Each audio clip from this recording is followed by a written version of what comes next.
Ladies and gentlemen, please take your seat. The program is about to begin.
Ladies and gentlemen, please take your seat. The program is about to begin.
Ladies and gentlemen, please welcome to the stage Vice President of Civility and Partnership at Roblox and the Family Online Safety Institute Board Chair, Tammy Baumick.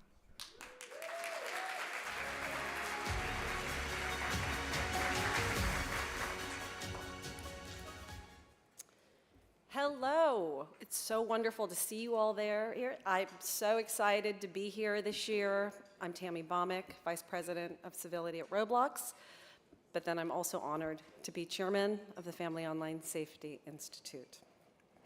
This is our 17th annual conference. Can you believe 17 years? I feel so fortunate to be here with you all in this wonderful, beautiful space on this beautiful day. I'd particularly like to welcome our international speakers and participants who are joining us from all corners of the globe, both in person and through our live stream. So welcome to you all. I want to thank our many generous sponsors who have made this conference possible. Please, please visit their exhibit booths. Please have conversation, learn about their wonderful products, and reach out to them during the course of the conference. For those of you who are new to FOSI, we are an international, nonprofit organization whose mission is to make the online world safer for kids and their families. FOSI convenes leaders in industry, government, and the nonprofit sectors to collaborate and innovate new solutions in the field of online safety. And through research, resources, events, and special projects, promotes a culture of responsibility online and encourages a sense of digital citizenship for all. This is achieved through the emphasis of 3 Ps of policy, practices, and parenting. To put it another way, we encourage enlightened public policy, robust industry best practices, and good digital parenting. Our theme for today is New Frontiers in Online Safety, and many of the speakers, plenaries, and breakout sessions will touch upon this theme from a wide variety of angles. Also, we will be releasing our latest research project entitled Generative AI, Emerging Habits, Hopes, and Fears, which takes a cross-general 3-country, US, Germany, and Japan, look at attitudes and use of Gen AI. I'm very excited to dive in deeper. So, without further ado, I am honored to introduce FOSI's founder and CEO, Stephen Balcom. Enjoy your day.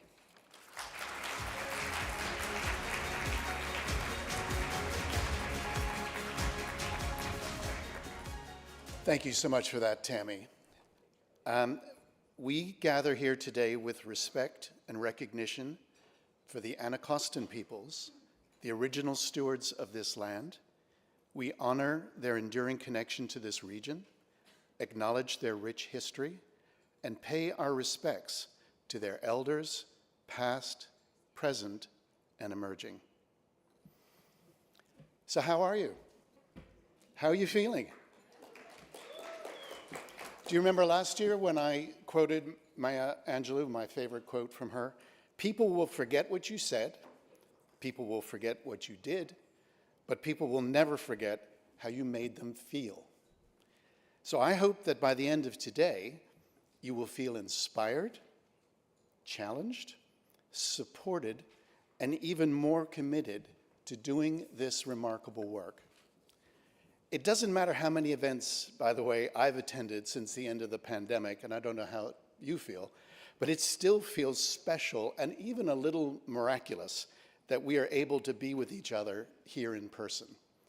And we hope to share this excitement and connection with those of you watching from all around the world on our live stream. I'd like to add my welcome to you all at this rather auspicious time. It's hard to think of another year since we launched FOSI in 2007, when there has been such a flurry of initiatives, announcements, safety summits, and online safety legislation passed both here and overseas. We are literally drinking from a fire hose of breaking news, from industry, NGOs, and governments at the national and local levels, and all of this with a backdrop of unprecedented technological advances. At the recent AI Safety Summit in Bletchley Park, the UK's Secretary of State at the Department of Science, Innovation and Technology, Michelle Donnellan, who of course will be with us later today, said that the launch of ChatGPT this time last year was a Sputnik moment in humanity's history. Sputnik, of course, launched by the Russians in 1957, was the first man-made satellite ever to orbit the Earth. Fearing it would be left behind by its Cold War adversary, the US launched its own space program and just 12 years later landed a man on the moon. Now, some view Gen AI as an even greater existential threat than a Soviet-era space race.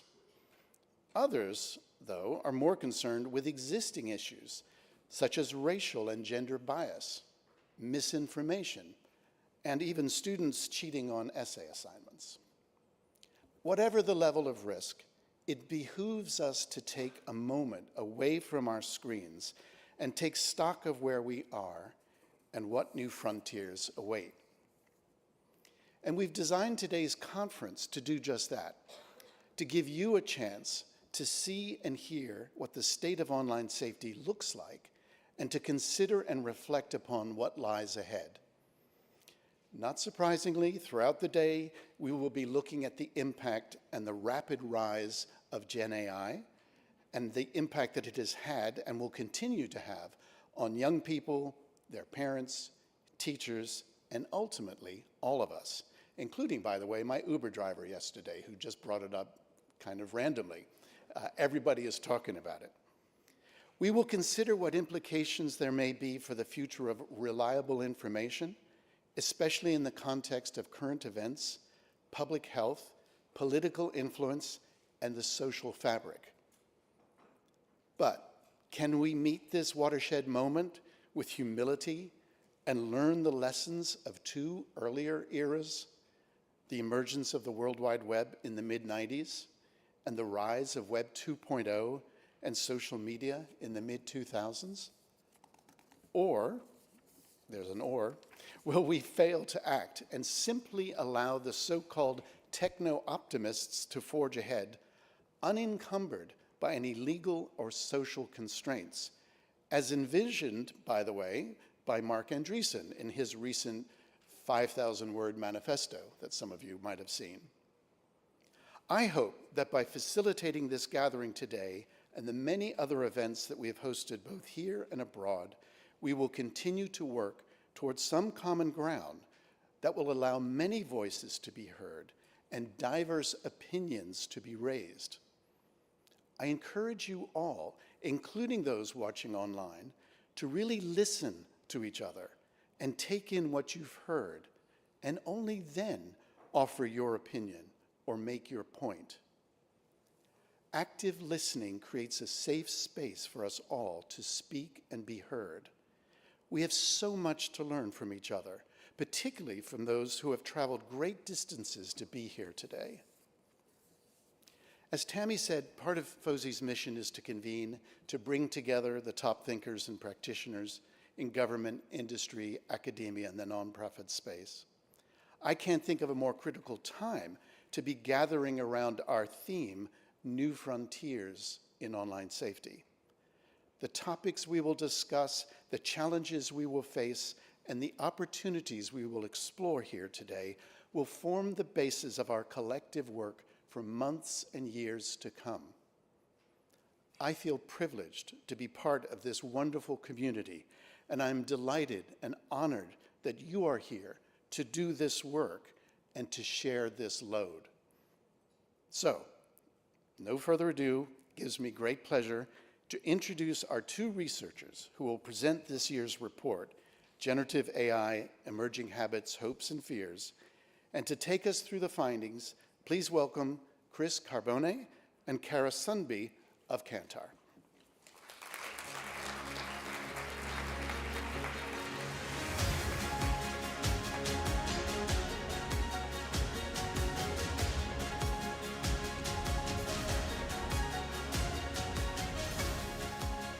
Good morning.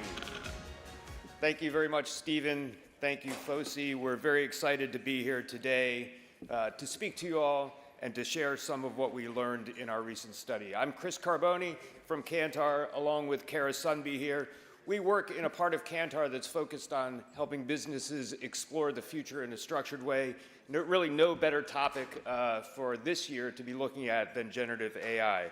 We're very excited to be kicking off the conference and to launch this important piece of work. We have three goals for our time with you today. First, we want to orient you to the study. Secondly, we want to share some of the highlights, of course, of what we learned. And thirdly, we want to set a little context and set the stage for the panel discussion, which will be coming after this. So let's get into a little bit of the basics of the study. The study was conducted by Kantar. It was done on behalf of FOSI and generously sponsored by Google. So thank you very much, Google, for that. It looks at how generative AI is perceived by both parents and teens, and it deep dives into their current understanding of generative AI tools, how they use them today as they're starting to gain some familiarity with them, and the perceived benefits that they see in using these tools. It also looks at the risks and concerns that parents and teens associate with generative AI. Obviously, critical topics as we think about ways to foster a safe, positive experience for families as generative AI becomes more prominent in daily digital life. The research included both qualitative and quantitative elements. It was conducted in the US, Germany, and Japan as well, among parents and their teens age 13 to 17, which allows us to make some interesting comparisons between parents and their teens and also across the different markets. So let's get started looking at some of what we learned about awareness and use of generative AI. First, we learned that parents and teens in the US and Germany are fairly equally matched when it comes to their awareness of generative AI today. In the US and Germany, parents just slightly edge out their teens in terms of this awareness. So we see that 74% of parents and 69% of teens in the US, and 69% of parents and 56% of teens in Germany say that they know either a little or a lot about generative AI. The outlier here in this slide and this study in this case is Japan, where reported awareness of generative AI is the lowest across the three markets, and there's also the biggest gap between what parents and their teens say. So 55% of Japanese parents say they know a lot or a little, compared to only 35% of their teens. When we dig a bit deeper into the idea of awareness and knowledge of Gen AI, things get even a bit more interesting. A sizable share of teens in all three markets report that their parents have a better practical understanding of generative AI than the teens do themselves, at least for now. Nearly half of US and Japanese teens believe their parents know more about Gen AI than they do. And in Germany, it's 36% that would say the same. Now, this is interesting and quite different than you might expect on other tech-related topics, where teens typically are more confident, say that they're the savvier ones, that their parents are lagging, and parents typically will agree with that. So we see quite a big difference in the case of this newly emerging technology. Parents and teens within these three countries are also relatively evenly matched when it comes to whether they have ever used or tried generative AI.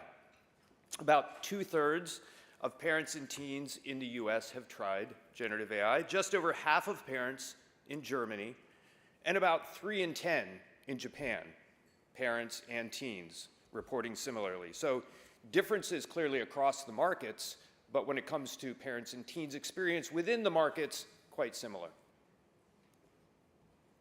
So we've seen on the last couple slides some similarities, again, between parents and teens in terms of awareness, whether they've tried it.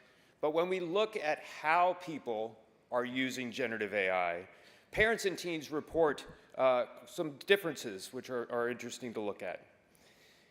Currently, parents across all three markets report that their top use of generative AI tools are for analytical tasks. And we see that about 3/4 of US and German parents and 2/3 of Japanese parents use Gen AI or have used it for analytical tasks. Parents are also, interestingly, using it to make themselves more creative, right? So this would include things like using Gen AI to create poems or images or even music. So we see 2/3 of US and German parents and half of Japanese parents have used it in this way for creativity. In contrast, the most common way for teens to use generative AI currently is for what we would consider efficiency boosting tasks, such as proofreading or summarizing long texts to make them shorter, easier to comprehend, faster to read. And we heard anecdotally in the qualitative sessions that teens like partnering with AI or kind of working alongside it in this way because they say it not only boosts efficiency, but there's a perceived improvement in the outputs, so improvement in quality of the outputs that they're using it for with their schoolwork. Now, this raises and foreshadows an interesting parental concern that we'll talk about a little bit more in a moment, which is the fact that parents are concerned that AI will degrade their kids' critical thinking skills. And we'll get back to that in just a moment. One other interesting use case that we really wanted to bring up today, which is quite important, is the use of generative AI for emotional support. This deserves attention because of the social and ethical questions that it raises, and also because, frankly, it's a use case that we already see in our data quite clearly among a sizable minority of people. In the US, about 37% of parents and 30% of teens report that they have used or tried generative AI for emotional support already today. That could be things like asking advice on a personal or a relationship question, getting advice on what to say on a dating app, or even for mental health advice. And when we asked people about their expectations for the future, respondents definitely see themselves using generative AI for emotional support in the future. In fact, you can see about 1/3 of respondents in the US and Germany chose this as one of the top 2 ways that they're most interested in deploying Gen AI in their lives in the future. And Japanese respondents were even more likely to say this, 42% of parents and 50% of teens. This willingness to use generative AI to explore personal or sensitive topics, it seems to be linked to a perception that these tools offer some degree of impartiality, or perhaps in people's minds some sense of anonymity.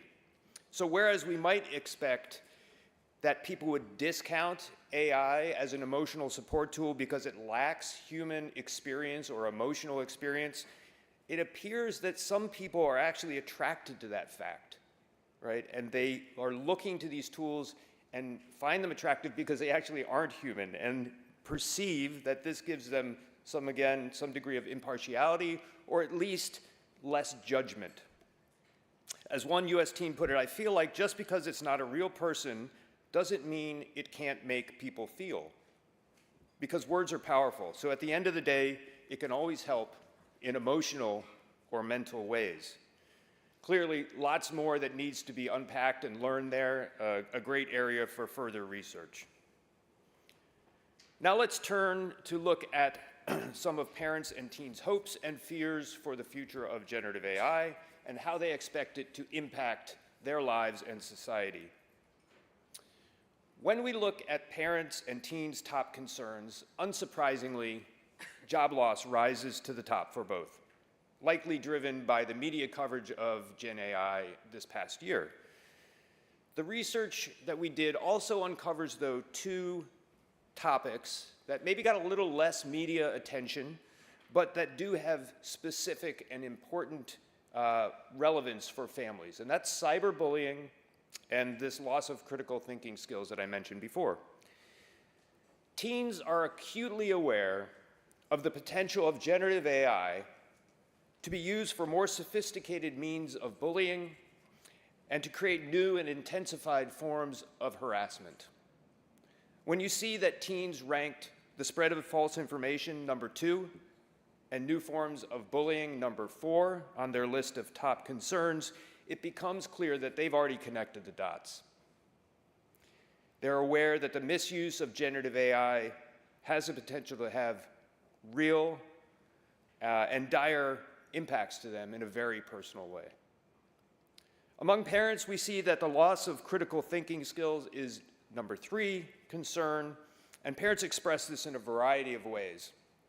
Some were concerned that their teens would lose the opportunity to craft their own ideas. Others felt that their teens would lose the chance to engage in deep research as part of their education.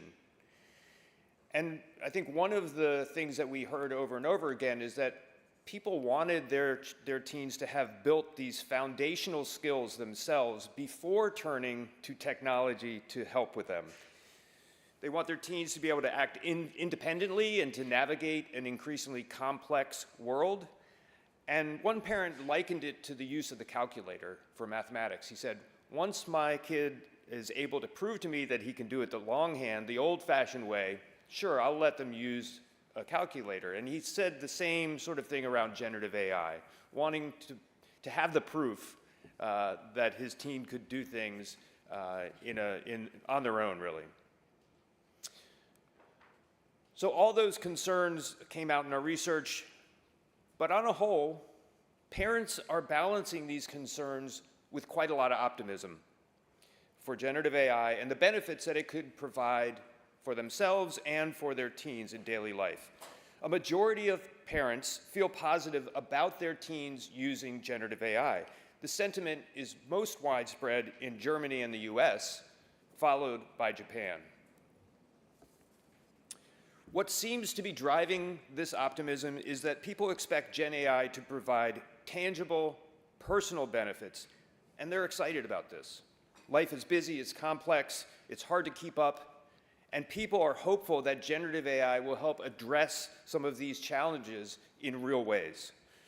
Parents and teens share this optimism that Gen AI will, above all else, help them learn new things. 48% of parents, 66% of teens noted that learning new things through Gen AI is one of the most exciting potential benefits of the technology moving forward. Parents across all 3 countries also key in on the idea that generative AI can help streamline their lives, right? Things like enhanced and more personalized searches, 45% of parents, and new ways to help support decision-making on complex topics like insurance or financial services. Again, 44% of parents keying in on that. For teens, it's really back to that efficiency story that we mentioned before, with nearly 6 in 10 saying that freeing up time by reducing boring tasks or summarizing and compiling information to make it easier to comprehend, faster to comprehend, these are some of the top 5 most exciting benefits that teens see for generative AI. Finally, one more slide before I hand to Kara. The optimism and excitement that we talked about here is underpinned by an expectation and really an acceptance on the part of parents and teens that Gen AI is here to stay, that it will become more embedded and more ubiquitous in work, in school, and in their personal lives as well. People are obviously being hit with a lot of different messages and opinions around this technology, so there are, of course, unknowns in their mind, but they're hopeful that the benefits will outweigh the risks, both personally and at the societal level. 2/3 of parents and teens agree that Gen AI, the use of Gen AI, will be a vital skill they'll need in the future to thrive at work and at school, versus it being something that is going to fade away, that's kind of a flash in the pan for the moment. And about 6 in 10 see it as something that will supplement their own inherent capabilities and creativity, rather than something that will surpass it or take over the tasks that people do. So there's a sense that people need to work with generative AI to remain competitive, to stay connected with each other, to be successful in the future in work and in school, and that to avoid or to disengage with Gen AI would mean rejecting certain advantages which people understand may result in themselves or their teens being left behind or falling behind in some way. Summing it up, this desire for positive engagement with generative AI, one of the Japanese teens noted, "I hope it will coexist with humans and that new AI will start to appear in the world and improve human life." Kara, I'll pass to you.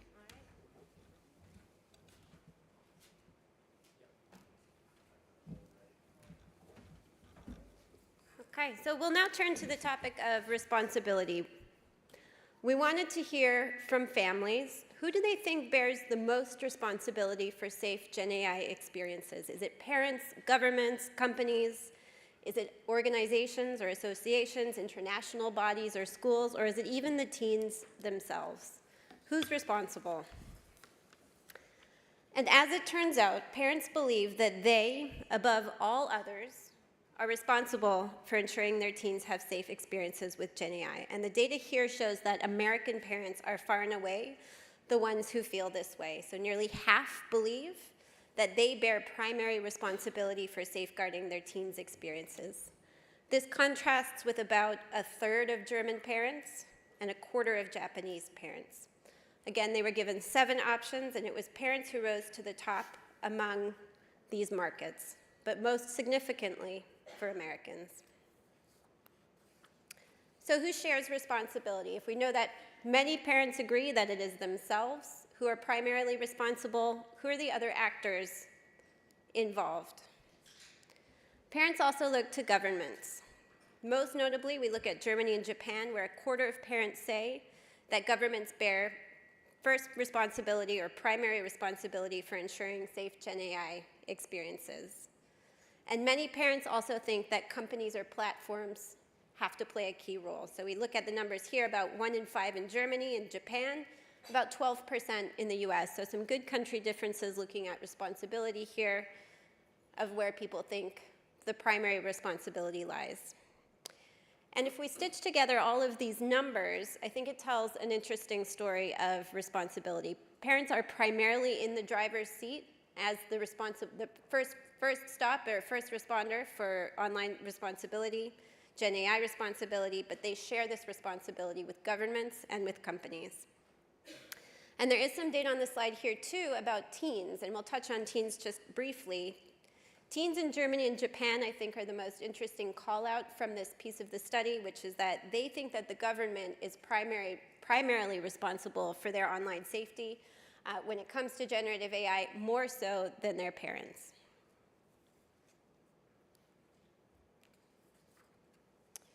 So we've talked about responsibility, and we know that many parents view themselves as the most responsible. But do they have the tools and the knowledge to talk to their teens about how to safely use generative AI? Are they comfortable navigating these conversations? And many of them, as we can see, struggle on this front. American parents are the most confident, but we see some pretty dramatic differences as we look to the other markets. Nearly 3/4 of Japanese parents and nearly half of German parents say they do not have enough information to talk to their children meaningfully about Gen AI and how to use it safely. They need more education about these tools, and on the next slides, we'll talk about what this means. So we'll start with talking about the trusted sources of information, and we asked families, who are the trusted sources, or where are the trusted sources of education about Gen AI? They say that they look to schools, and they look to companies and platforms. Those are the trusted sources of education and learning about this technology. And we heard about this qualitatively as well. I think there's a great quote from a German parent here on this slide who sums up a lot of what we've heard and some of what Chris has talked about too in a really nice way. They know they like trying new things but are insecure about where the Gen AI journey will lead us. They're already attending a seminar on AI, hoping to use it to take away their fears and show them how to implement it usefully. So they're already engaging in education, they're already working with a school or a seminar, and they're already taking the long-term view that this is a technology that they need to get ahead of and work with their child to do so. And we see here from teens as well that school is the logical place or the preferred place to source their knowledge or their education about Gen AI, which is logical because this is where teens already spend a lot of time. So we know that schools and companies are the trusted sources of education, and we get a little bit more nuance when we looked at the findings on this slide, which is, how do families want to receive this knowledge? What are their preferred media or the channels through which they want to learn more about online safety and generative AI? And it's pretty clear that parents want classes. So we have about half of German and American parents wanting virtual or online classes or in-person classes with an edge for the former. And in Japan, there's a preference for in-person classes as well. Teens, not surprisingly, want to receive this information through social media, which makes sense. They spend a lot of time on this platform already. They receive a lot of their education and information through social media, and they gravitate towards wanting those sound bites that formats like YouTube, Instagram, and TikTok can offer. So this points to a pretty clear opportunity as we think about how to engage parents and teens in education about generative AI. We can reach them through the channels that they're already using.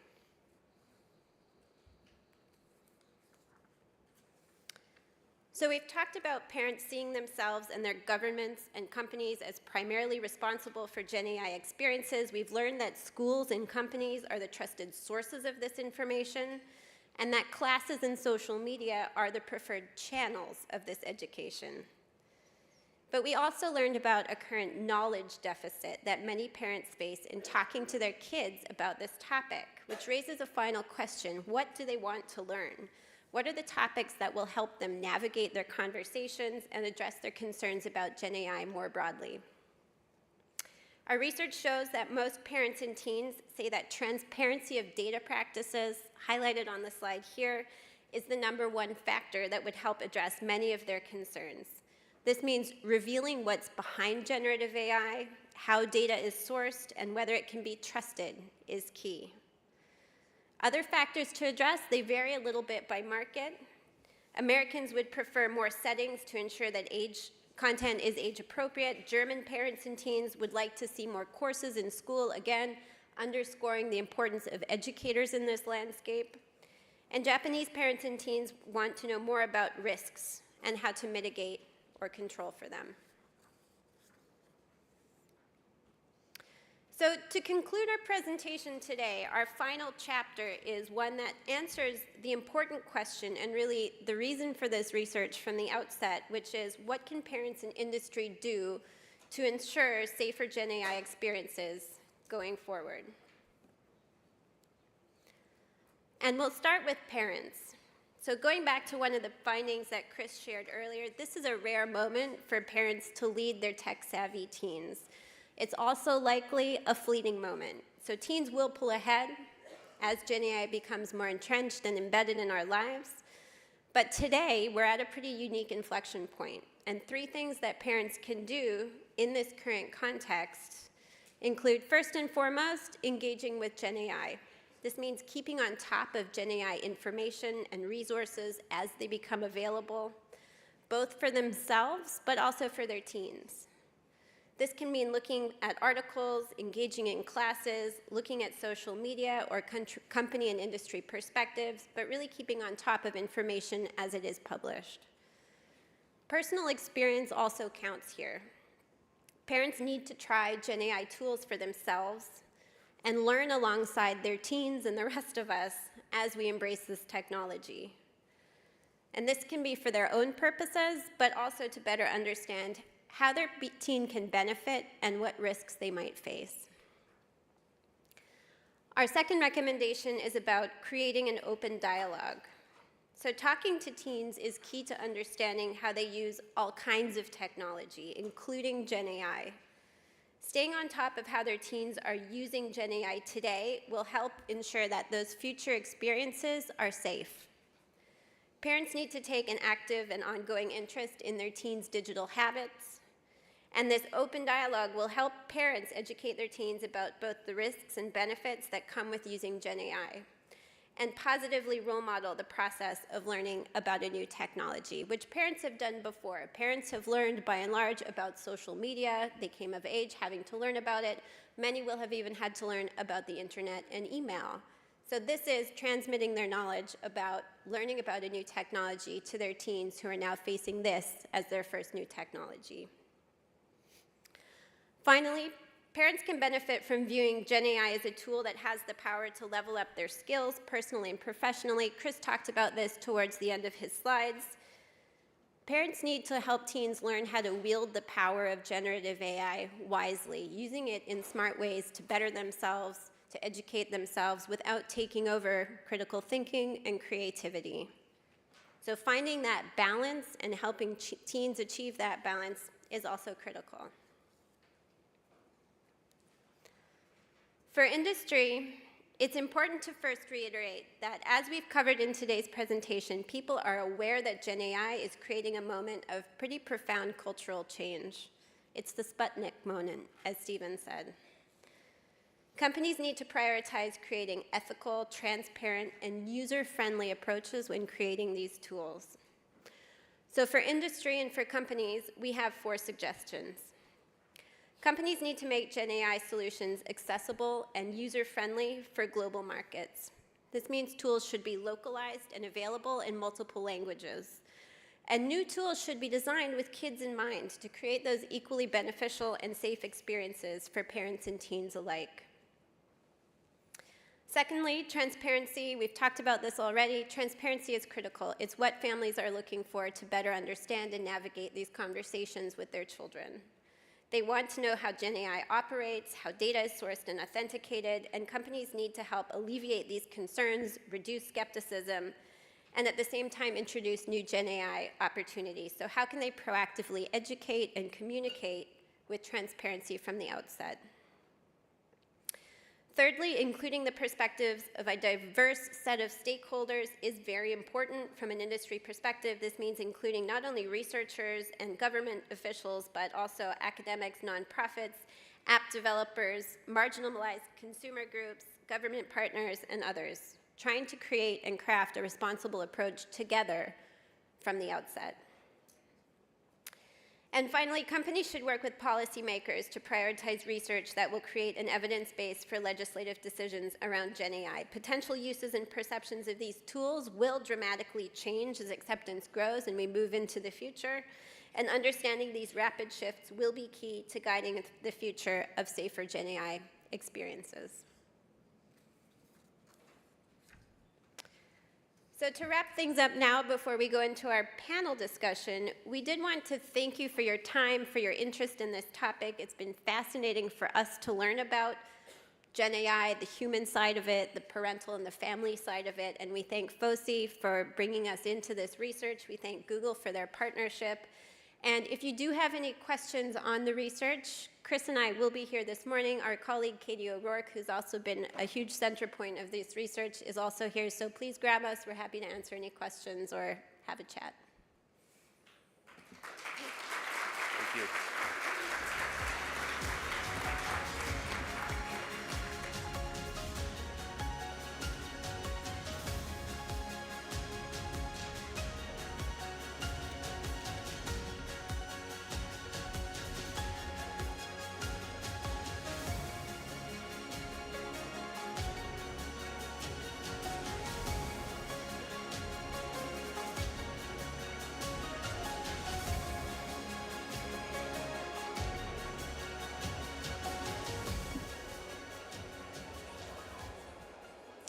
Thank you. Well, thank you very much.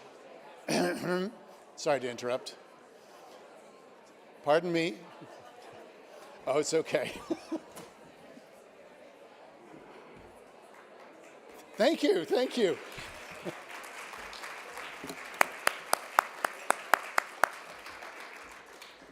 I hate to interrupt people's conversations because there was so much to take in there, but really appreciate, but we have to keep moving. Obviously, a huge thank you to our Kantar team for putting that together. This is groundbreaking stuff, and she mentioned the inflection point. I mean, this time next year, who knows what this is going to look like. So really, really pleased and proud to have been able to bring this to you today. Some folks have been asking, yes, the slides are now up on the website. The full report, the executive summary, and the press release, they're all there at FOSI.org. So if you didn't manage to take all your notes, don't worry, it's all there. And shortly, in a few days' time, we'll have videos from not just that session, throughout the conference will be up on our YouTube channel. Obviously, a huge thanks to Google for supporting that work and keeping hands off as to how we developed it with Kantar. So really, really appreciate that. And to my colleague, Emily Mulder, who oversaw the whole project. So well done, Emily. So now we're going to bring onto the stage a panel of experts who are going to discuss these findings. And I get to have the pleasure of introducing a wonderful moderator and a very dear friend of ours and colleague over many years, Dr. Nicole Turner-Lee from the Brookings Institute. Nicole is a senior fellow in Brookings Governance Studies Department, the director of the Center for Technology Innovation, and co-editor of Tech Tank.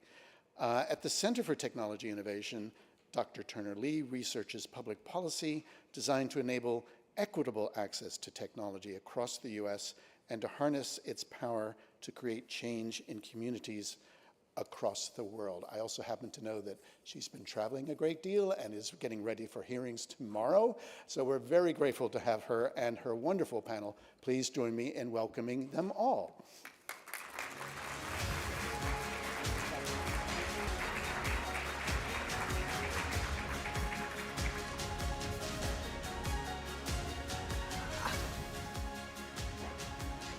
This is going to be fun. I got to take off my glasses because I can't see you all. Well, hello, everybody. Good morning. Okay, you can do a little better than that. It is past your second cup of coffee. Good morning. Great. Well, I'm so excited to be here. It's always great to be a regular with our dear friend at FOSI. I mean, the work that Stephen does and his organization, his team, is just second to none when it comes to exemplary research on young people. And I'm excited that he asked me to actually debut a conversation with the author included of the new report that you just heard the findings on. This is a significant period of time to have this conversation First and foremost, we know very little about AI, generative AI in particular. And most importantly, I don't know about you, but I feel like I'm sitting in the middle of a lot of Post-it notes here in Washington, D.C., because we haven't decided on what we want to do with this. And so our hope is to really take this landmark findings of the study and maybe see if we can unpack a little bit about generative AI and how it impacts young people, which I'm really excited about. Stephen is correct. I just got off a plane from Barcelona, Spain, so if I seem a little off for people who know me, I am, because I'm still experiencing some jet lag. But I know that this panel is actually going to enliven the conversation this morning, as well as myself. So first and foremost, let me introduce the people who are here on the stage, and then we're going to jump into questions as planned. And unfortunately, because this is sort of a rocket panel, we may not have time for Q&A. First and foremost, I have Mindy Brooks, who is at Google, Dr. Tova Klein, who is at the Barnard College Center for Toddler Development, and Kara Sunby from Cantor. Let's give them all a round of applause.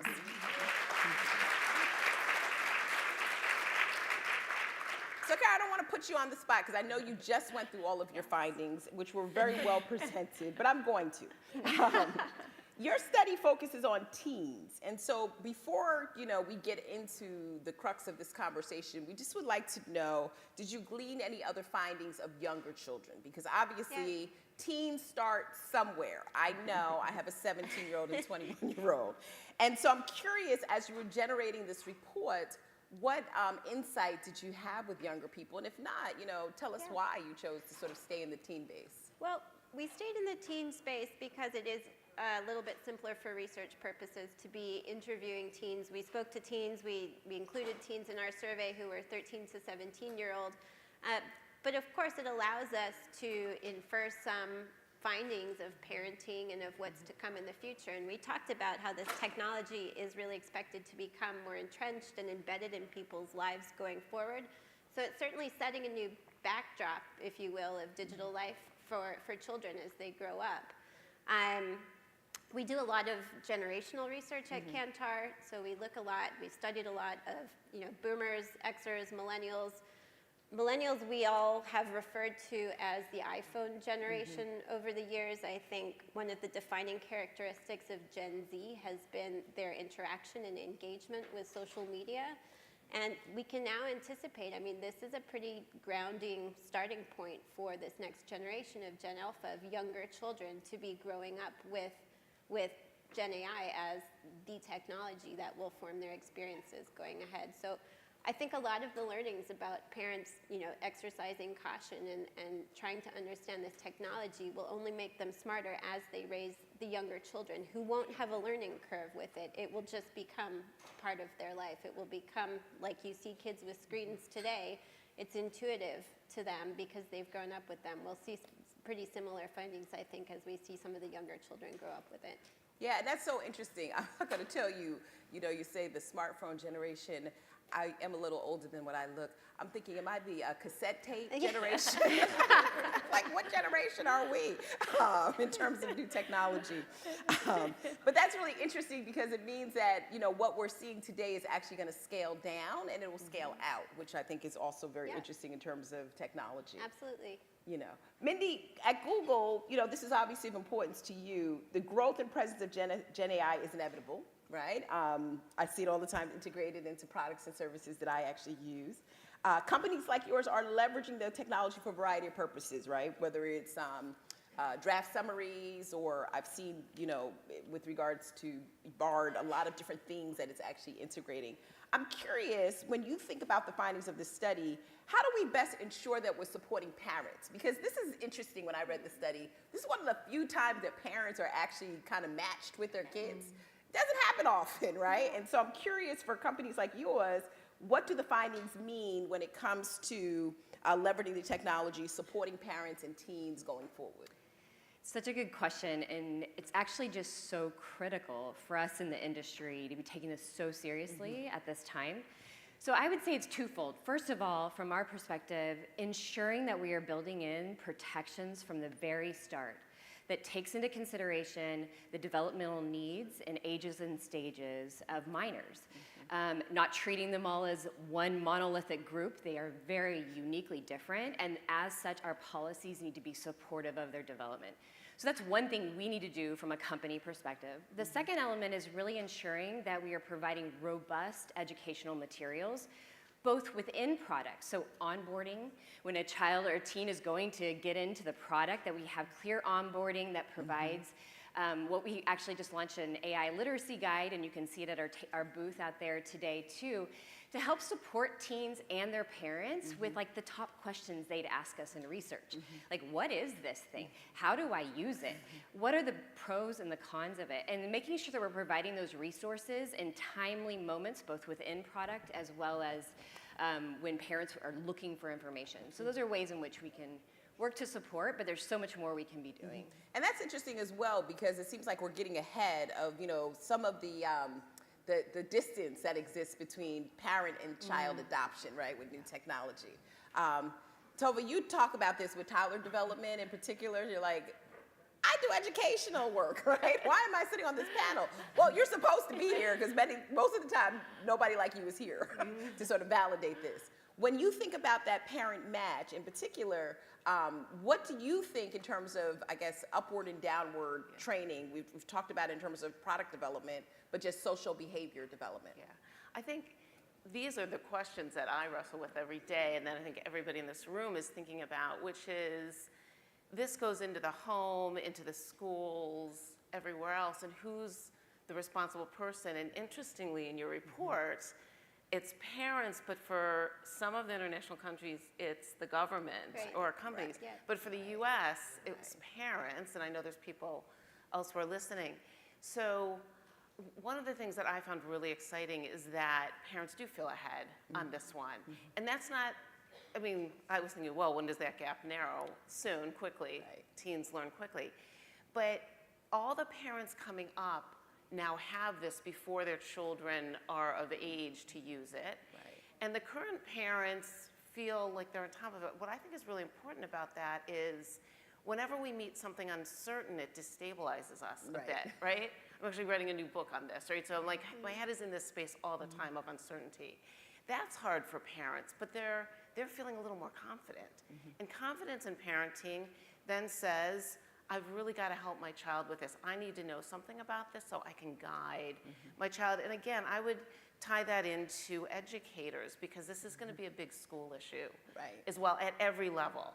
It's one of the most common questions I get from professionals in the field, from parents, is the whole tech and now the AI, now Gen AI. I think we're all swimming in the same, I don't know. But if parents are a little more confident, that's a good thing. That's right. And we have to kind of harness that, I think, with the work you do to keep parents feeling like, I can stay ahead of this and I can help my child incorporate it. The other really positive thing I thought was people in the report talking about, we want transparency, which is important for parents. Well, and I want to stay on this. I did a panel for the U.S. Department of Education some time ago, and I heard this really interesting statistic that has stuck with me, which is it was related to the teacher shortage and this conversation around, if we just had the ability to use more generative AI, we could actually recruit more teachers, because it sort of takes them out of the traditional mode of analog teaching and it places some new tools in their toolbox for kids. I find that to be interesting, because it is actually, Kara, going to you, this is like an optimistic conversation about generative AI. I haven't been in one of these in a long time, right, in terms of technology. Talk to us a little bit about why this technology has so much more optimism than social media and other precedents where we've seen these disconnects between parents and students. I think it's an interesting question.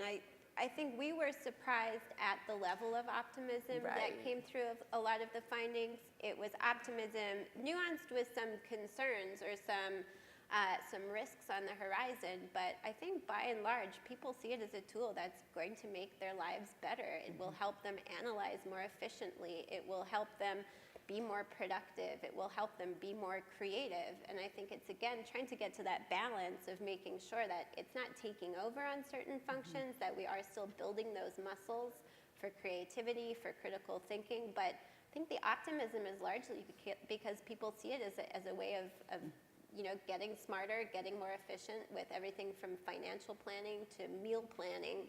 and everything in between. Right. It may also appeal to, I mean, large language models make it easier for us, right? And it's an easier entryway, I guess, in understanding the dynamics of other aspects of technology, which take a longer time to learn, right? So that's interesting. We'll come back to that perhaps, you know, with regards to where that fits, because that was so interesting about your conversation. There was no leaning into social media or any kind of parental confusion on this. It was pretty clear. People were still learning the technology and trying to understand how to work it or what some of the challenges were, but I think it even surprised us with when they reflected on their teens using it, they mostly thought it was a better thing. They mostly thought that, you know, even if it's helping their teens with their homework, that could be a good thing at the end of the day. Right. And we even had some teachers on some of the focus groups that we spoke to who very much felt the same way. It's not a bad thing. It's something we need to learn how to wield the power of it in the right way. Yeah, I'm just thinking of when I first spoke to my 70-plus mother about generative AI. She said, girl, get out of here. What is this generational AI you're talking about?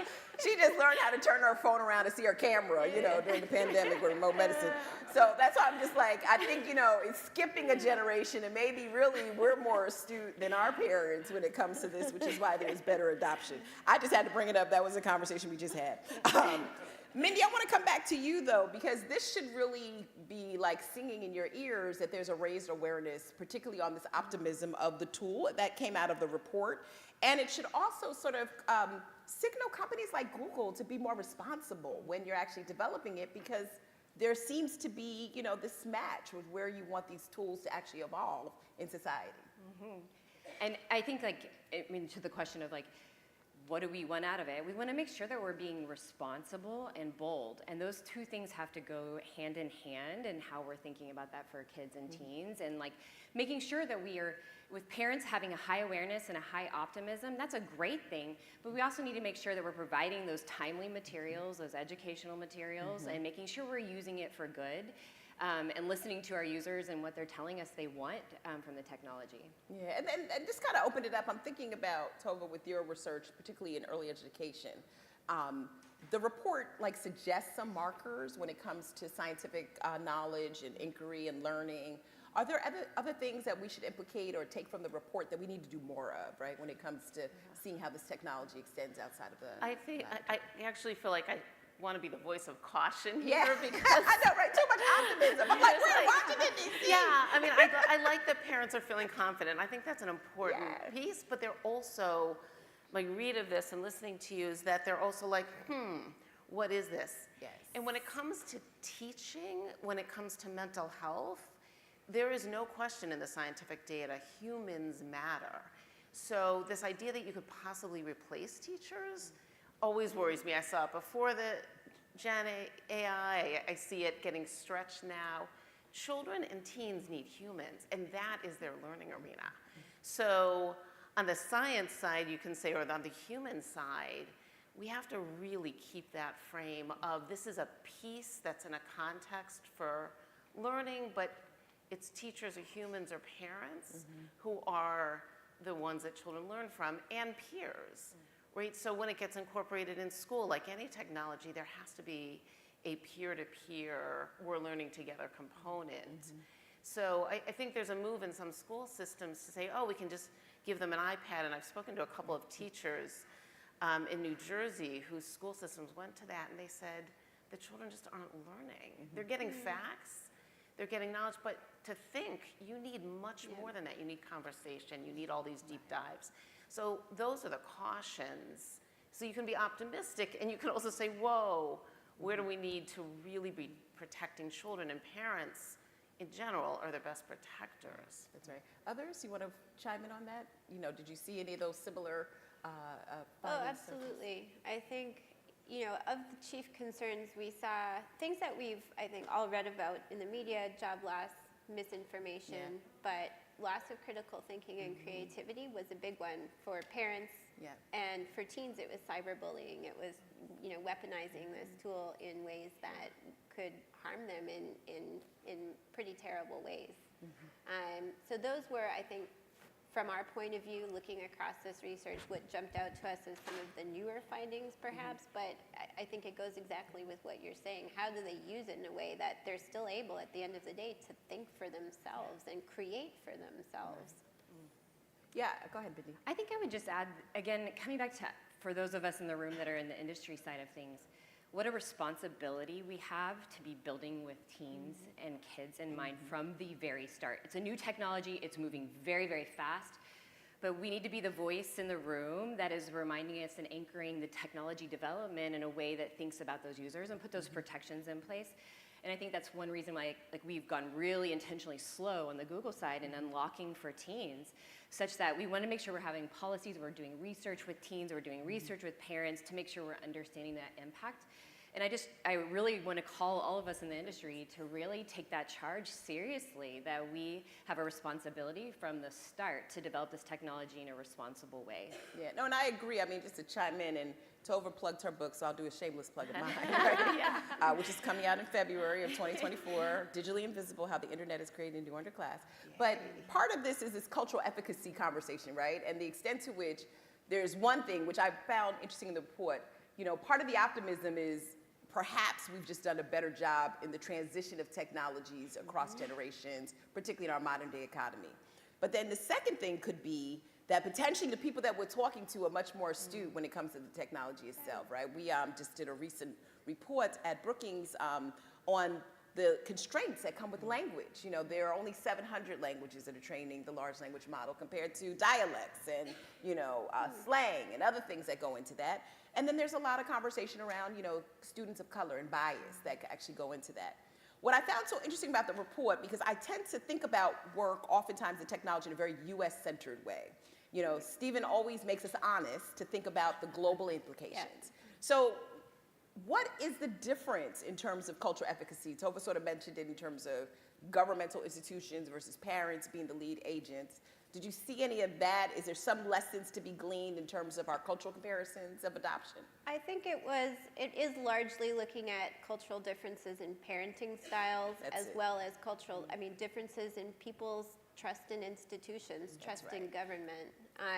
We did a report with FOSI last year on online age assurance, and actually one of the interesting findings where the US pulled apart from it was the UK and France was in parenting style being so hands-on. You know, we had heard the term throughout that research of helicopter parenting in the US compared to some of the other markets, and I think that shows up in the same topic in some ways. Parents are more hands-on in parenting in the US, and we see that in why they feel they are primarily responsible for these experiences versus the other markets.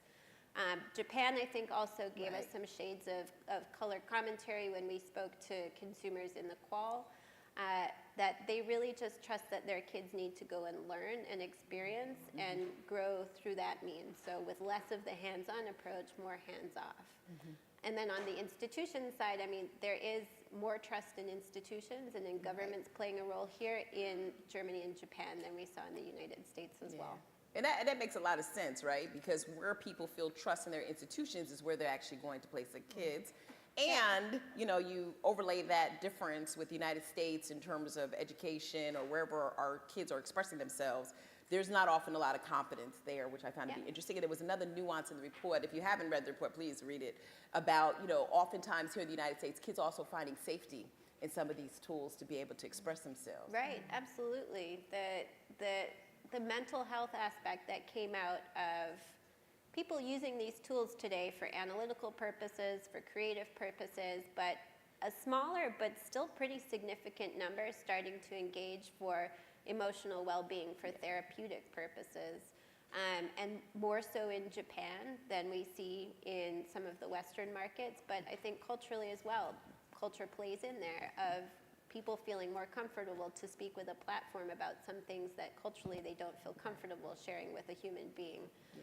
So certainly culture playing into some of the use cases around mental health and well-being and emotion going forward too. That's right. Well, and Tova, I want to come to you on the educational side, right? Because this is an area where you probably see a lot of these expressed differences, sort of what we're talking about now. I mean, how does that play out? I mean, could you live with, as the sort of person who gave a word of truth on the panel. You know, is this a compliment to American students? Is this something that we should be looking carefully around our trusted institutions? Is it a symptom of our democracy that these tools now have evolved into platforms of agency among young people? My daughter just recently did our Brookings Tech Kink podcast on social media because we were in the car and she happened to like just come out of nowhere. If you have a 17-year-old, it doesn't happen often, right? When they talk to you and they're not on their phone. And she says, you know, Mom, it just dawns on me that no one ever asked us about how we feel about social media, and it really helped me get through the pandemic and areas of loneliness and not being able to see my friends. Is this one of those cases where we're going to see this hybrid model of generative AI based on the findings and parents understanding a little bit more about this technology? Yeah, it's a huge question, right? Yeah, right. I'm going to make you answer it all, right? Which piece do I take? We got time. Yeah. The importance of asking our teens and eventually younger, not young children, but children who could answer some of these questions, I think is key because this is their life. Whether we like it or not, this is their life. You know, we might all still push back a little bit or maybe not.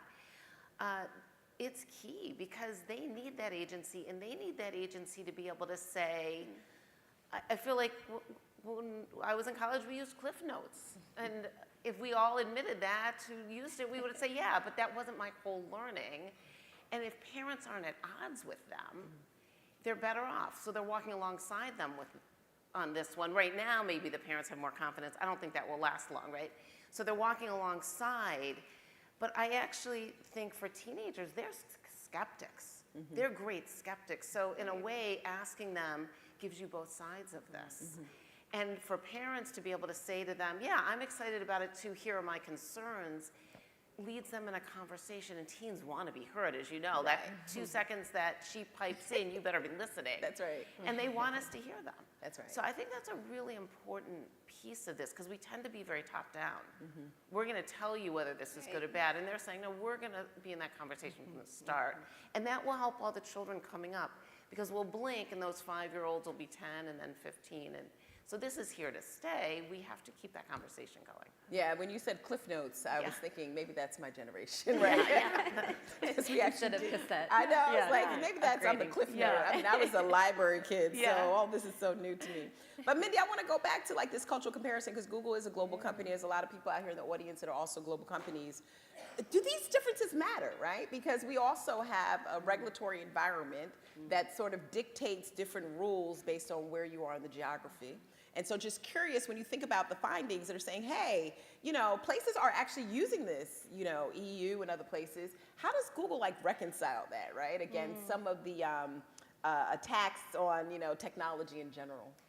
I mean, the understanding the cultural differences is critical in how we're building. Like, right. I mean, and I think you asked the question we were chatting earlier, like, what other research would you want after this? And I mean, I would want to understand more in emerging markets, the awareness levels, because then we can better support users in actual ways throughout our products so they can use it in the best formats. So I think it's just critical, because like then we can better design, we create for everyone, and we want to make sure that we're also recognizing the different parental needs around the world too, providing tools and resources for them that meets them where they're at versus dictating one way of doing things. So I think it's really important that we're balancing all of those perspectives. Yeah. That makes me think about as well, you know, again, going back to this conversation of who's at the table, right, when we're actually designing and developing these. You know, your sample was good, was small, right? Diversity in that sample, where did you see like some of the opportunities to actually glean some of the different diverse perspectives, whether it's, you know, having an older parent versus a parent that may be generationally close to you, being of a different cultural background, demographic background. I know we have people looking in the audience from all over the world. You know, just some of the constraints that exist that oftentimes as a researcher I can't discover when I'm doing a lot of empirical data. What's on the edge? You know, let's break it down. I got a little bit of time before Stephen kicks me off the stage.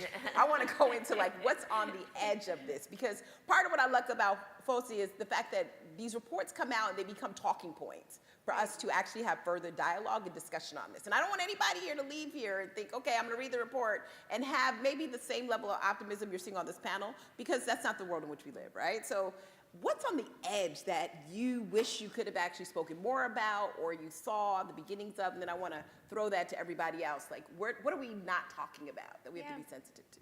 I mean, I think the topic of, diversity of consumers, whether it's international or even within the United States, looking at household incomes, looking at race and ethnicity, trying to understand. I think for the newness of the topic, we went to more of the general population view. The data's there for the other pieces, but the storyline here was really trying to understand parents against teens and then the countries against countries. But certainly trying to dig into some of the nuances around income levels, about parents with older children versus younger children was another angle that we were pretty interested to look into too. And if we could, keep doing the research and keep looking into it in the years that come, I think we'll see a lot within those crevasses of consumers or of users, as well as trying to look at more fundamental things like how is the future of education going to shape up off the back of this? What are some of the bigger topics that we should be looking at as we consider the future? Yeah, no, I like the way you're sort of posing it. Like, there's additional questions. I mean, that's the great thing about being a researcher, right? You start, and then you just keep on going deeper and deeper. We have lots of questions, yeah. I mean, there's lots of, it's sort of like we're in on the ground floor with this first perspective. There's so many places we could still take it, and looking for nuance, looking, at specific topics, and starting to dig in some more. Tova? Yeah, I mean, I really think about who is this going to reach. So there's the good and the bad of it, right? So on the good side, if you want to be optimistic, which we should be, who's going to get that good optimism? And I think the pandemic just so laid that bare for us. Children and families sitting in parking lots in their cars so that they could get Wi-Fi. And I would be the first to say parents need to be involved with this. Well, not every parent has that luxury. You're working long hours, you're working 2 jobs, or you're shuffling children to daycare and high school. So who's going to actually have access to this? And I feel like we too often give lip service to, that educational gap, but that educational gap is going to keep happening. And so we have to decide, like you're talking about with product development, how are we going to really make sure that this is accessible, that children have a good human teacher, that the parents are supported, and that they have access to whatever good there is in this? That's right. As we think about the cautions. Well, you just went down my alley, so I'm going to stay there with you for a minute, right? I mean, that is such an interesting kind of conversation, because contextualizing the research, as you've just mentioned, this was during the pandemic, right? And there were a lot of federal resources that came into play, which makes me think about that government question. We had the Affordable Connectivity Program that came out there and connected families. We had, the biggest broadband infrastructure investment now on the tail end of knowing that the internet was still operable and people were still able to do some of those things, even if they did it from a parking lot, which I do talk about in my book. But the question is, to me, it seems like, it is this confluence of government, parents, and institutions that what we're seeing overseas that may actually be coming into the United States a little differently than we've seen it before. And I just want to stay on you for a moment, Tova, just on with your conversation with school. I mean, years ago, the conversation of parent engagement was very, very hard to have, because parents weren't showing up because we didn't know what our children were being taught, and we came with a certain level of lack of understanding because maybe we didn't have the same degree or the same opportunity. Again, when you think about where we're seeing these narrow gaps in this report, I mean, is that optimism on that part, at least, that we're making some strides in, parent-student relationships when it comes to tech? Yeah, that was, to me, the exciting piece of this is like, oh my gosh, for once, like, we, the parents, are not, like, in left field, and the kids are like, Mom, do you know what this is? We're like, yeah, we know what this is. And as a college professor, that was my entree into this. It actually wasn't from my wonderful children, but as a college professor, right, because there was a lot of discussion all last year, and then the students that started creeping in, and I was like, what are you doing? So I think that's very optimistic. It is interesting. And that we have to really jump on it, as you've done in this report and shown in this report, that parents and teens, at least in this window, are side by side, and those teens often are going to have younger siblings. So how do we keep them side by side, and how do we keep parents feeling like I'm not in left field. And there are ways that schools and parents can communicate now that have really bridged that gap as long as parents have access. That's right. That's Right, when the I key. read about the rural communities, I come from a big city, but when I read about the rural communities, I think, you know, they're getting lost, but also people within any of our cities are getting lost. Yeah, yeah. Right, so we really have to keep that, I think, forefront, not as like, oh yeah, that thing, but really this has to reach everybody. That's right. Or we're gonna really be leaving children out in a big, big way, and you Well, don't want that to happen. Yeah, that's the tragedy of the digital divide. I'm testifying, as Eva said, tomorrow around leveraging AI for our modern communication system. And you know, what dawned on me is like AI and the digital divide are not actually separate things. You actually need full connectivity to actually involve populations in these conversations, because without broadband infrastructure, they cannot be in these conversations. And you need to embolden institutions and actors of agency and importance and trusted among parents and students to make these technologies work. So your revelation as a person who sits outside of the normal, you know, tech policy, you know, space is really enlightening, because that speaks to some of these conversations. Minnie, I just kind of bring it over to you. Like, don't you wish you had more of these moments when it came to technology design and deployment? Like, you know, this is an opportunity for Google and other companies to sort of learn how to coalesce these opinions. Why do we miss these moments in previous iterations of technology and education? I don't know if we always missed it. I just think that we're getting better at talking about it. Yes. You know, and I think that's like we're coming together here to like face these conversations and be like, hey, how do we sharpen as an industry and as people in the room? So I think it's just like such a critical period. Right? It is. And having these moments, just to sort of go back to the report, as we begin to wrap up, I got one more question for all of you and then we'll wrap up. Having these moments, you know, as a company and industry that's doing this work, what does it do for you when you start to look at the next iteration of generative AI or the next iteration of the next big thing? How do these lessons sort of implore you to go into that next stage? Because these technologies, as you know, you know, they're not stagnant. They're going to grow and develop. Yeah. Next year is going to be something different, right? Yeah, you know, I'll maybe use a story to kind of illustrate where I think we are.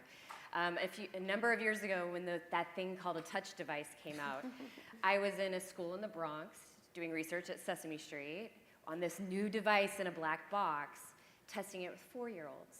A brand new app we were designing, and it was one of those moments. I walked in the room, and I didn't use a touch device at that moment. And so I'm playing around with this thing and, you know, scraping my fingernail across it and not able to move it. And this 4-year-old is swiping left, right, center. They knew how to do it. It was so intuitive. And it was one of those moments where I'm like, everything is changing at this moment. It was one of those moments I walked out, I said to my colleagues, this is the game changer.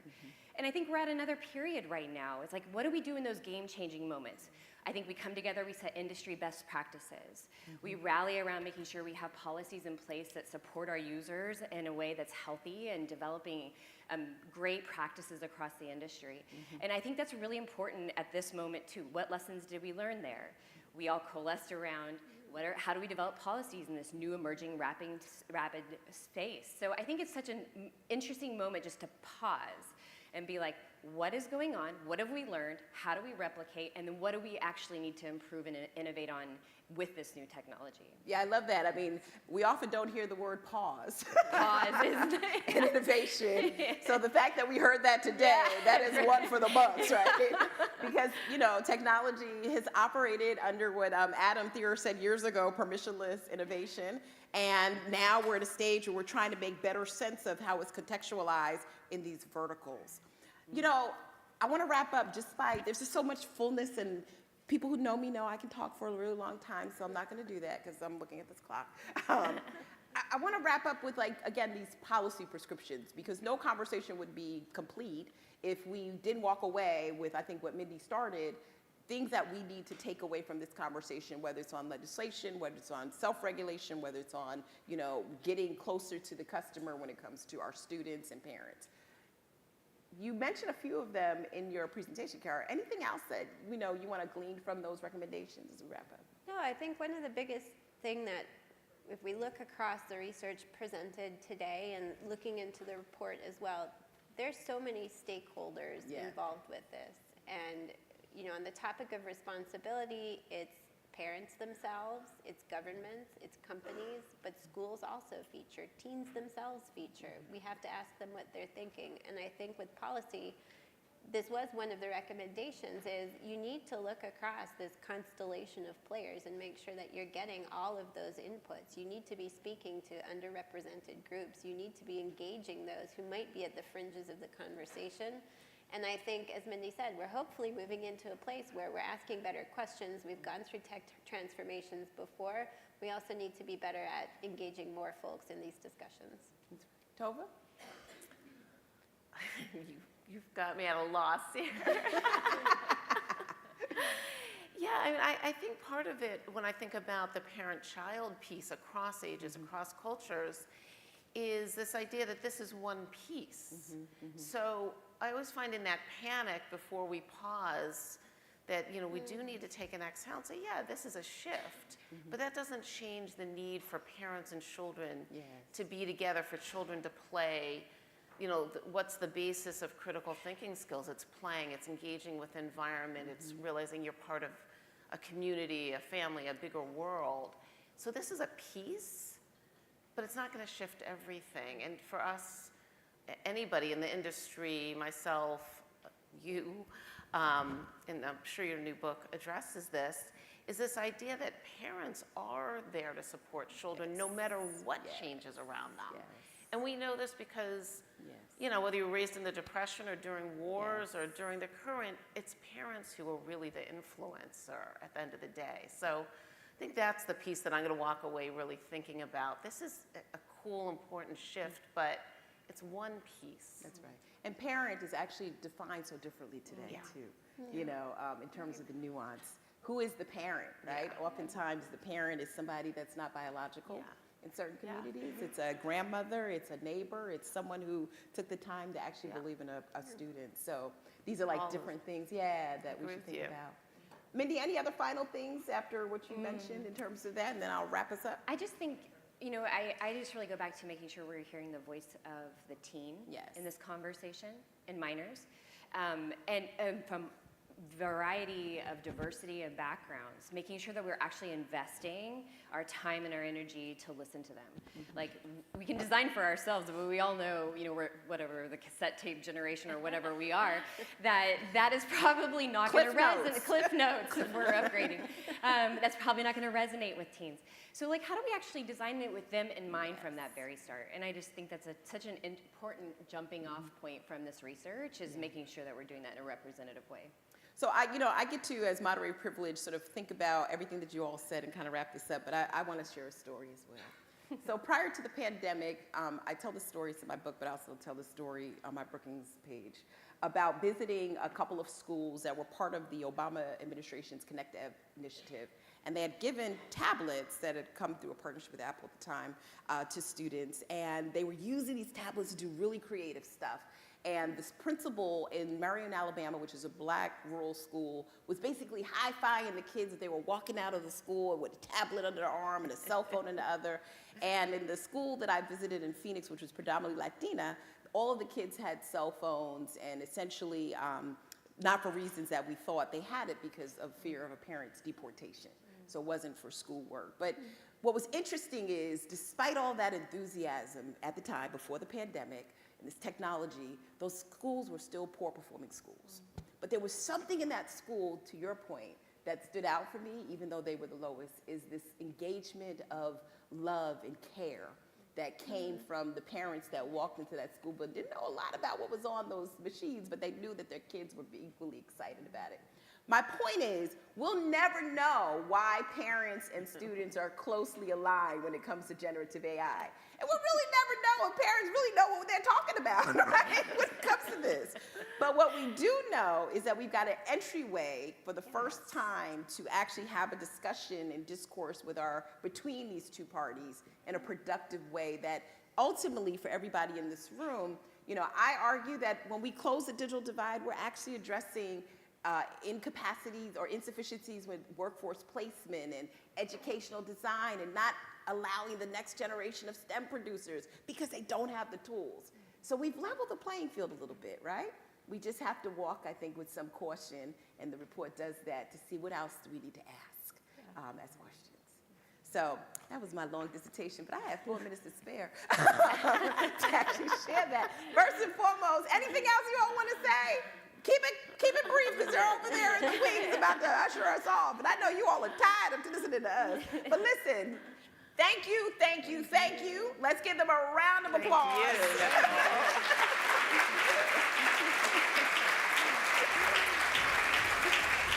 And on that note, please read the report. You will actually glean more of what we talked about. It's all in the report. And we thank you for, Stephen, for allowing us to indulge ourselves around this new content. Thank you. Right. Thank you, Nicole. Thank you. So I'm gonna shift it back.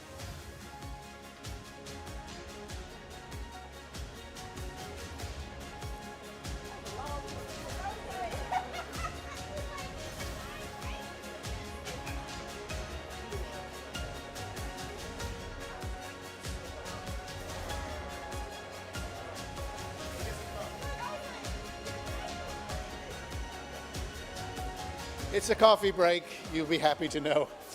Back here at 10:45, if anyone's listening.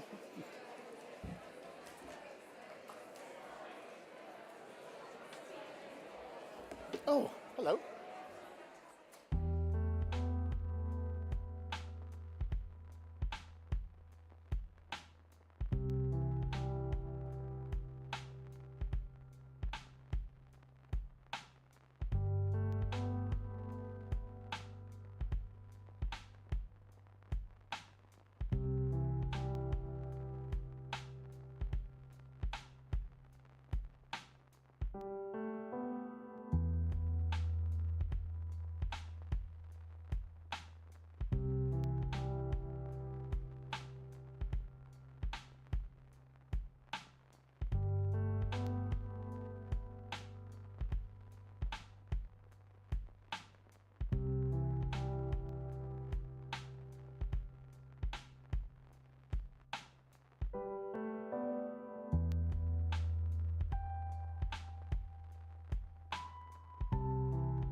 Ladies and gentlemen, please take your seats. The program is about to resume.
Ladies and gentlemen, please take your seats. The program is about to resume.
Ladies and gentlemen, please take your seats. The program is about to resume.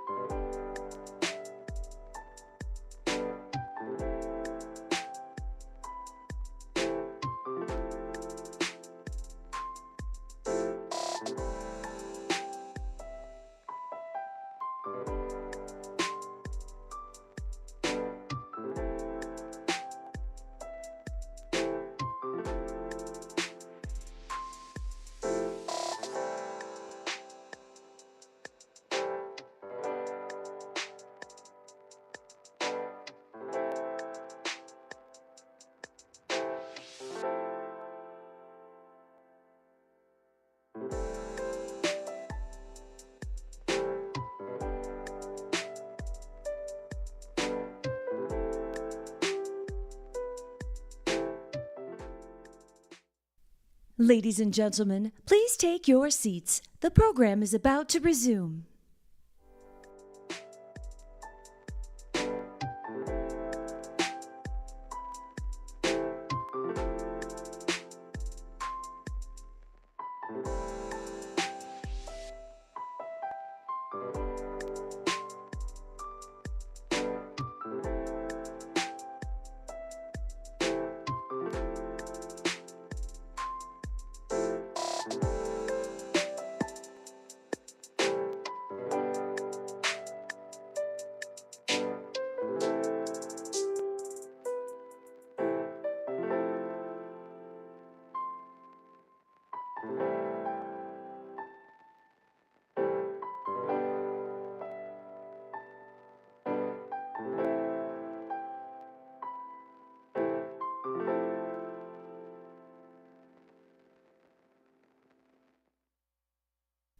Ladies and gentlemen, please take your seats. The program is about to resume.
Ladies and gentlemen, please welcome back to the stage, Stephen Balcom.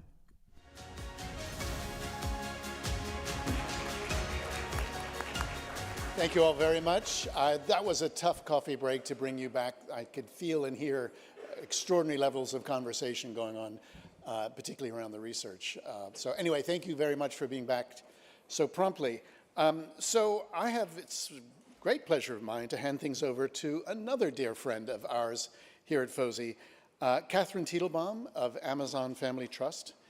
Catherine has held top online safety positions at companies since the 1990s, when I first met her, way back in 1998, I think we just agreed, when she was at Yahoo.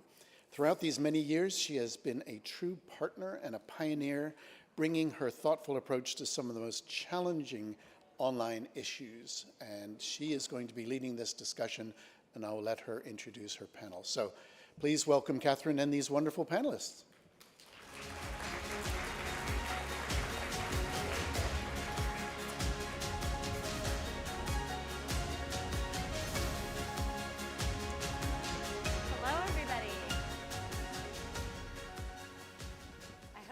hopped up on sugar from all those donuts like we are. It's my pleasure to introduce a fantastic panel today to talk about AI in the classroom, technology and the future of learning. And how lucky are we to be here today, this year, talking about it? Because I think we will look back at these presentations, these conversations, and hopefully smile with wonder of how prescient we all were, but we may also look back and say, what were we thinking? Because it is the moment. I'm going to ask our panelists to introduce themselves, and also, if you guys don't mind, to share one example of the ways that you engage already today with generative AI in your daily lives. Carly Anderson, why don't we start with you? Hi, everybody. I'm Carly Anderson. I am a former elementary school teacher, a literacy specialist, a parent of a 9-year-old married to a high school teacher, and I am currently a content creator online. In terms of generative AI, I have to say one thing that I am doing as a parent and a content creator. I am using generative AI to generate book lists for my child and for her classroom. So something as simple as, my kid is really into graphic novels. I would love a list of 15 more graphic novels that she can take to the library. Has been really fun for us and very fulfilling. Wonderful, and one I would not have thought of. Dr. David Bickham.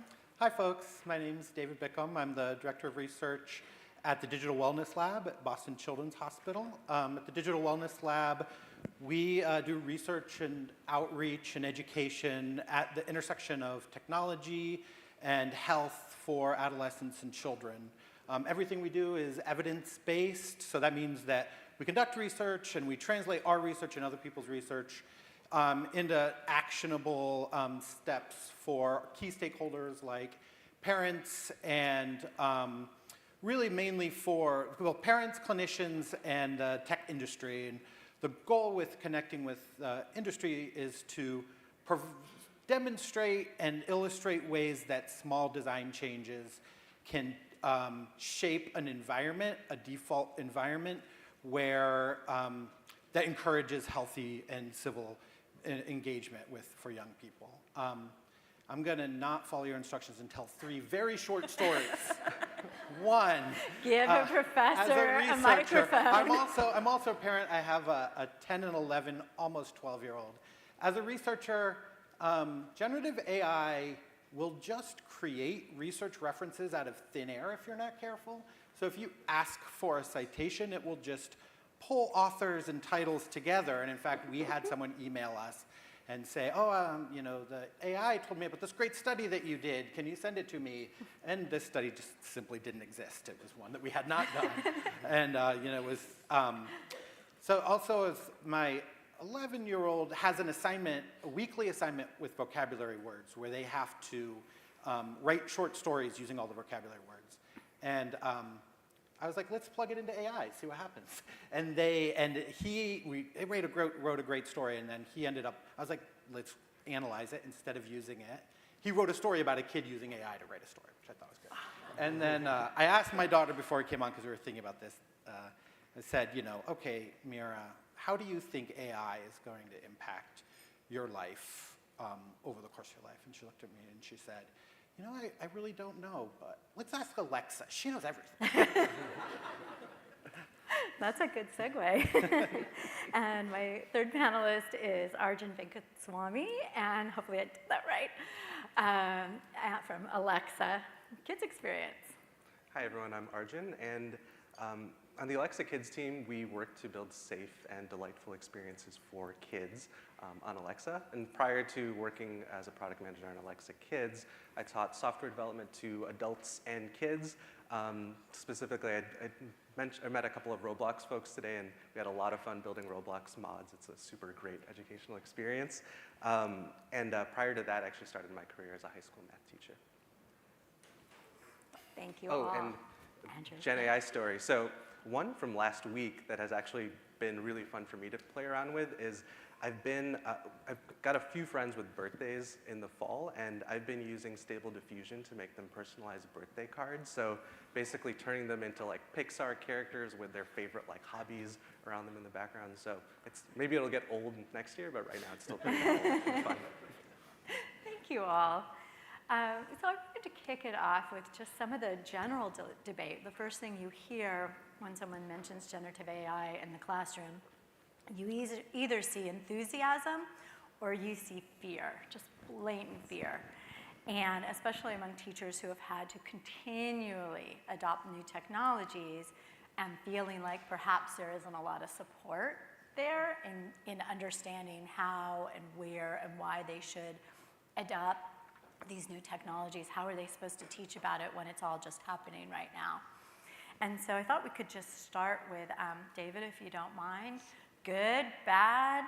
Should teachers be embracing this technology or waiting for a little bit? Ooh. I mean, I think currently we're at a phase of disruption where it's really been introduced, and that I think is where the fear is, that it's present, but we haven't changed the way around the teaching or the assessment yet, or building assignments to consider it. And so I think a lot of the fear comes from that. I think, it is our obligation and a critical responsibility of teachers and education to prepare our children for using this in the future. And I think that means moving beyond what I always talk about as like media literacy into recognizing that this is going to be something that transcends discipline or topic, and that we need to include it in all the education that we do. And I think there's 3 ways to do that, or 3 steps to that. We have to let kids understand what's happening. We have to show it to them. They have to learn how it operates, how it's using what's out there already to generate this, because it just looks like magic if you just do it. And we have to demystify it, which means we have to introduce the idea of bias. How is it biased and why? Then we have to let them play with it and do like what you're talking about, really have fun with it, create images. And then we have to teach them that because this exists, does not mean that they don't have to do the work anymore. Just because it can generate the answers to their homework not only means that they have to have that knowledge, but they now have to have a really deep sense of the reasoning behind that knowledge. And I think it's the teacher's role now to serve as how do we build that deep understanding and reasoning that we as humans will always trump these devices with. It's really interesting. When I started teaching, there was always an address of like, how do you teach critical thinking? And Carly, I'm wondering, do you have any thoughts on that? Like, how does critical thinking, it seems like David's touching on that. This is going to be a very elementary school teacher answer. It is a 5th grade Common Core standard for children to be able to look at a piece of literature or media and to critically decide if it's biased, what might have informed the author. We're really talking about that just in a different way, right? I think that we often underestimate children's ability to be a part of a conversation when we're looking at things like bias and you're looking at a piece of media. My daughter is 9 years old. She has looked at generative AI and she understands that it's not a human being that wrote the article that she's reading. So I think a big part of this is actually having that conversation with our children in a way that's developmentally appropriate for the age that we're working with. But we've got to involve them in the conversation. It's really interesting, and it comes to the research that was just shared earlier today, that the parents, kids are looking towards parents and children are looking towards educators, and it is a learning moment for everybody. I'm wondering, Arjun, if you could kick us off in thinking about how this might change education in the classroom or in just the classroom management, perhaps. Yeah, absolutely. And I keep thinking about how I would have loved to have some of these tools when I was a teacher, because I think one of the common trends in education over the last 20 years is teachers just keep getting more and more things added to their plate. And basically, this, like, you don't have any more hours in the day. You often have more students that you have to work with. So there's almost like a superhuman level of productivity you need to be an effective teacher, as well as therapist and all the other kind of roles that you end up playing as a teacher in the school systems these days. So I think a couple of the things that have popped up to me, specifically around making the classroom prep process a little bit more efficient, are going through the things I would have done, spent a lot of time thinking about on my own, maybe not having, if I didn't have a colleague to bounce ideas off of, treating some of these Gen AI tools, specifically the LLMs that have been definitely gaining popularity in the last 6 months, as a content collaborator.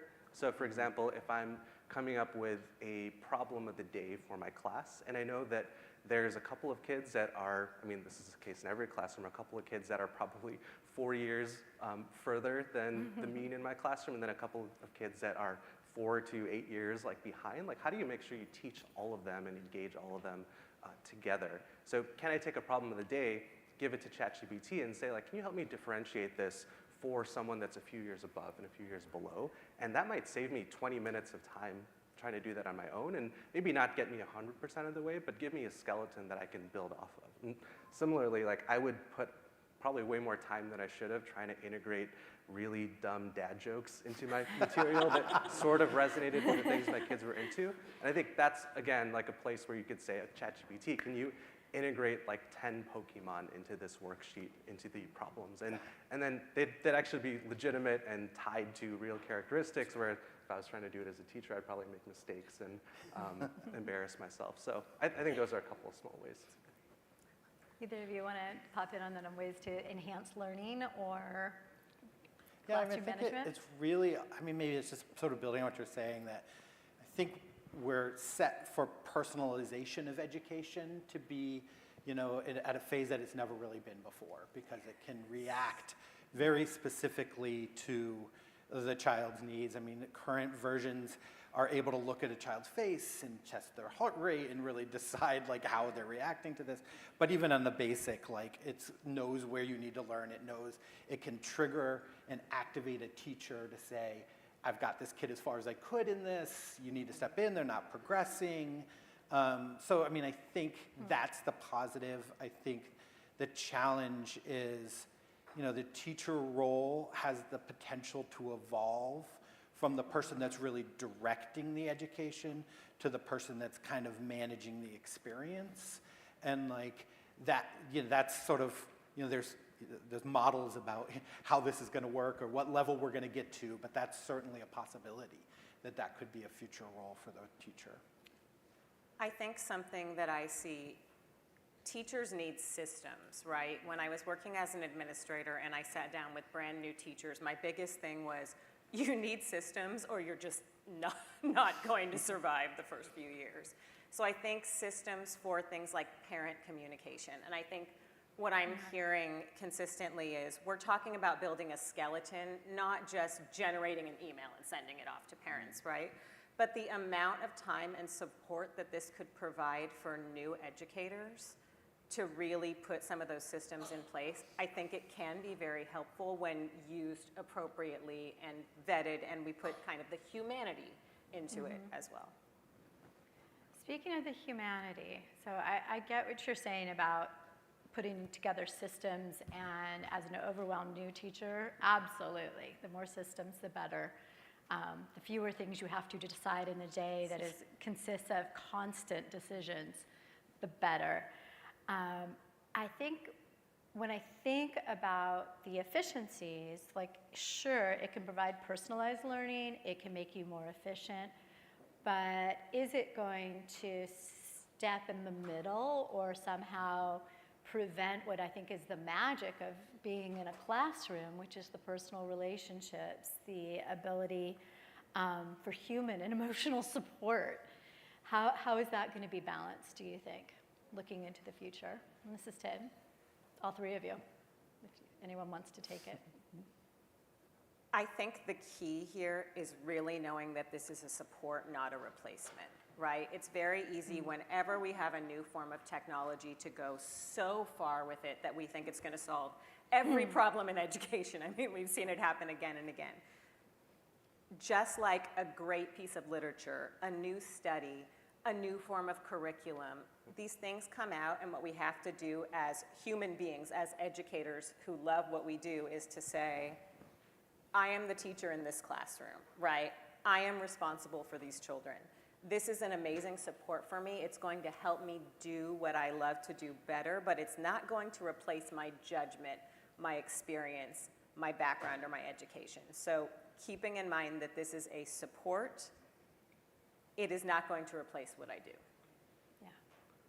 I think on that point, I would say that there's no way that this tech isn't going to change critical thinking to some degree, and both looking ahead to how it might change it and trying to shape that process, I think will be important. And the quote that always comes to mind, it's pretty cliche, is that Socrates quote about how he thought that the invention of writing is going to rot everyone's brains.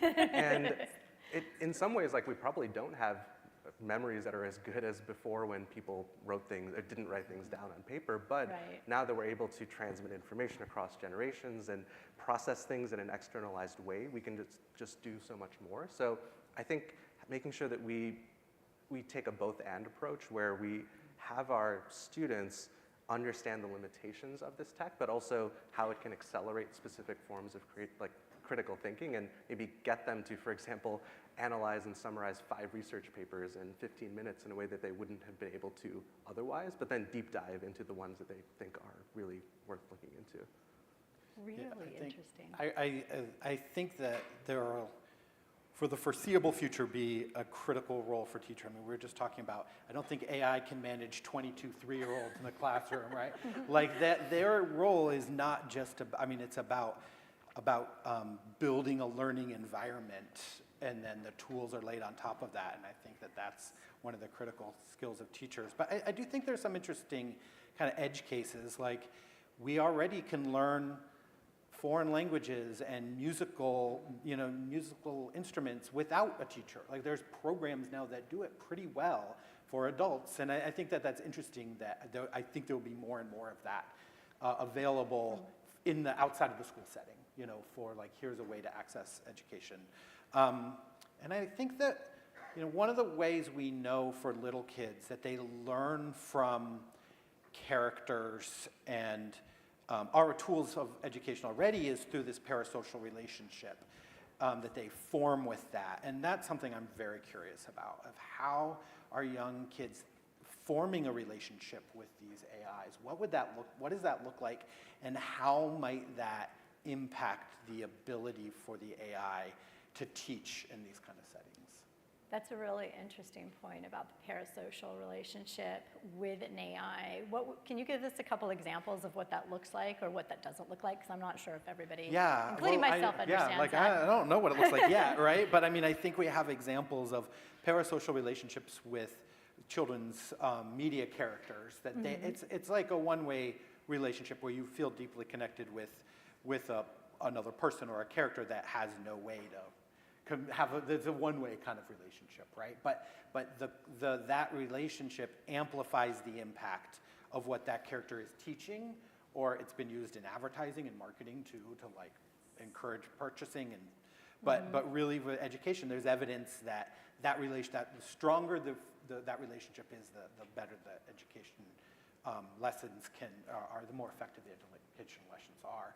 So I think, like, I don't know. I mean, do we want to enhance that? Like, it's kind of a little bit off-putting to say we want our kids to have a relationship with this so that the education is more effective. But I think it's interesting. On the other hand, it's not new. Right. We've been doing character books and character shows that are educational for decades now. Carly? Well, and I think when I think about any type of evolution in education, I think about, what is our goal?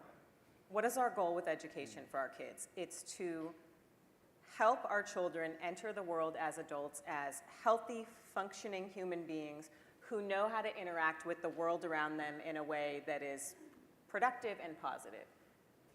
This is a part of what our children are going to grow up utilizing, right? However we react to it, it is here to stay at this point. So I think we're looking at all these things, but it's not going to disappear, right? So a lot of this conversation is around what do we know about this as adults, as educators, as parents, and how can we learn alongside our children so we know how they should interact with things like this, right? Are we having conversations about, hey, you love this character and it's so cool that they're teaching you long division, but also,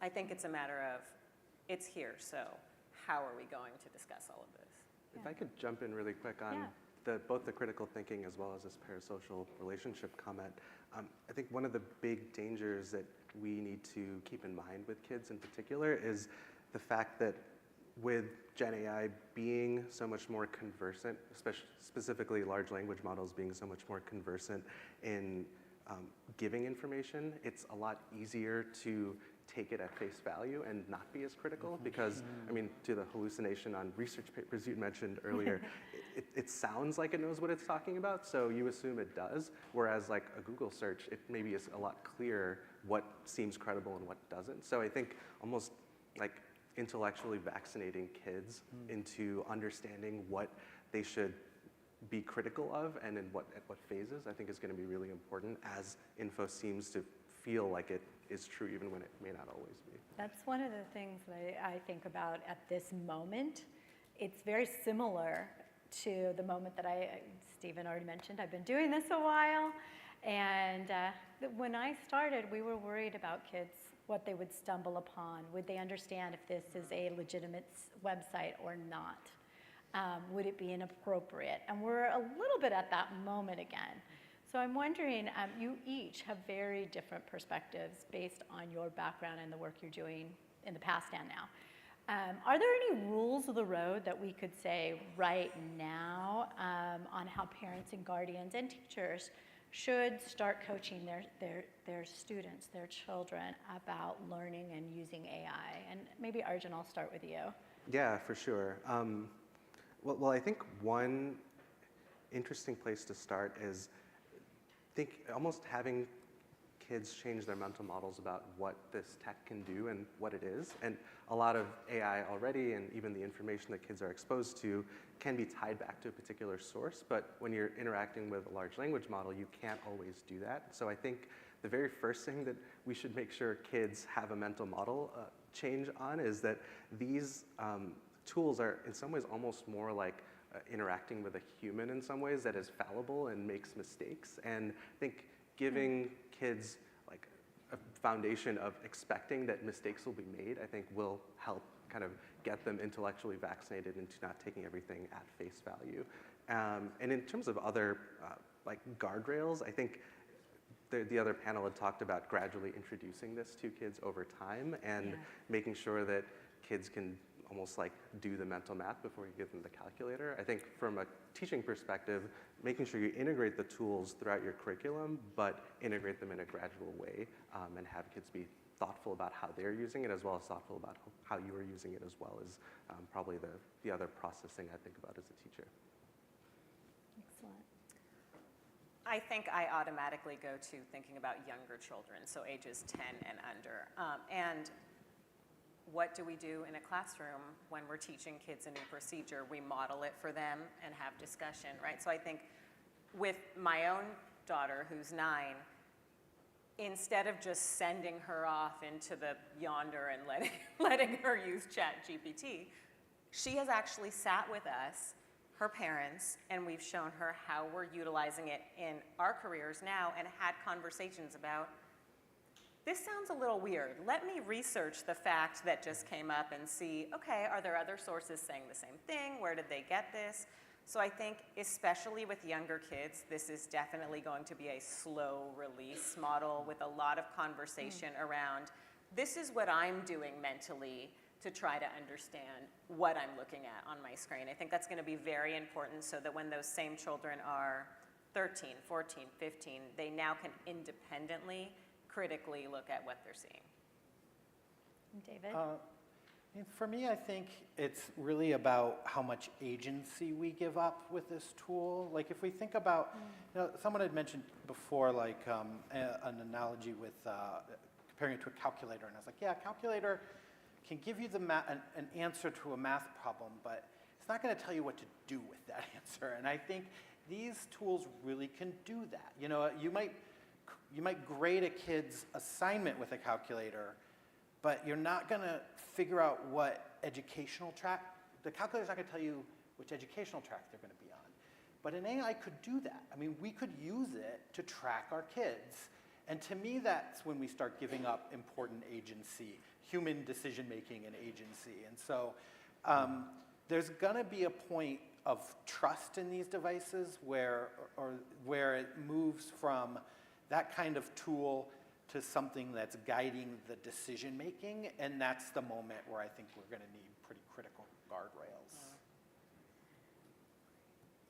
Thank you all. And like I said, all different perspectives. I want to just take the last couple minutes and lighten it up a little bit, especially for those people who are hesitant about, who maybe aren't the early adopters, probably like me. What have you seen, or what would you like to leave us with, potential uses, benefits for creativity, for play, for using AI in learning? Any examples you want to leave us with or point us towards?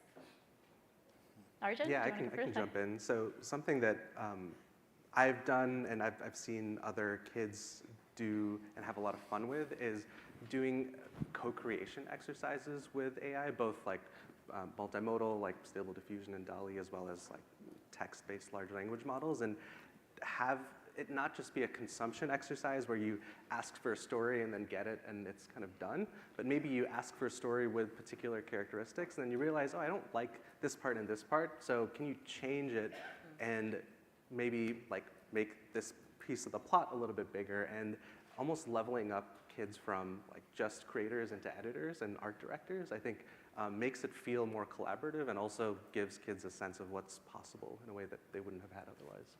Yeah, my experience is parallel to that because I sat down with my son who really likes riddles, and we're like, let's write some riddles.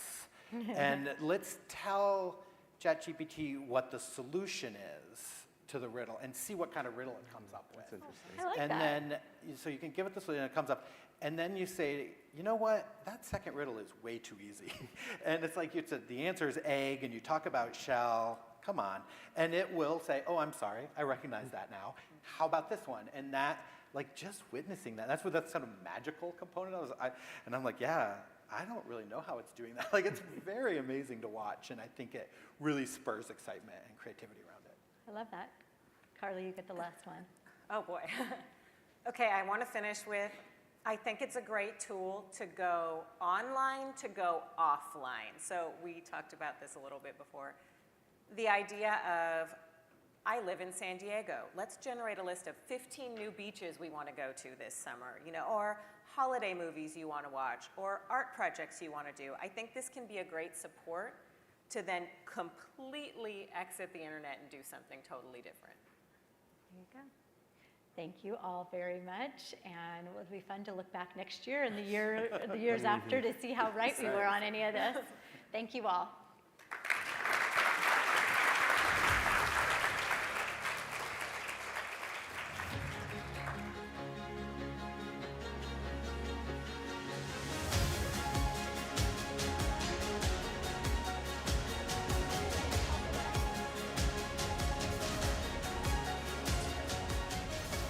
Okay, folks, okay. Well, first of all, huge thanks to Catherine and her panel for that fascinating discussion. We're about to go into our breakout sessions, so please, just one moment of your attention. For the games panel, go to Marina, which is upstairs on the 3rd floor. Please follow the signs when you get to the elevators. The mental health panel, go to Seaport 1, which is behind you, right across the foyer. Worldwide tour of online safety, you're in Seaport 2, also behind you, over to the right. And for the tech solutions panel, you're in Harbor, which is literally just here on my left. And we're then going to go into lunch, then into breakouts, and then we'll be back here at 2:10. So enjoy.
ladies and gentlemen.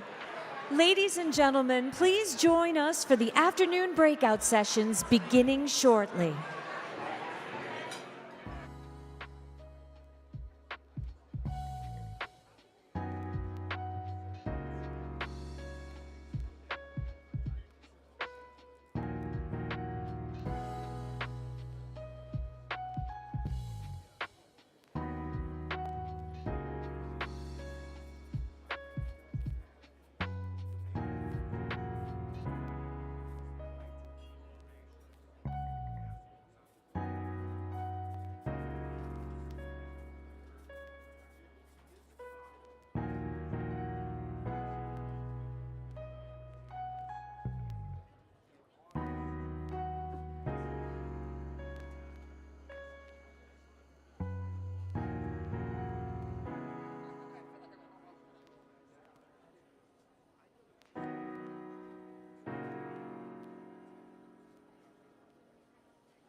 Ladies and gentlemen, please join us for the afternoon breakout sessions beginning now.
Discovery Houston, press to ATO.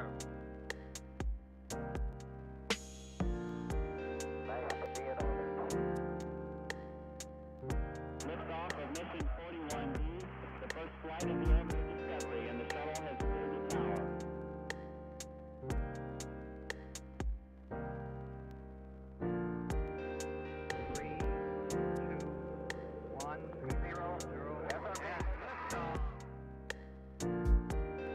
Discovery, go and throttle up. Discovery's 4 computers now have primary control of critical vehicle functions.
Ladies and gentlemen, please take your seat. The program is about to begin.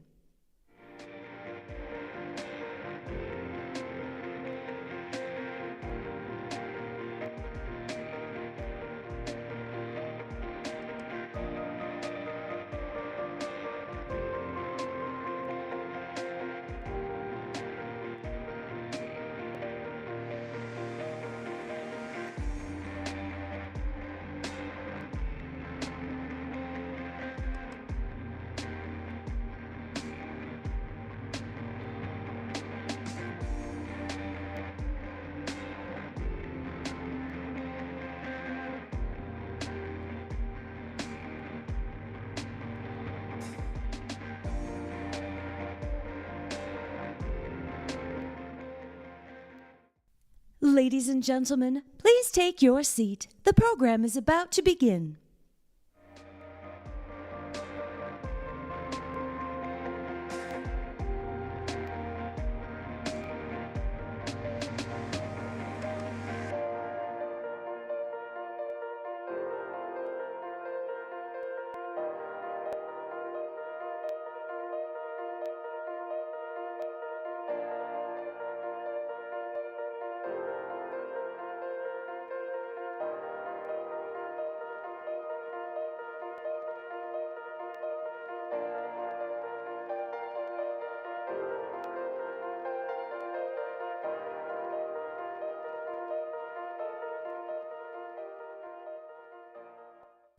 Ladies and gentlemen, please take your seat. The program is about to begin.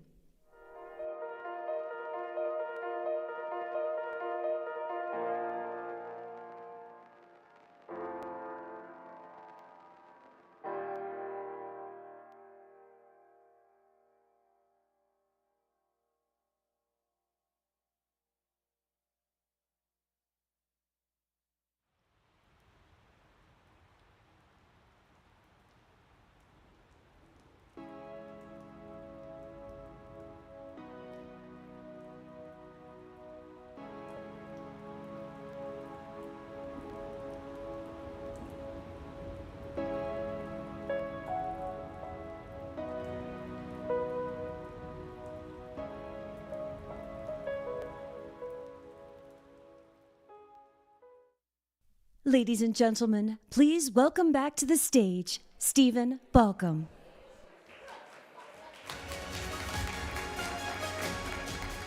Thank you. I see my relatives are here. That's great. Okay, team, I know this is going to be hard, but I'm going to ask you to share conversations, and if folks can shut the doors at the back, that would be awesome. And we can restart. Okay. If someone can, thank you. All right. Well, welcome back. I hope you've had some invigorating breakout sessions. I've certainly enjoyed a number of them. A couple of them were standing room only, which was pretty impressive. So now we have a rather special panel focusing on issues from a Global South perspective. And to help us in this discussion, I'm delighted to welcome our moderator, Anthony Robinson.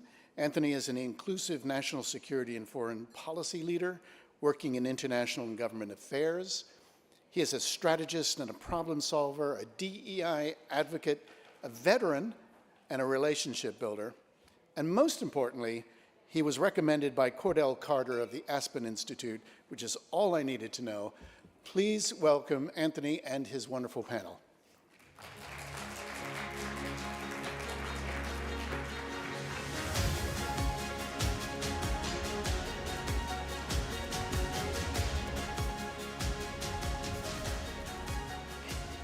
Good afternoon, everyone. Good afternoon, everyone. Excellent, excellent. So you already heard I'm a veteran. I'm a Marine Corps veteran, so I like a little loud call and response sometimes. We'd like to welcome everyone to this great panel today. I'm extremely excited to be here with a group of rock star panelists. I don't know how often that term is used in this space, but I want to sanction it today. We definitely have some rock star panelists here today. You heard Stephen give my background. This is a very interesting intersection of security and policy. And while I don't work directly in the tech field, this has is very meaningful for me and very timely. I think it goes without saying that the internet is global. You all have probably seen the headlines with from the US across Europe. They're trying to remedy and mitigate online harms. And let's just be truthful, a lot of times these harms impact the most marginalized, especially in the global South. So what we want to do today in this great panel that's focused on online safety in the global village, we want to examine online safety work being done across the global South, including regulations, the experience of families, and the industry's best practices. So without further ado, we're going to go ahead and get into it, and I'm going to introduce my panelists by name. And as you introduce yourself, if you could also answer the question, how does online safety work factor into your day job? So we have Pratishta Arora, Dr. Mashilo Baloka, and Daniel Lessa. So Pratishta, if you would. Thank you, and namaste. I'm Pratishta from Social Media Matters in India, and we work extensively on online safety in India and with young minds, young children, young adults, and also now expanded to teachers and parents.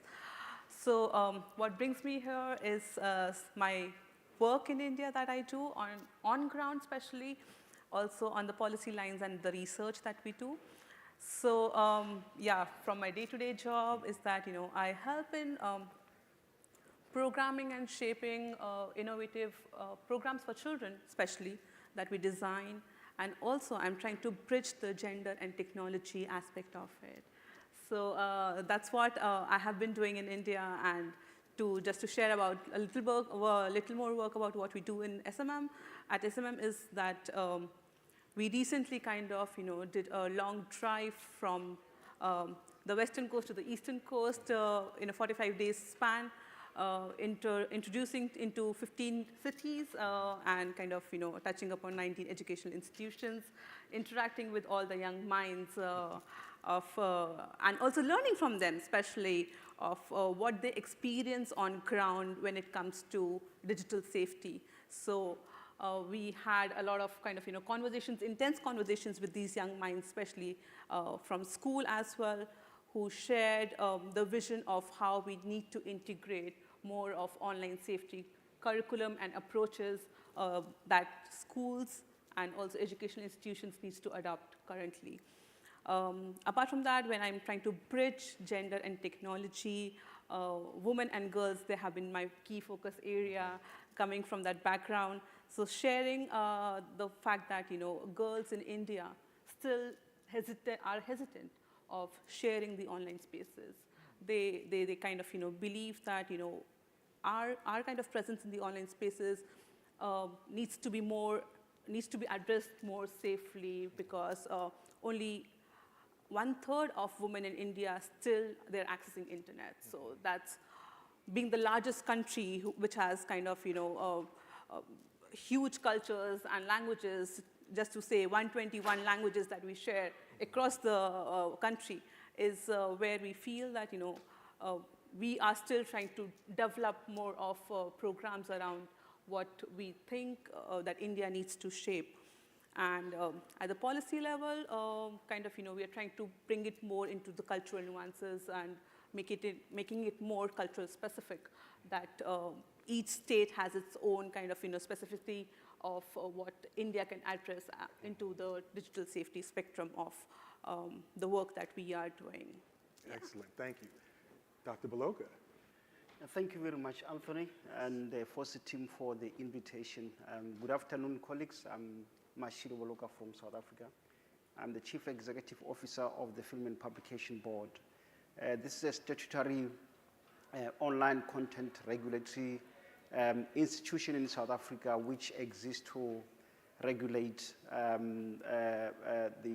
what you call in South Africa, or in our law, prohibited and harmful content. That's what we are responsible for.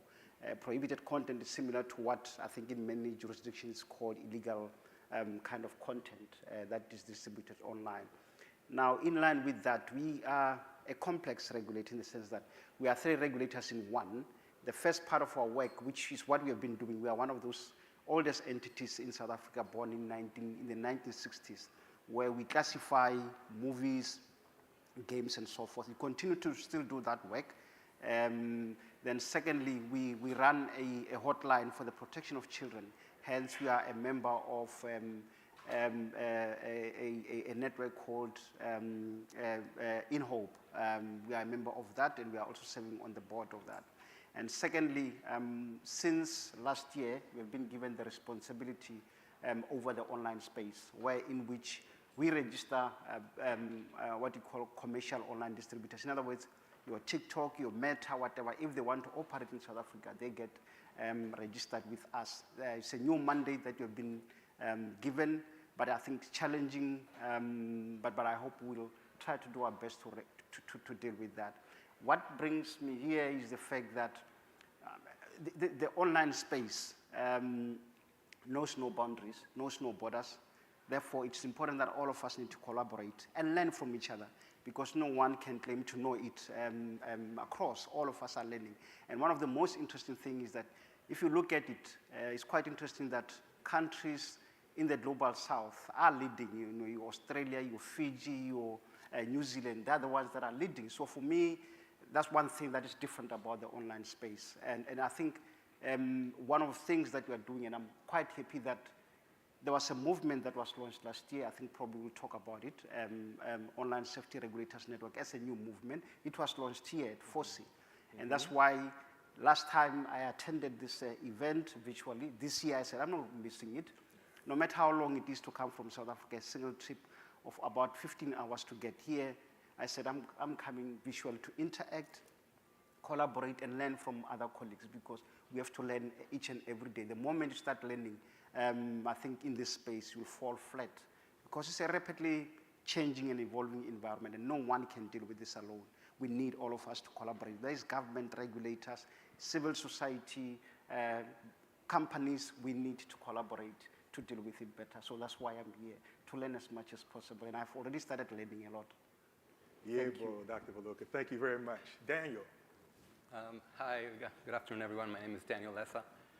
Thanks for the invitation. It's great to be with you today. I'm vice president at TMG. We're a consulting firm, and we focus on ICT regulation and policy in emerging markets. So our target is both industry as well as government and multilateral organizations. And we develop research, we develop advocacy, and we help different governments in defining their policies, writing rules, regulations, laws, with the objective of ensuring that technology, digital technology in particular, diffusion around the world is equitable, but also safe. And we focus primarily, as I said, on emerging markets. And what we try to do, and the reason that I'm here today, is also to focus on a piece of research that we undertook on child online safety across 9 countries, most of them emerging markets, to understand parental perceptions of risks as well as strategies to protect children online. So I'm eager for the conversation, and I hope you guys have a great time and learn something from our collective experiences and how other markets, emerging countries, are grappling with these issues. As Dr. Boloka mentioned, these are global issues.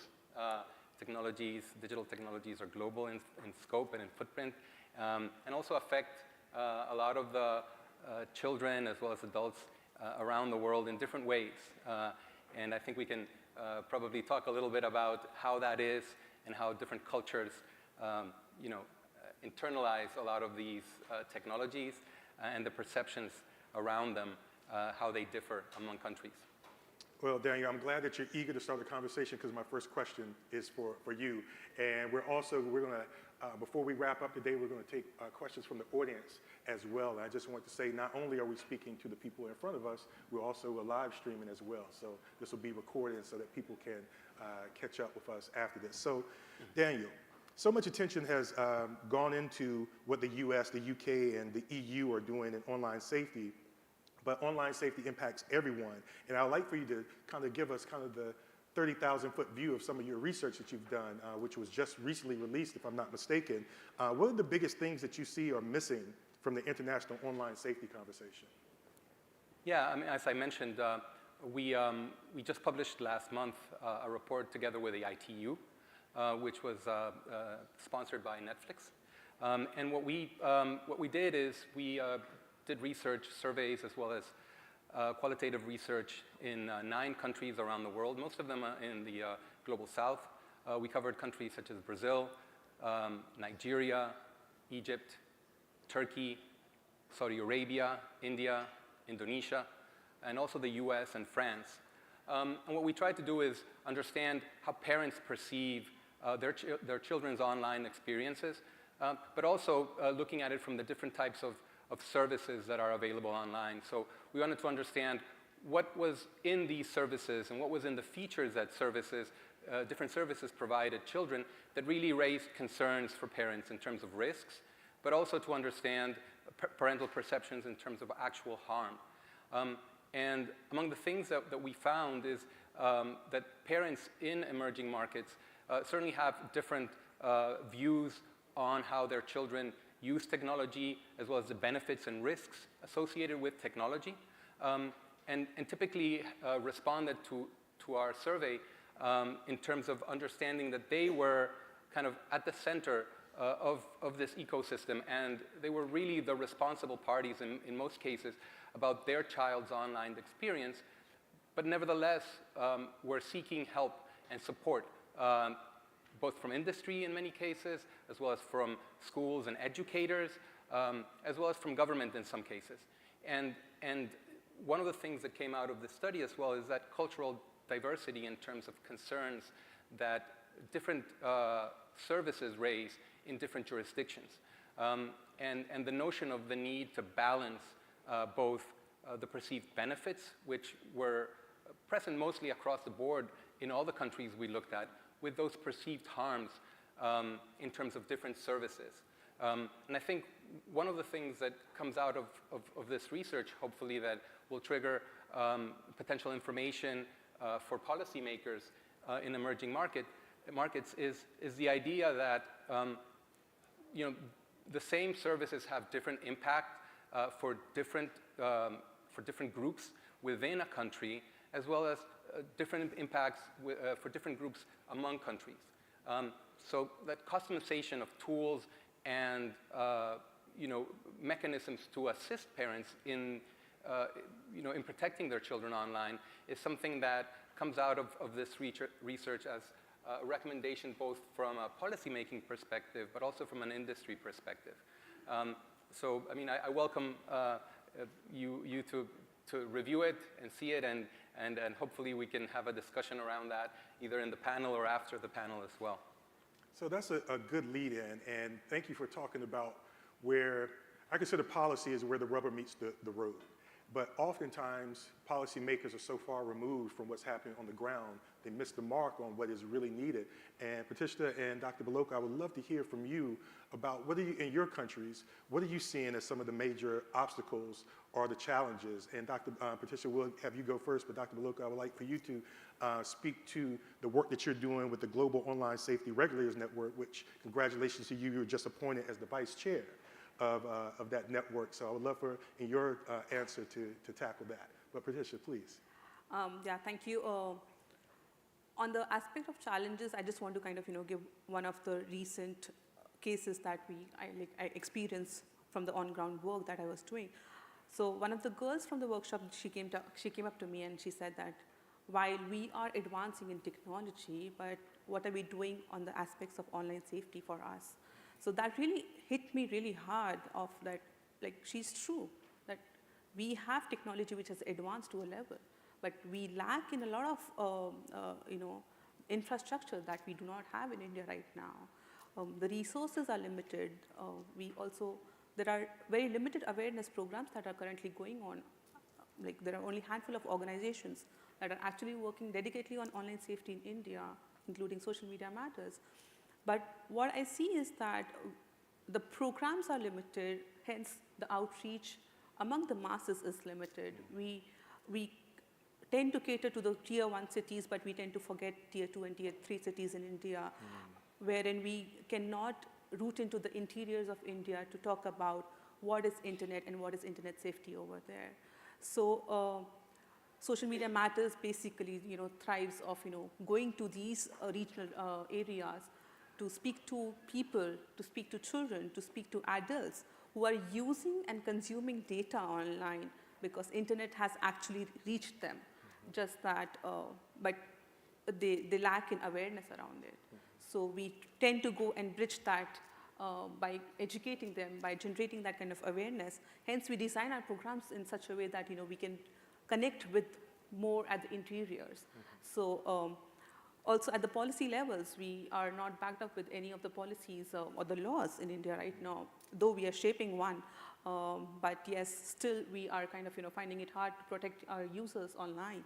So these are some of the challenges that I have experienced in person and firsthand as well. So this is what I come from, with my experience on ground. That's great, and you're also doing workshops as well. Training is very important when it comes to the understanding and implementation. Dr. Baloka. Thank you very much. For me, there are three challenges that we deal with as the Film and Publication Board. The first one is fragmented and outdated legislations, in the sense that for many jurisdictions, so you find that there are multiple regulators or legislation governing this space, and therefore there's always that contestation for space.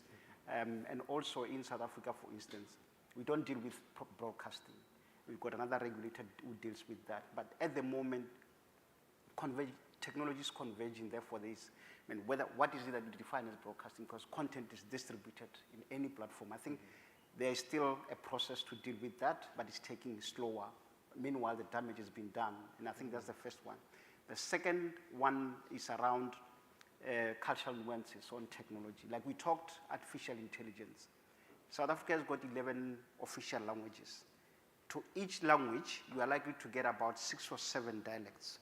And a lot of what you call prohibited content, which talks to your hate speech, content that incite violence, a lot of it is not tweeted or distributed in your normal language. It's largely in those dialects.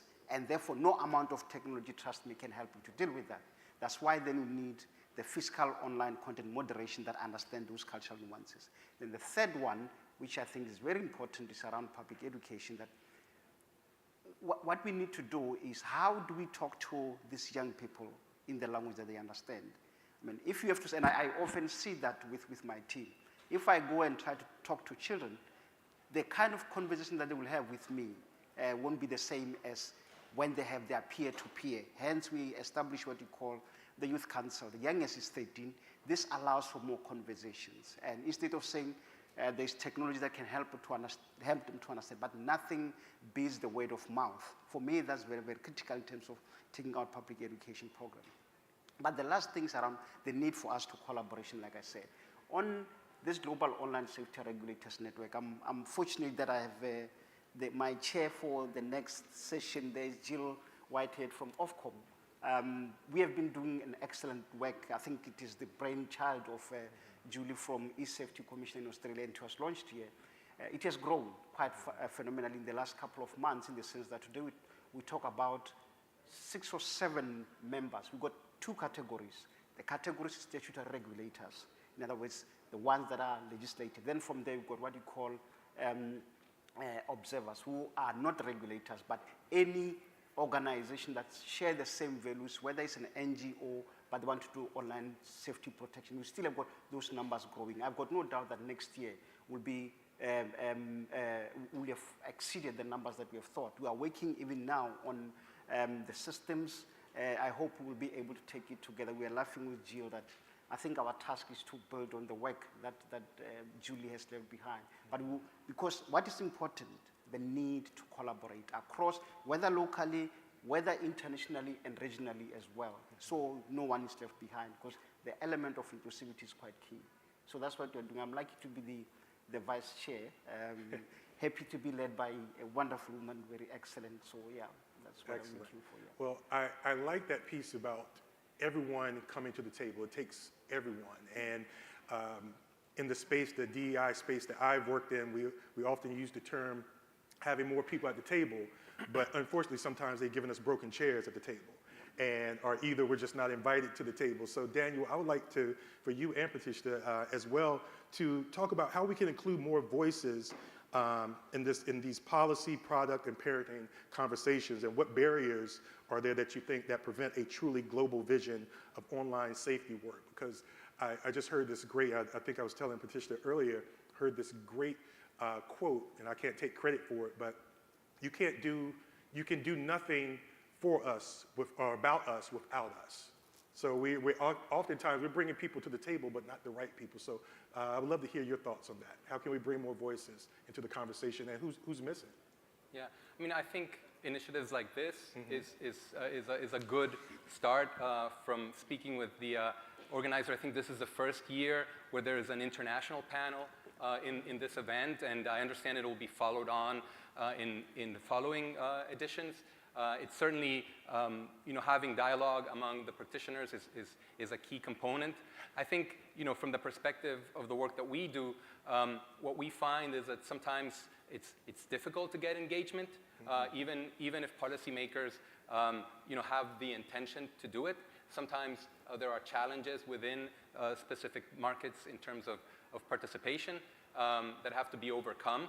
But certainly, I think from the research that we have done on the topic of child online protection, I think one of the things that came out very clearly, at least from the parental perspective, is that they do want to have a seat at the table, that they do want to be consulted, that they want to have mechanisms to participate in policy-making decisions, but that they don't want to do it alone, right? I mean, they want to be part of this ecosystem, that there's a need to engage other actors, especially educators and schools, as a tool to provide additional, let's say, ammunition for parents in the way that they approach some of these issues that are very delicate with their children.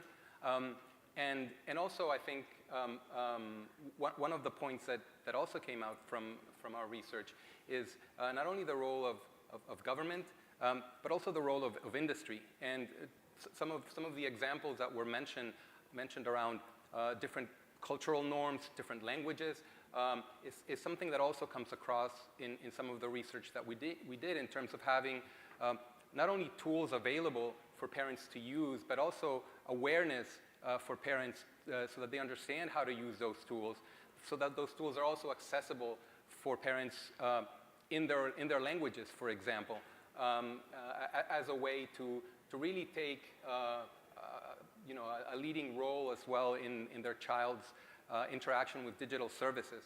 So I think there's a comprehensive conversation that needs to be had in many countries in the global south. This conversation is just starting. It has been going on in more developed markets for several years, with legislation and regulators already being put in place. But in other markets, I was mentioning to the panel that some of the discussions this morning on generative AI and some of the conclusions in more developed markets where those surveys were taken are similar to the ones that we are finding for, let's say, more well-established digital services that are just being adopted in many other markets. So it's kind of a cyclical issue around digital technology and how it diffuses around the world.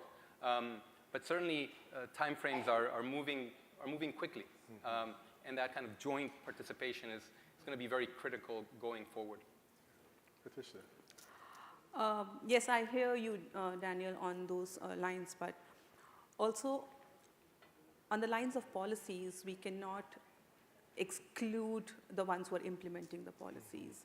So when we talk about implementation, we also need to have parents, we also need to have teachers, equally be a part of policy making. Policymakers needs to address and be conscious of the fact that we need to have it needs to be a multi-stakeholder group that helps in design the policies. And also on the lines of product, when we talk about product, it needs to be with the lines of safety by design, because when we're using product as an end user, we look into the safety part of it. We look into the safety context of it and how I am protected as a user over here. The product is there out in the market, but the usage is done by me. The product is being used by me. So how the policies are shaping, of course, adding to the cultural context of it, the regional context of it, the country-specific policies that needs to be taken care of. The big tech companies needs to consider the fact that, apart from the global standards that are designed, that are set, but we also need to have some exceptional policies with specific to the country, so that from India, if I talk about being so diverse, we face a lot of challenges over there when it comes to implementation part of it. I have myself experience when it comes to reporting mechanisms. We feel that they're not falling into the kind of the criteria that are there. So that needs to go hand in hand with the policymakers and also the government to adopt the policies that are there.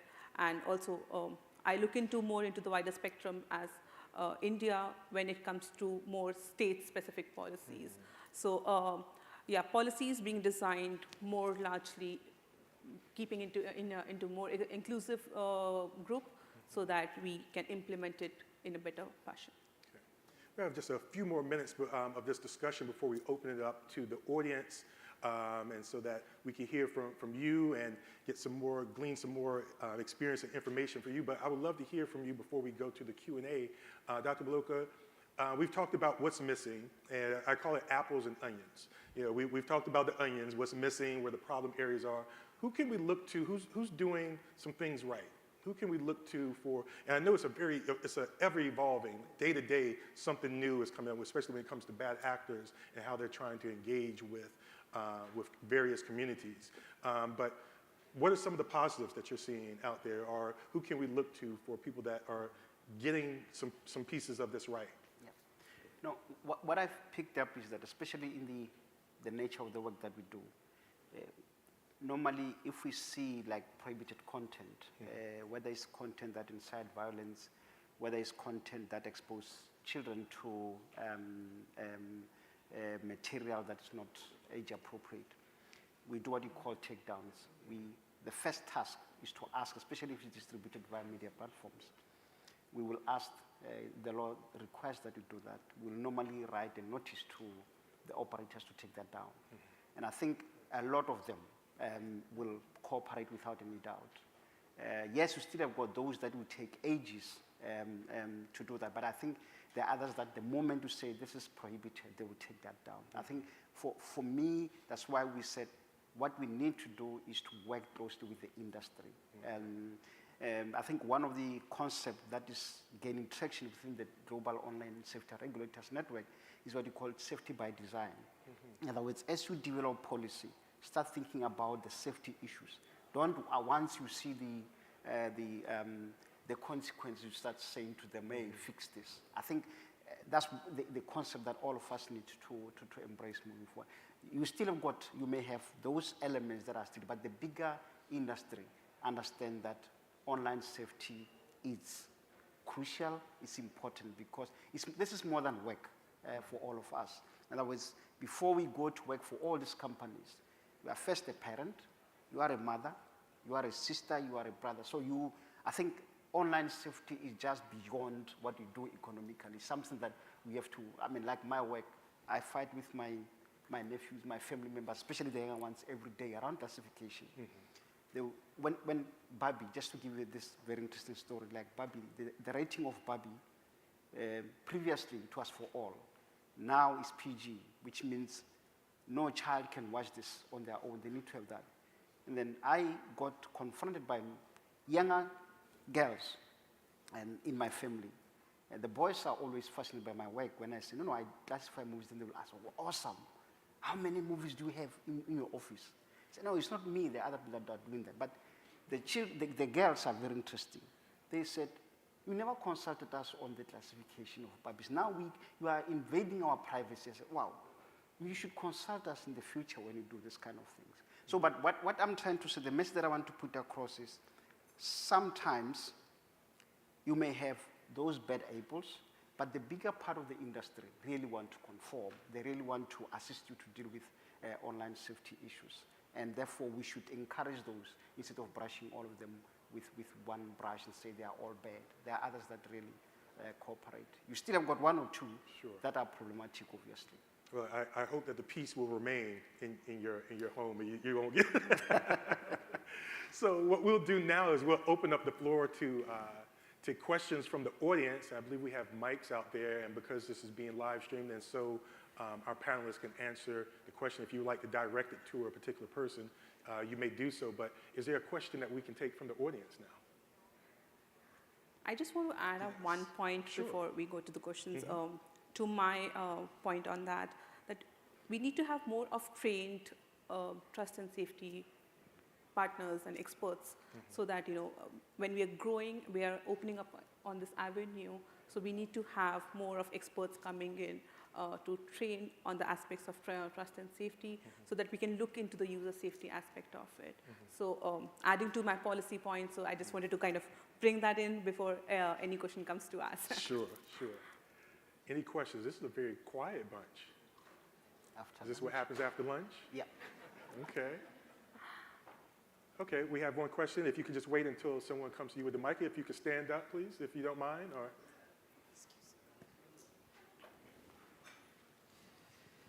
Hey there. Thank you. Hi, I'm Chuck.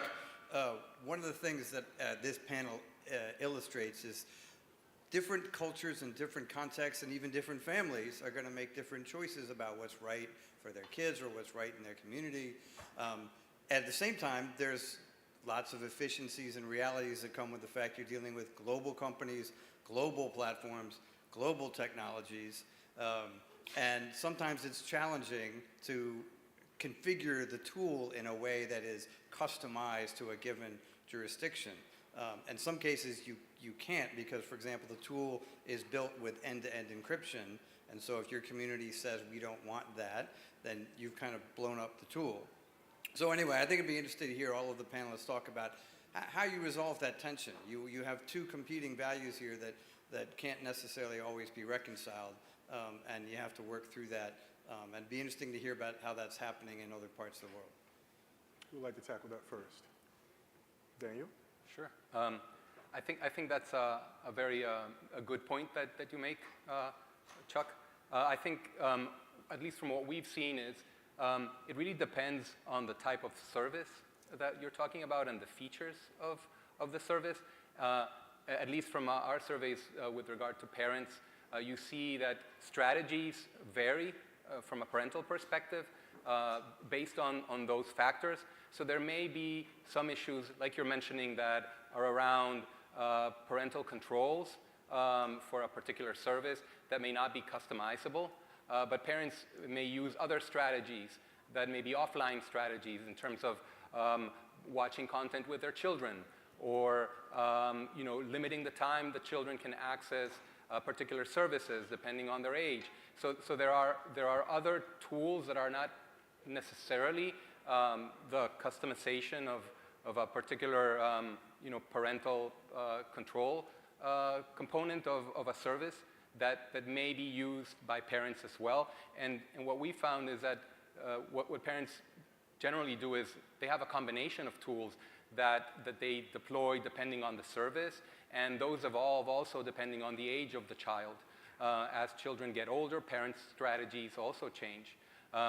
My sense is, at least from the research that we've undertaken, is the cultural component in terms of sensitivities is very important for parents. And they're seeking that support. It can be from industry, it can be from schools, it can be from government. There are many actors that can get involved, but at the end of the day, it's a combination of these factors. What parents have told us in the surveys that we've done, that is the way that they see as an effective way of protecting their children online. At the end of the day, parents are parents. They're very concerned about their child's safety online and offline, and they want to be responsible for that space and protect their children. Anyone else like to? Yes, I just want to add to what Daniel just mentioned about, in the offline version, we can also have a happy table for children, a designing of a happy table for children, so that children can also kind of follow what's there in the online domain, and also in the offline domain.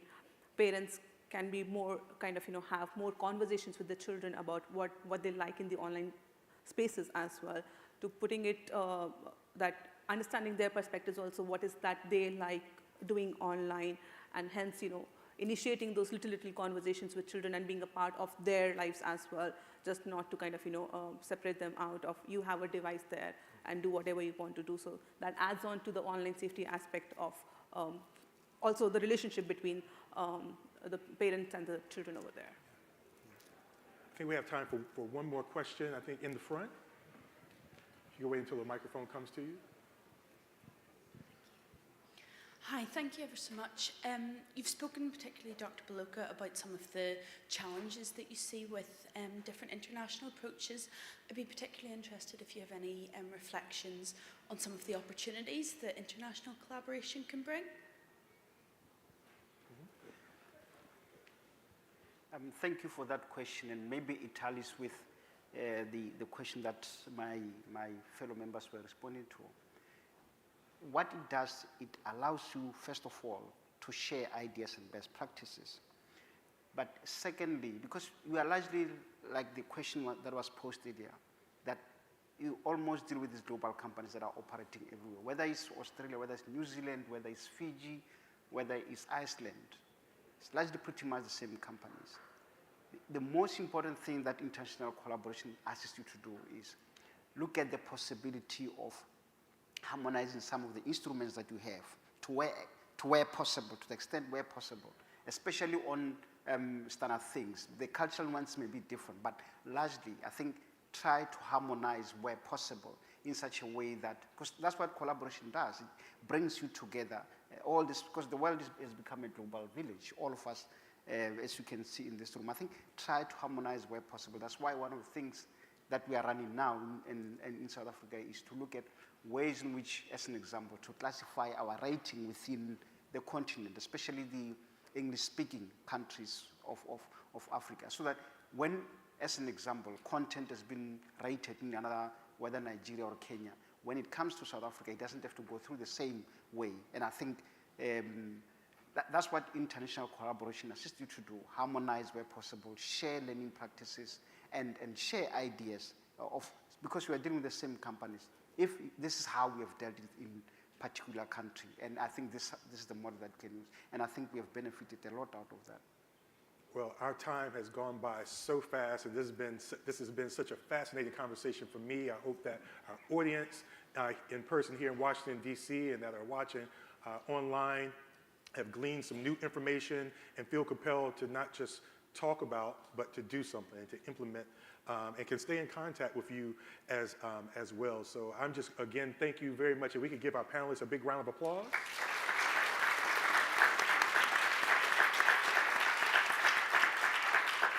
Again, we thank you very much for joining us. My name is Anthony Robinson. Thank you very much to Patricia Aurora, Dr. Baloka, and also Daniel Lesler. Thank you so very much.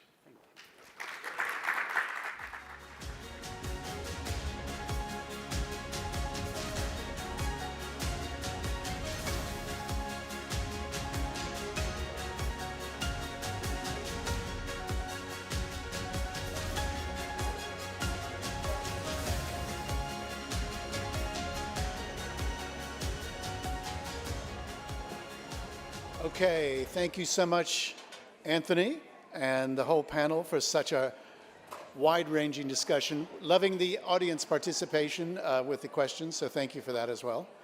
Now we're going to switch gears, and we're going to have to do the shush, aren't we? Shh. Oh, that worked even better. If we could close the doors as well, that would be awesome. Yeah, we're going to switch gears and consider how we as parents and those of us from platforms can better support our teens online and create a greater sense of digital wellness. Our moderator for this session is Alexandra Veach. Alexandra leads YouTube's government affairs and public policy across the Americas. In this role, she advises the company on public policy issues facing the platform and liaises with government officials throughout the Western Hemisphere to develop and implement policy agendas on technology issues. She comes to Google after a long career in public service, including as senior staff to President Barack Obama and Speaker of the House Nancy Pelosi, and experience leading government affairs for other large multinational companies. Please welcome Alexandra and her outstanding panel. Thank you.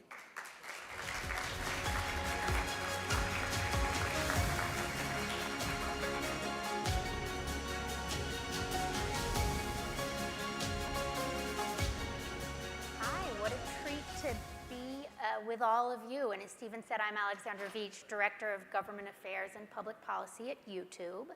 I'm thrilled to have the opportunity to be here and talk with my fellow experts about digital well-being for teens.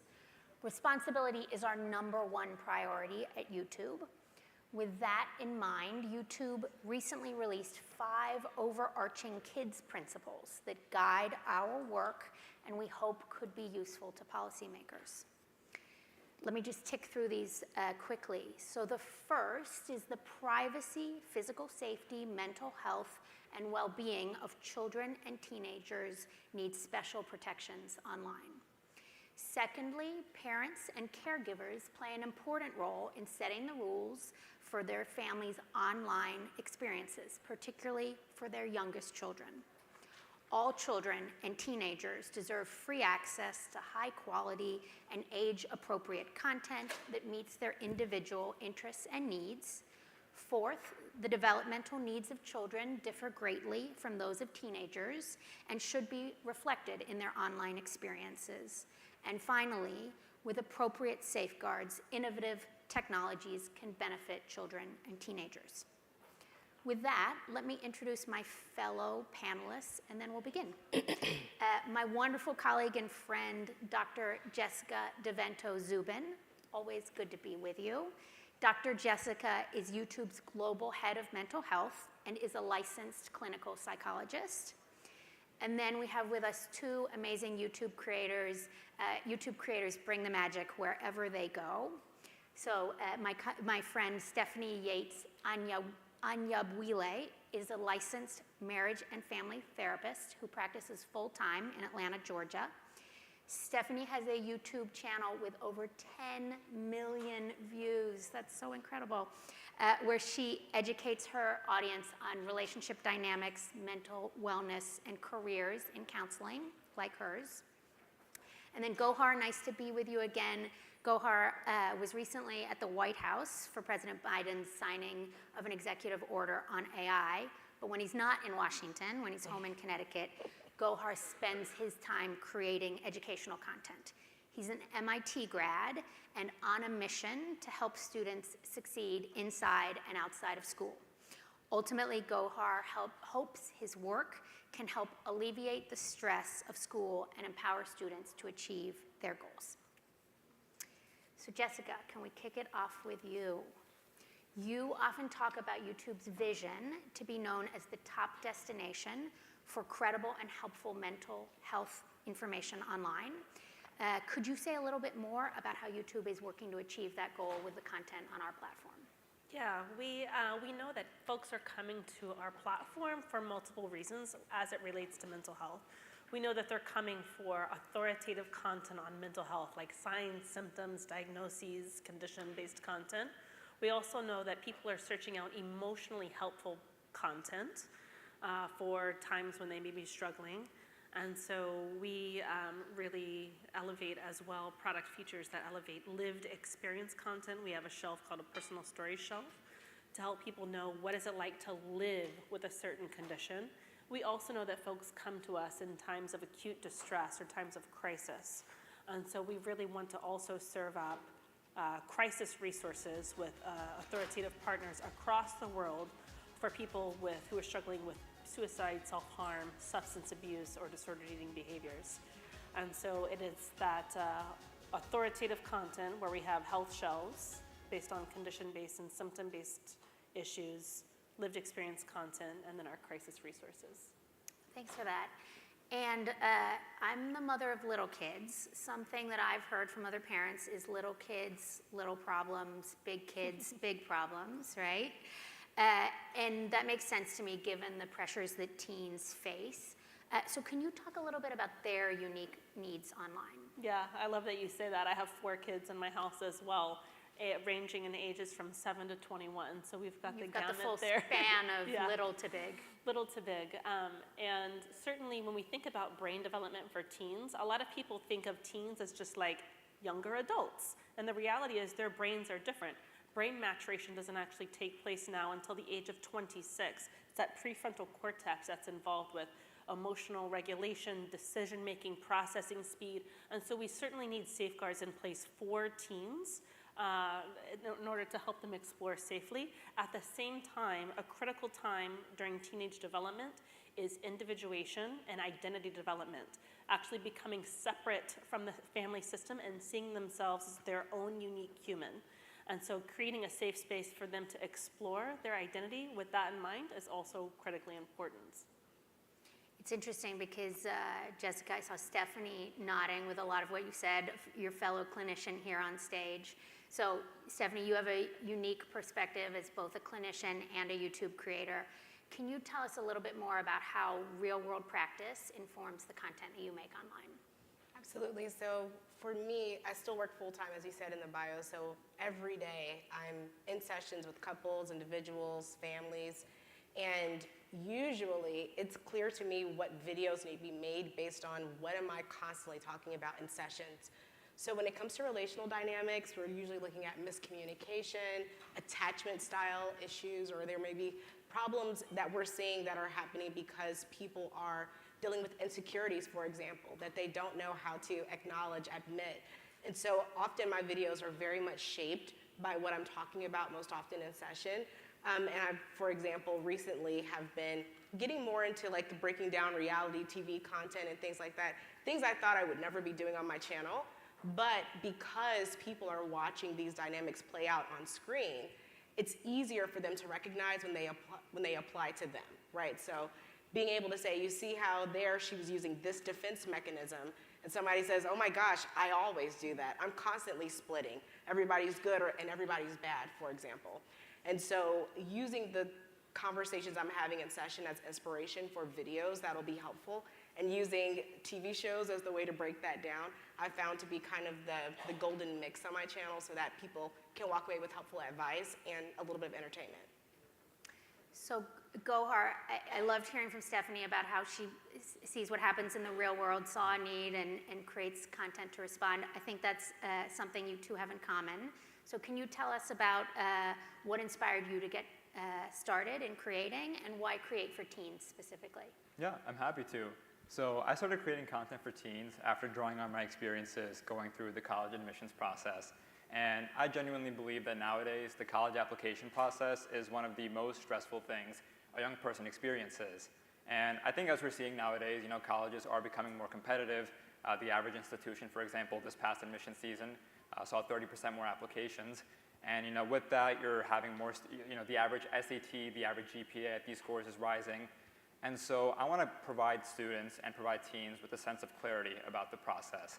When I was navigating the process myself, I didn't really have those resources around me. For example, I'm a first-generation student, so I really kind of had to figure out, what is the FAFSA? What is the Common App? And I think just kind of bridging this gap between, what students have to do and what they actually know is what I aim to do on my YouTube channel and with the content that I make. And I've seen it works. I'm making short-form content about how to fill out the Common App, how to find scholarships. And it's incredibly rewarding to see that students are now having and gaining access to the information they need to succeed in the admissions process. And Gohar, we talked a little bit about this world of big kids, big problems. Tell me a little bit more about the anxieties that you're hearing from teens and how a platform like YouTube or others can help improve their well-being. Yeah, so I think teens nowadays are struggling a lot with the sense of purpose. And I think a lot of, in my comments especially, I see students asking about, do I go to a 2-year, do I go to a 4-year? Do I study computer science? Do I study the humanities? And I think a lot of students are trying to figure out, what they want to be when they grow up, or what they want to study in college, or what the right path even is in the first place. And so with my content, my goal isn't to answer these questions. I'm not here to say, you should study computer science because of X, Y, and Z, or you should go to a 2-year because I think this is the best for you. Ultimately, my goal is to provide students with the information they need to make these decisions for themselves. And I think ultimately that's what YouTube allows me to do because I can make content about 5 different majors, and YouTube will surface each of these short-form videos to the students who might be interested in each of these majors and help them finalize a decision about, okay, yeah, this sounds like the right fit for me, or maybe it's not. And so, ultimately, I think it comes down to purpose, and I hope that my content can help students, kind of begin to gain clues and figure out, what viable routes might be for them. So when I talk about YouTube, just to ground ourselves in some statistics, 500 hours of content uploaded every single minute, 2 billion monthly logged in users. Stephanie, I'd ask you, what does a global platform like that, with that sort of reach, mean in terms of your ability as a creator to reach those who might not have access to the kind of resources that you provide in an in-person clinical setting? I love that question because that's the main reason that I got on YouTube, is that I was recognizing that a lot of the conversations I was having in sessions were repetitive for me, and that there's information that so many people don't know that clinicians look at as basic premises for healthy communication, for example. And so I started looking at how could I help people who were interested in doing this work, because as a marriage and family therapist, it's such a small community within mental health, but a lot of people just don't know of it, that it's a career option.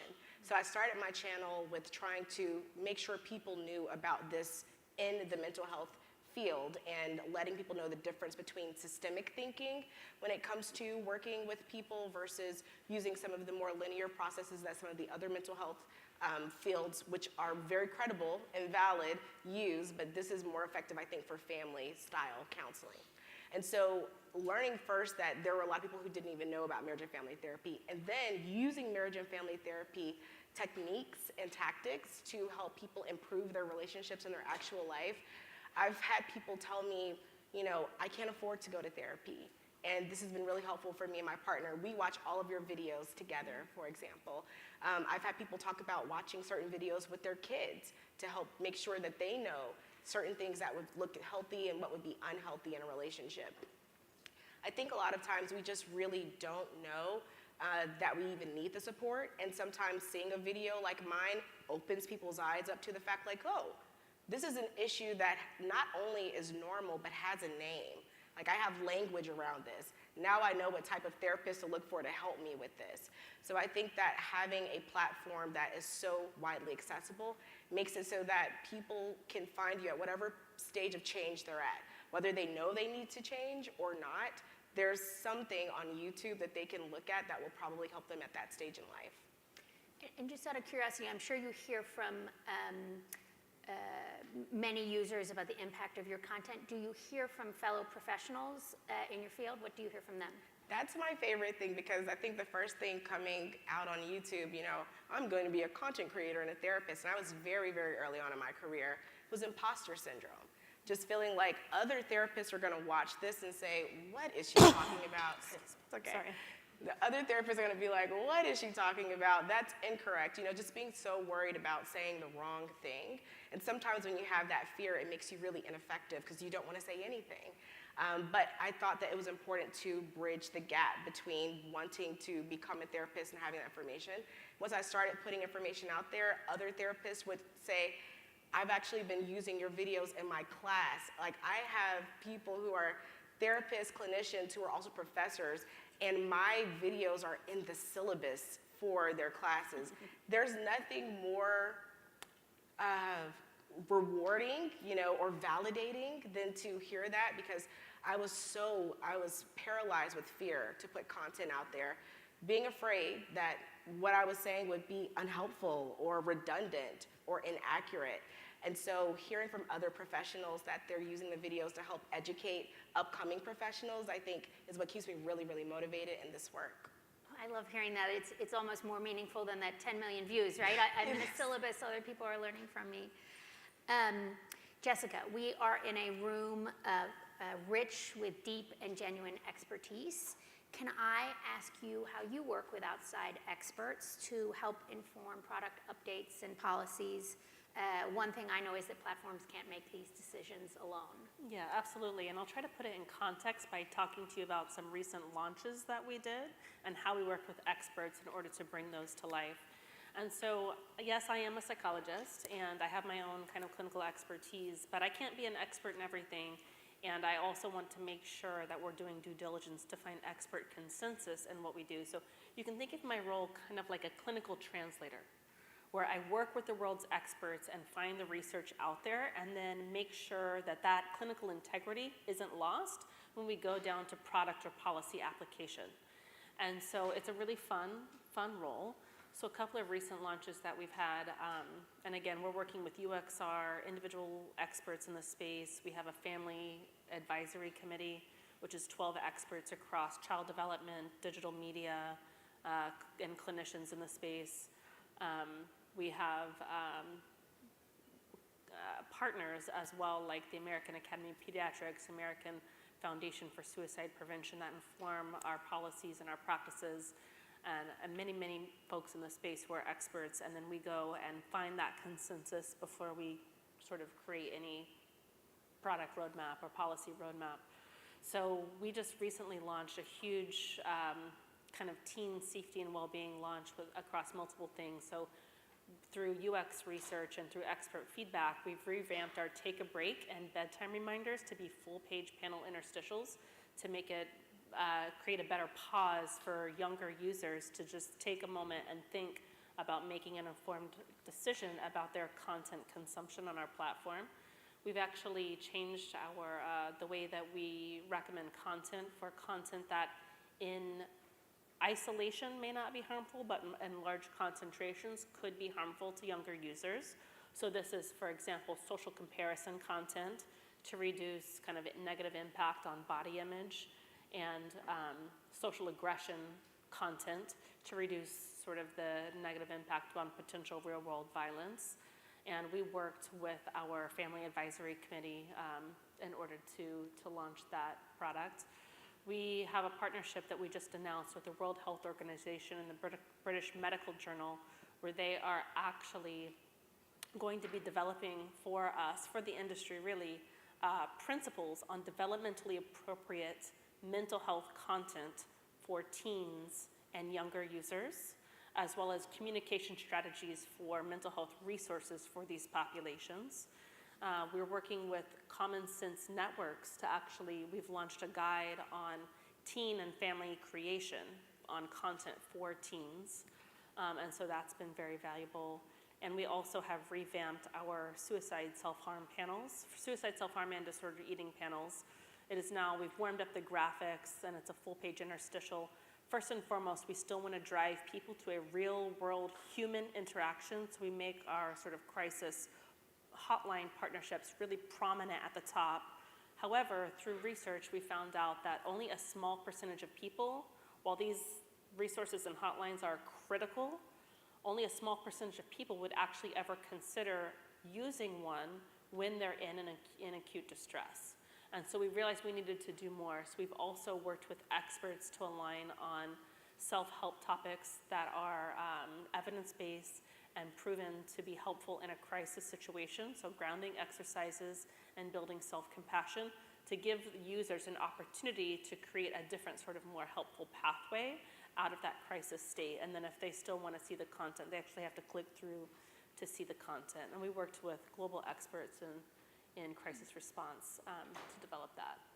That's really interesting. I think one of the through lines there is that those are all product features that we really want our users to take advantage of, right? We want them to note the take a break reminders. We want them to take advantage of the resources they need in those moments of crisis. And let me shift back to my two creator friends, Gohar and Stephanie. We know policymakers are thinking about the role of algorithmic recommendations and what appropriate policy making might look like there. Can you talk a little bit about how YouTube recommendations have potentially helped you grow your audiences or connect with users who are looking for the kind of authoritative content that you produce? Yeah, so I think when I think about educational content, especially for the audience that I produce content for, I realize that it all has to be very personalized. So for example, like the advice that I upload, a video about scholarships might not be applicable to a 9th or 10th grader, but it might be super relevant for an 11th or 12th grader. A video that I upload about extracurricular activities or how to take the SAT or the ACT, these are all videos that are just relevant to very specific segments and only relevant during a very specific period of time during a young person's life.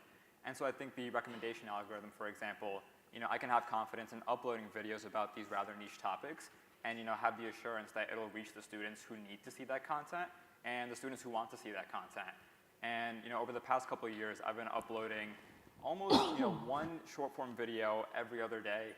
And the recommendation algorithm alone, I haven't had to do any outside publicizing, has allowed me to garner an audience of over 3 million subscribers, which has just been mind-blowing, honestly. It's incredible to see how this educational content now is reaching students domestically, internationally, students who just need help, both in school, but then also outside of school with other topics as well, such as mental health, fitness, well-being, and it's great to see how it's all branched out. Stephanie, what about you? I think for me, the algorithm, you put out content and it goes to people who are subscribed to you. And then sometimes you put out content that's relevant to such a large audience that YouTube recognizes more people need to see this. And so I remember back in 2021, I put a video out breaking down the family dynamics in Encanto. And that for me was a video that was very uncommon from my channel. I don't know if I'd ever even broken down a movie before, but that was my first video to ever reach over 1 million views. And that's because so many people resonated with different family members within that family. If you haven't seen the movie Encanto, definitely watch it. But it's one of those things where it is something that if you don't have the language to describe why you resonate with one of these characters or which family dynamics feel familiar to you that you'd like to work and course correct, you need language. You need to be able to show someone, this is what that looks like. Go to this timestamp in this video. This reminds me of us, for example. And the comments on that video really showed me there was a lot more work to be done in helping people heal multi-generational trauma, for example. And I think that it opened my eyes up to a whole new world of content that my users needed, or people that weren't even my subscribers, right, just needed this content to help heal family dynamics. And so it gave me valuable information. The fact that the video was being pushed out to people who wouldn't normally watch my videos and completely reshape the way I do content. When you talk about healing those intergenerational dynamics, I think you're saying we should talk about Bruno, right? Absolutely. That's an Encanto joke. Gohar and Stephanie, what advice would you give to creators like you, but in an earlier stage, maybe starting out, wanting to produce this really valuable, nutritious content? What would you tell them to do? I think Stephanie touched upon this, in your earlier answer about, there's this idea of self-doubt as you're making your content, like struggling to think whether, what you're saying is correct or whether people will resonate or whether, authority will think that, what you're saying is, factual and kind of, helpful in the first place. And so for me, if you're in an earlier stage, I think ultimately the advice you'll hear is to just begin posting. I think ultimately it's just feeling comfortable enough to share your advice and share your insights, share your perspective, even if, maybe you haven't fully figured out, what the content themes are going to be like or what the production quality is going to be like. I think a lot of people, a lot of early creators struggle even before they make their first video because they're trying to figure out the variables that aren't that important or maybe outside of, the core substance of the message they want to communicate. So I think ultimately it's just having the confidence to really just begin and to kind of stick it through and see where it takes you. Yeah, I think for me, I would say, in addition to what Gohar is saying, is consistency and allowing yourself to explore and experiment with content. I think when I first started, I had such a clear idea of what this channel is going to be about. This is a serious channel, and I'm going to be talking about how to become a marriage and family therapist. And even though there was a lot of need for that, there was such a larger audience that needed support in a completely different way. And for a while, I wasn't open to that because I didn't want to be looked at as someone who's just hopping on trends and doing things. But realistically, when you are able to show someone content based on shows, movies that they've seen, it's easier for them to digest a lot of jargon and information that might go over their head otherwise. I mean, I'm only an expert in a very specific thing, and everything else, I need somebody to break it down for me. And so I think that being willing to be open to what your audience is asking for, testing things out, exploring, especially I was telling someone, I was on a panel a couple of weeks ago where I was, it was full of creators. And they were saying, what do you do when you want to try something different and you're afraid you're going to lose your audience? I say be willing to lose a few and gain some more because there is an audience that's interested in whatever you're the most excited to talk about at that time. And I think that being able to step out and be authentic in that way will make people really engage with your content and resonate with your content because they know that you're enjoying what you're doing. I have please, a Jessica. thought as well, because we have a lot of authoritative organizations in this room who want to create content for teens. And part of what my team does is partner with those organizations and help them meet their audience's needs. And the reality, though, is a lot of teens are really leaned into peer content. Teens tend to have less stigma about mental health than older generations, and they're more willing to talk about it and to be a part of the everyday conversation, but they're not necessarily watching the authoritative channels on mental health content. And so what I love, for example, about your work and your work is you're meeting teens where they are and talking about topics that resonate for them, whether it's talking about mental health at the intersection of entertainment, for example. It's going to land and resonate with them. And so a lot of feedback that we get from our younger users is the content needs to be developed for them, by them, for teens, by teens. And so we encourage authoritative organizations to partner directly with teens in creating the content. An example of this is the American Academy of Pediatrics has an Asking for a Friend series, and I love it because it's teenagers interviewing pediatricians about really risky topics that are kind of difficult to talk about. The top viewed video for that series is about how to help a friend who's cutting, and it has over 20,000 views. Yeah. And so that just tells you the appetite really is out there. And then also partnering really top creators with experts as well to have these conversations. Child Mind Institute has it's called #MyYoungerSelf, and it's celebrities and famous creators giving advice to their teenage selves about what they wish they would have known then to help their life be a little bit more easy.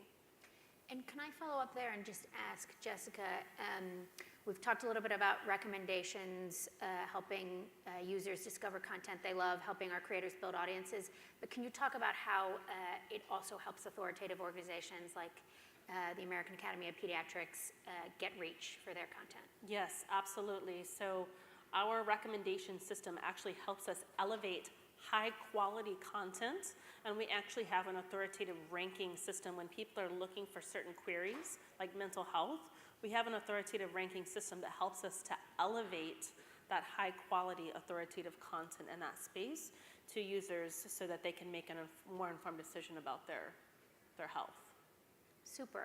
Lightning round last question, Stephanie and Gohar. Tell us an anecdote that's really stuck with you about your content and its impact on your viewers. Stephanie, starting with you, and then we'll close with Gohar. I think for me, whenever I can hear comments about the multi-generational impact of videos, that is what really resonates with me. So I've recently finished breaking down the Twilight series and the relationship dynamics in Twilight. That was a nerve-wracking one to do, but I love some of the comments that I was getting from fellow millennials who were like, I watched this with my teen, and what was really encouraging for them is that she already recognized the toxic dynamics that at 20 years old, a lot of us still hadn't recognized. And so I think that that makes me very motivated to see what's possible with social media and educating teens on healthy relational dynamics.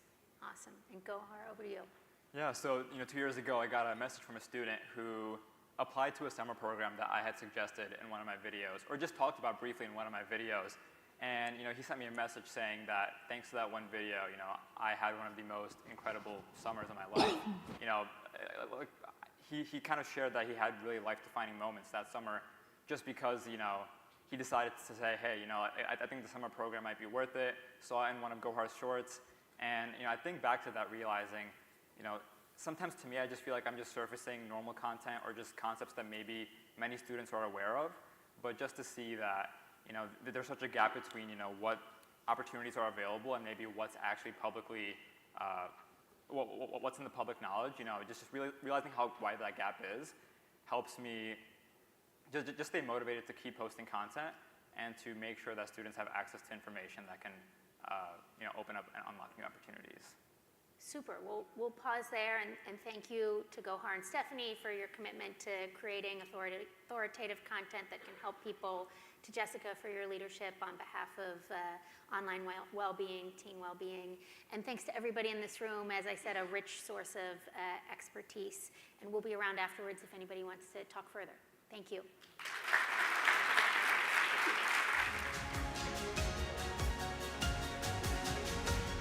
Thank you guys so much. Fantastic. All right, this is going to be a very short break, and then we're going to reconvene at 3:35.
Ladies and gentlemen, please take your seats. The program is about to resume.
Ladies and gentlemen, please take your seats. The program is about to resume.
Ladies and gentlemen, please take your seats. The program is about to resume.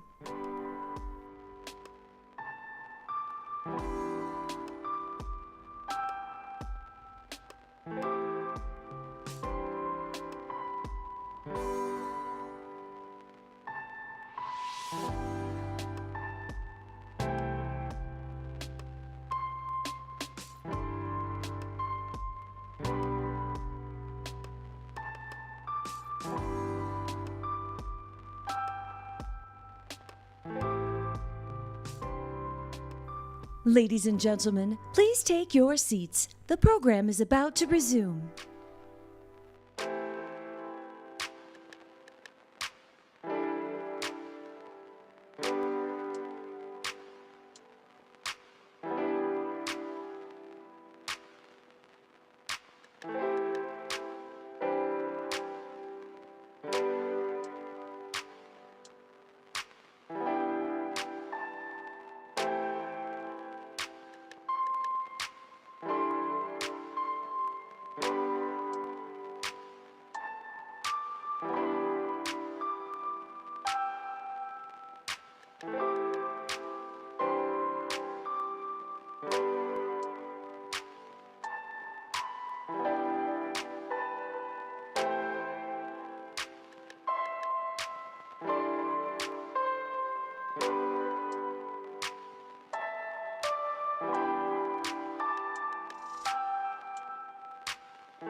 Ladies and gentlemen, please welcome back to the stage, Stephen Balcom.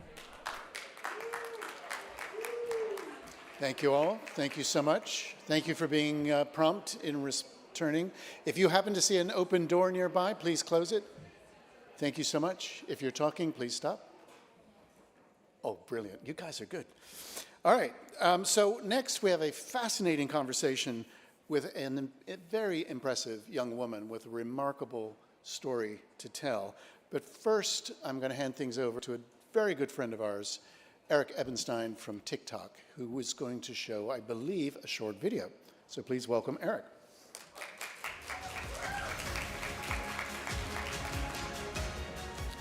Hey friends, my name is Eric Ebenstein. I'm a Senior Director of Public Policy here at TikTok in Washington, D.C.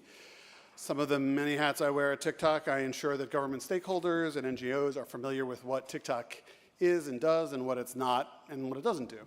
So one of the things I always like to do, quick show of hands, who actually kind of knows what TikTok is? Awesome. Who has TikTok on their phones?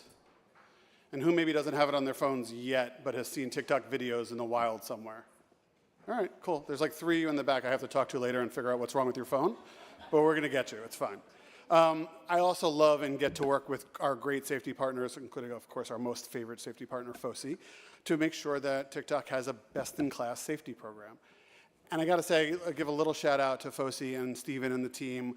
I've been working with TikTok nearly 5 years now, so I'm about as old as TikTok has existed in terms of company tenure. And Stephen and the team welcomed us when it was just me in a small WeWork in DC that they are actually in too. The first FOSI conference we attended as TikTok, I think there was 3 of us. And now I don't know where all my TikTok people at. There's like 20 or there's a whole bunch of us. Awesome, thank you. I'll get you back for that later. So it's just great that we're working together and doing more and more together, and that's incredibly helpful for us, for our platform, for the community, and really big fans about that. So everyone at TikTok has a different feed. That's what makes it so fun, the For You feed. My feed is different than your feed is different than your feed. My feed has a weird mix that kind of reflects the weird mix that I am. I'm a long-suffering New York sports fan of the right teams, which we can debate about later, so I get a lot of their content. We just got a cat in my family, so I get a lot of cat content, a lot of dog content, a lot of random pets that nobody should have content. It's really fun and keeps it interesting. We laugh about it a lot. It's a great thing. I send videos back and forth with my family all day long. And just to break the mold a little bit, and again, everybody's different, has their different interests. I grew up in Central Jersey going up to see Broadway shows a lot, so I get a fair amount of Broadway content. And like Wicked just celebrated its 20th anniversary, so I'm getting all this really fantastic content about Wicked, the original cast, the new cast, everyone in between, and it's not stuff that you find really anywhere else, and it's kind of what makes TikTok TikTok, which is why it's so great. So I'm really excited. I'm going to invite her up here in a minute to have, more important than anything I just said, we're going to talk to TikTok creator Jasmine Vega, who has this just unbelievable, I think, only in TikTok story about how the platform is available for anyone to have life-changing opportunities with a positive impact on families, local communities, and anyone who sees the videos. So can't have a TikTok presentation without videos, so let's see the first video of Jasmine's TikTok Sparks Good. I'm Jasmine, and TikTok helped keep my parents' dream of owning a restaurant alive. My dad always had a dream of opening up a restaurant, and my mom helped make that a reality for him. As immigrants coming to a new country, the idea of ownership of a restaurant was something that they almost could have never imagined. It really did feel like a dream. But March of 2022 was a very scary time. When business was slowing down, we didn't think we would be able to renew the lease for that upcoming June. That's when I started making TikTok videos. After we posted the video, we were slammed. People letting us know that they were trying it out for the first time. And the customers we gained from TikTok made us more optimistic about the future than ever. We were able to renew our lease and hire back our employees full-time. I always knew TikTok was a pretty powerful platform, but I never realized the extent of that power until a small-town girl like me was able to reach millions of people and help keep my parents' dream alive. All right, please welcome Jasmine Vega.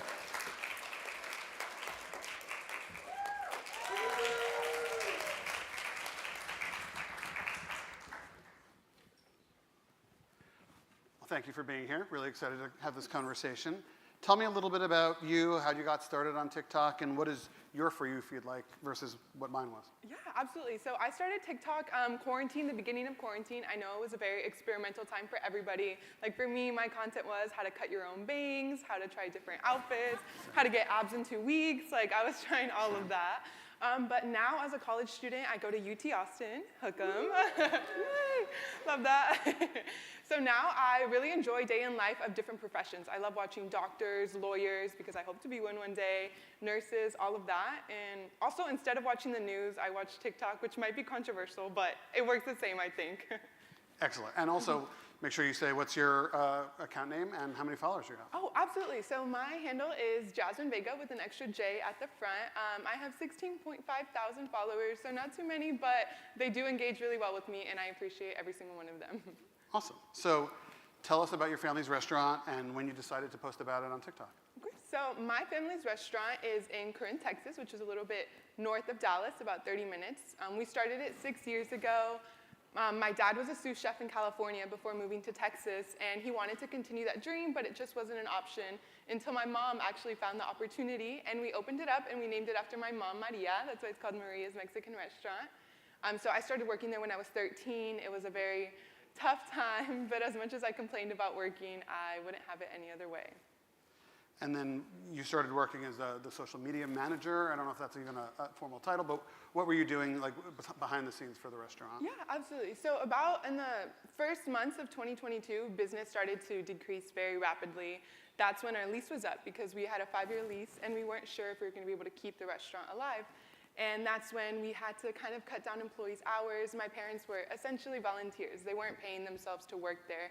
My mom had 3 jobs, and so they took out some personal loans, and we had to let our social media manager go. So I decided to take on that role. I thought I was tech savvy, but I realized not too much. So I started to post on Instagram and on TikTok as well. And then the specific video, what caused you to post that video? Describe it in your own words a little bit, if you would. Absolutely. So I had noticed a lot, because our restaurant isn't aesthetically pleasing, it's kind of a hole in the wall, that a lot of people would come inside, look around, and realize it wasn't the right vibe for them, if you would say. So they would just leave. And I understood if people didn't want to try us out because they didn't like the food, but the fact that they didn't even give us the opportunity made me a little sad. It was a little upsetting. And so I made a video to highlight that and also hope that we would grow a stronger customer base. All right, and since we're talking about it, let's show the TikTok. Yo no sé cuál fue la razón. Si yo te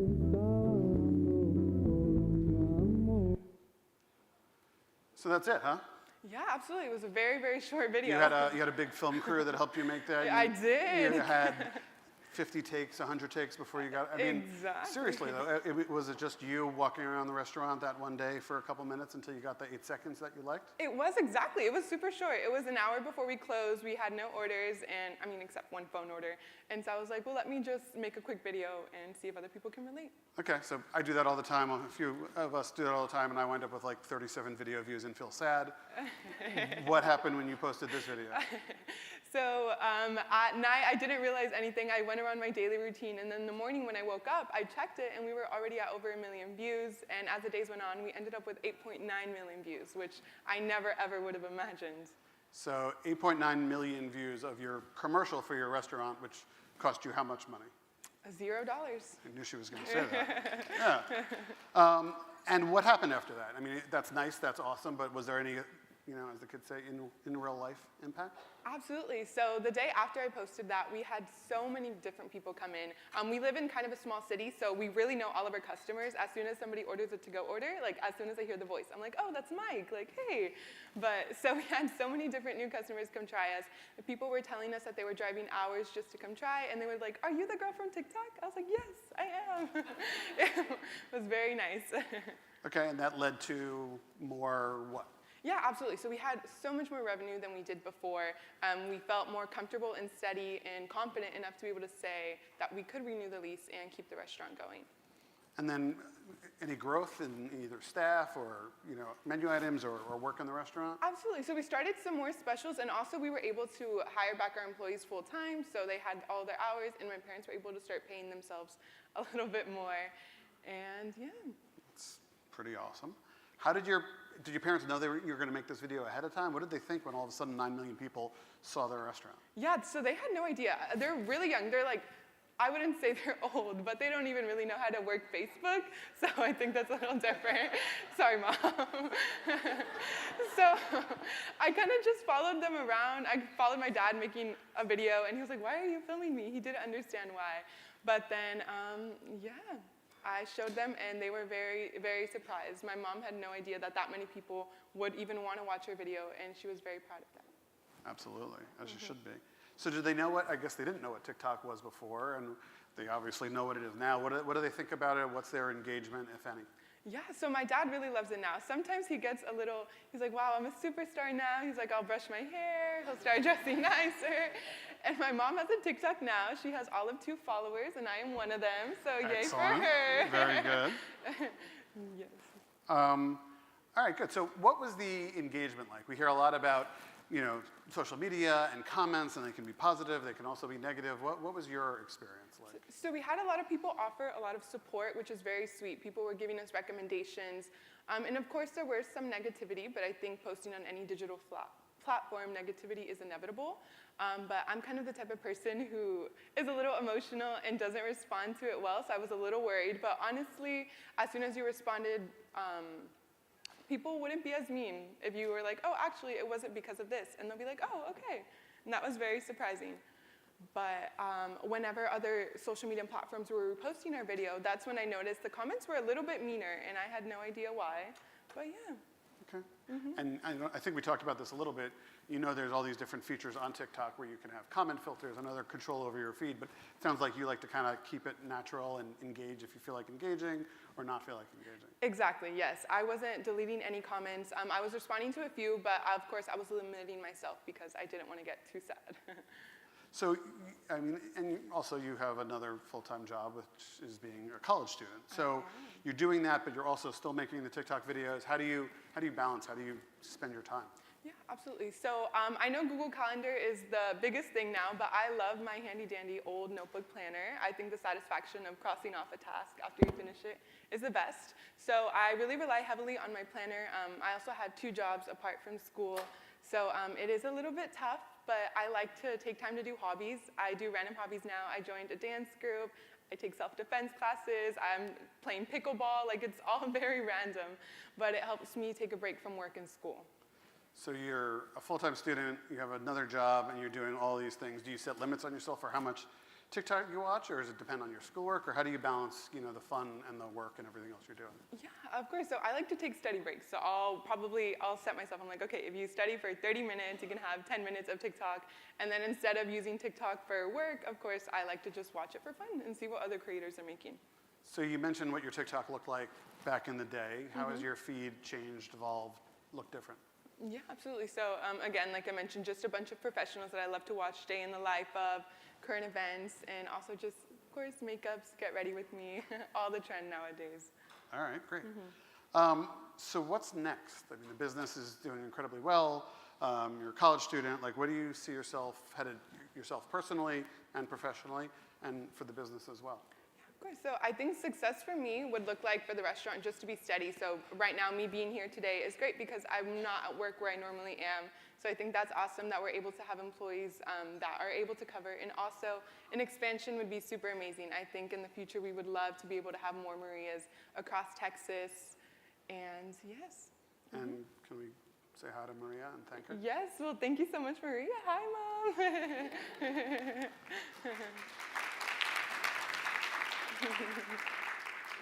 So one of the other things we see is small businesses kind of looking to help each other out. Maybe you learned from some other small businesses, you saw what other companies were doing that you could mimic. What are there tips that you've seen out there that you followed in your kind of content creation journey? Absolutely. So the video that I made was actually one that I had watched before, and so I just wanted to revamp it and use ours. But for small businesses, I really would say that don't be afraid to put yourself out there, because I really was. And I know putting yourself out there opens you up to constructive criticism or just negativity, but it also opens you up to a lot of support. We had so much support from people all across the country and from Australia asking if we deliver. I was like, oh. And so that's what I would say. Okay, great. And then what other tips would you say, for small businesses just starting out, just starting the same journey as you, other than, in addition to not being afraid to, I mean, you're still making videos for the restaurant now. I assume not as many 9 million video view videos, but you're still making them and they're getting great traction. What are you trying to show? What are you trying to highlight? What's your advice to, future Jasmines? Absolutely. Well, I would say, of course, it sounds cheesy, but don't give up. I know the start is really hard. You're in the restaurant or in your business all the time, and it's essentially all of your life. You feel like you don't have time for something else. But I would say to make time for yourself, do some other things, but also know that it'll get better. Awesome. We want to make sure that there's time for questions, and I think there's microphones somewhere in the audience. So I'll stall a second or two while people start thinking about all the questions that they have for Jasmine. But if there are any questions, please raise your hand, and if I can see you, I will call you out.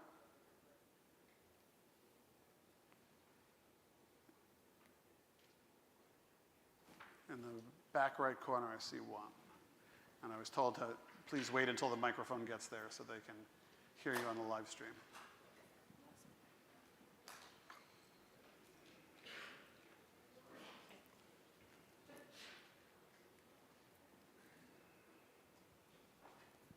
So how do you decide to use TikTok as an avenue for your business? Did you use other platforms at all, and kind of what inspired you to do that?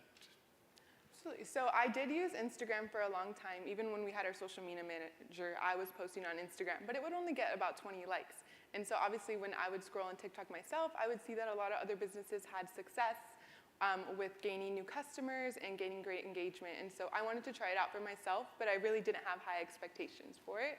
And so it definitely worked out. And following up on that question, I guess, why do you think that is? Is it just different audiences? Is it different ways of engagement?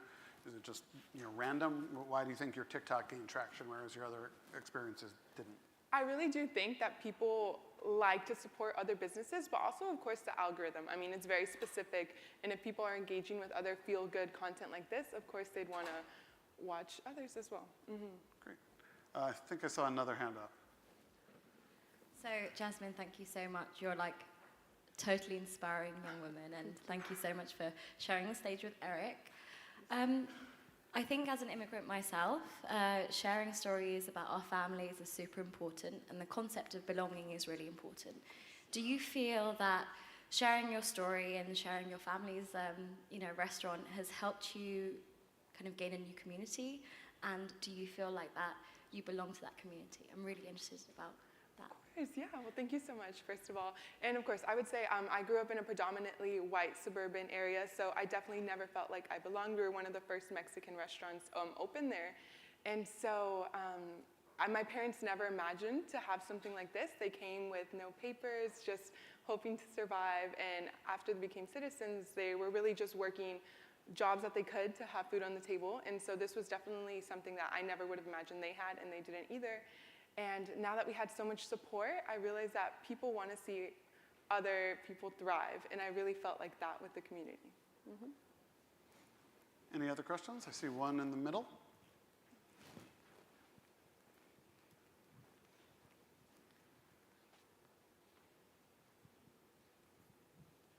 Hi, thank you. This is for Eric. I can't help but ask, what is your assessment right now of the efforts to ban TikTok? What do you think is the hardest argument for the company to go up against right now? I think that there how are. are you doing that? Yeah, no, I mean, we're having constructive conversations across governments, and I think that where there are serious questions or concerns about data security or where you store the data, the best way to address that is by having an actual conversation about where you store the data. And we have a trusted technology partner who stores all of our US protected user data here in the United States, and we're continuing to make steps forward with that. I'd love to see Congress come together and try to work on a national privacy law so we can have real solutions to actual problems, and we'll see where that goes. But we're engaged every day in making sure our platform is a great place for anyone who's using it, whether it's me, whether it's Jasmine, whether it's you, and we're going to keep on working forward towards that end.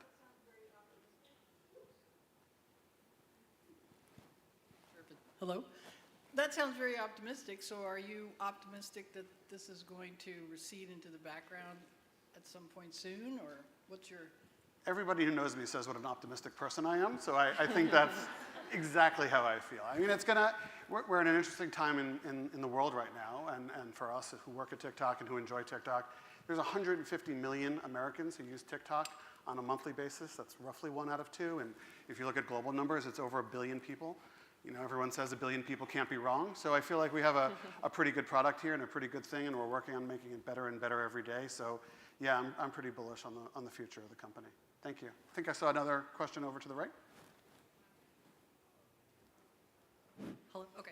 Hey, Jasmine. So, when you were more of a younger user, did your parents or yourself put any kind of parental controls or management tools in place? And now that you're a bit older, do you have anything kind of set for yourself so that you maybe don't encounter as much negative content, or if so, why or why not?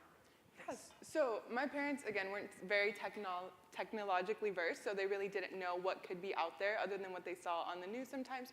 So they didn't restrict me, but I felt like I knew enough to where I knew what to interact with and what not to interact with. And of course now I think I'm more strategic about it. I try to set limits for myself because I know TikTok can be very addicting. People can be on it for hours and hours.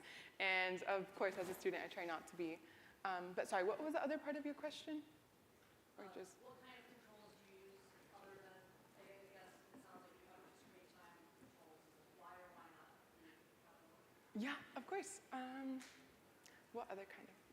Well, I mean, I would just say, and I'd be remiss if I didn't mention, we talked about this on this stage last year as well. Jasmine's now 19, so it's not as applicable, but we have a family pairing feature at TikTok that actually we worked and talked with FOSI about in the beta testing days of an adult such as myself can connect my account to that of my teen's account and control their TikTok experience from my device. So you're not fighting over the iPad and giving it and changing it back and losing control over it. And you can put on screen time limits, all kinds of different things. And within the app, of course, we also have different safety limits and settings depending on the age of our user. And we work with FOSI on research, and the FOSI research has kind of led us to these conclusions and helped us along our product path where everything's different by family. My family's different than your family, different from your family, and the best thing you can do, what the research suggests, is have that family conversation. Figure out what makes sense, what you like, what you don't like. If it's a weekday and your kids and your teens in school, maybe less TikTok or no TikTok. If it's a weekend, great. I was talking to somebody the other day whose college student uses TikTok a ton, but it's finals time, or when it's finals time, they're going to delete TikTok for a while. Mm-hmm. I'm not on the engagement side, so I feel fine saying, great, delete TikTok. Reinstall it after you're done with finals, but for the time being, do what you need to do, and that's what every family should do differently. Have time for maybe one last question if there's one more. I see one up front here.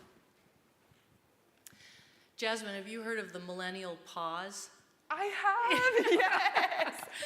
It cracked me up because as a baby boomer, I thought, gosh, it would be really, really great to just pause at the beginning of a video that I created, right? You know, for Gen Xers, a pause at the beginning is just so like Luddite, right?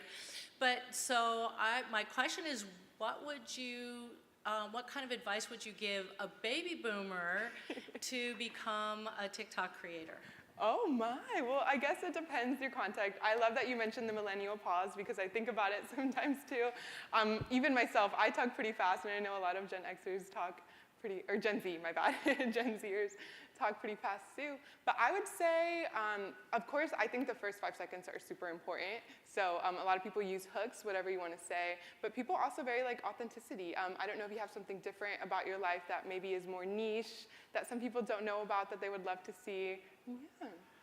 And I would just add on to that, I mean, so free TikTok advice from the expert creator here, but I learned from the best. The algorithm is triggered by if you watch a video from start to finish. So the millennial pause, both good and bad, you want to make sure you don't have extra time in your video that people aren't watching, because if they don't watch the video to completion, you don't get that same boost. Right now, there's a new Fortnite season. I'm getting a ton of Fortnite content on my algorithm, which I love, and I know is super dorky, but it's fine, it's me. And the creators, the really good creators, are great at it. Some of them even stop their video maybe a second or two short, so that I think it's still going to continue. So I watch it to the end, and then before I know it, I'm watching again. And that's definitely a little tip that helps boost them. But I applaud you for going for it.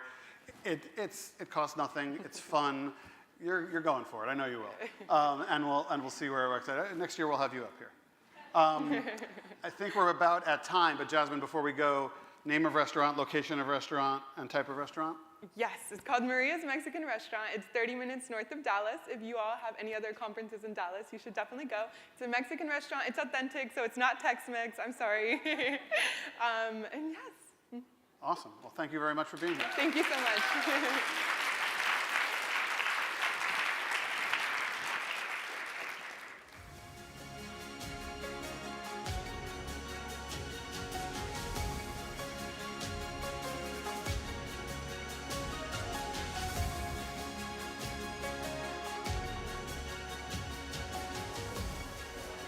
Okay, thank you so much, Eric and Jasmine. We will circulate the URL of the restaurant, don't worry. We'll tweet it out and all that good stuff. Okay, so now we're coming to folks. I'm sorry to interrupt. Come on, people. Come on, people. Come on, people. Thank you. Okay. That's it. We now have our final plenary panel of the day. We're going to be reflecting back on the research that was launched this morning, connecting to many of the discussions we've had throughout the day. This session will help us to synthesize what we've heard while also looking ahead to what is coming in the field of Gen AI. And helping us to steer this discussion is Tamara Jilks-Bohr. Tamara is the U.S. policy correspondent at The Economist. She earned a PhD in education from Stanford and a bachelor's degree in journalism from the New York University. During her PhD, Tamara served as an education policy advisor for several organizations, including a presidential campaign. And she was also a middle school science teacher for 5 years in New York City public schools. Thank you for your service, Tamara. Please join me in welcoming Tamara and her wonderful panel right now.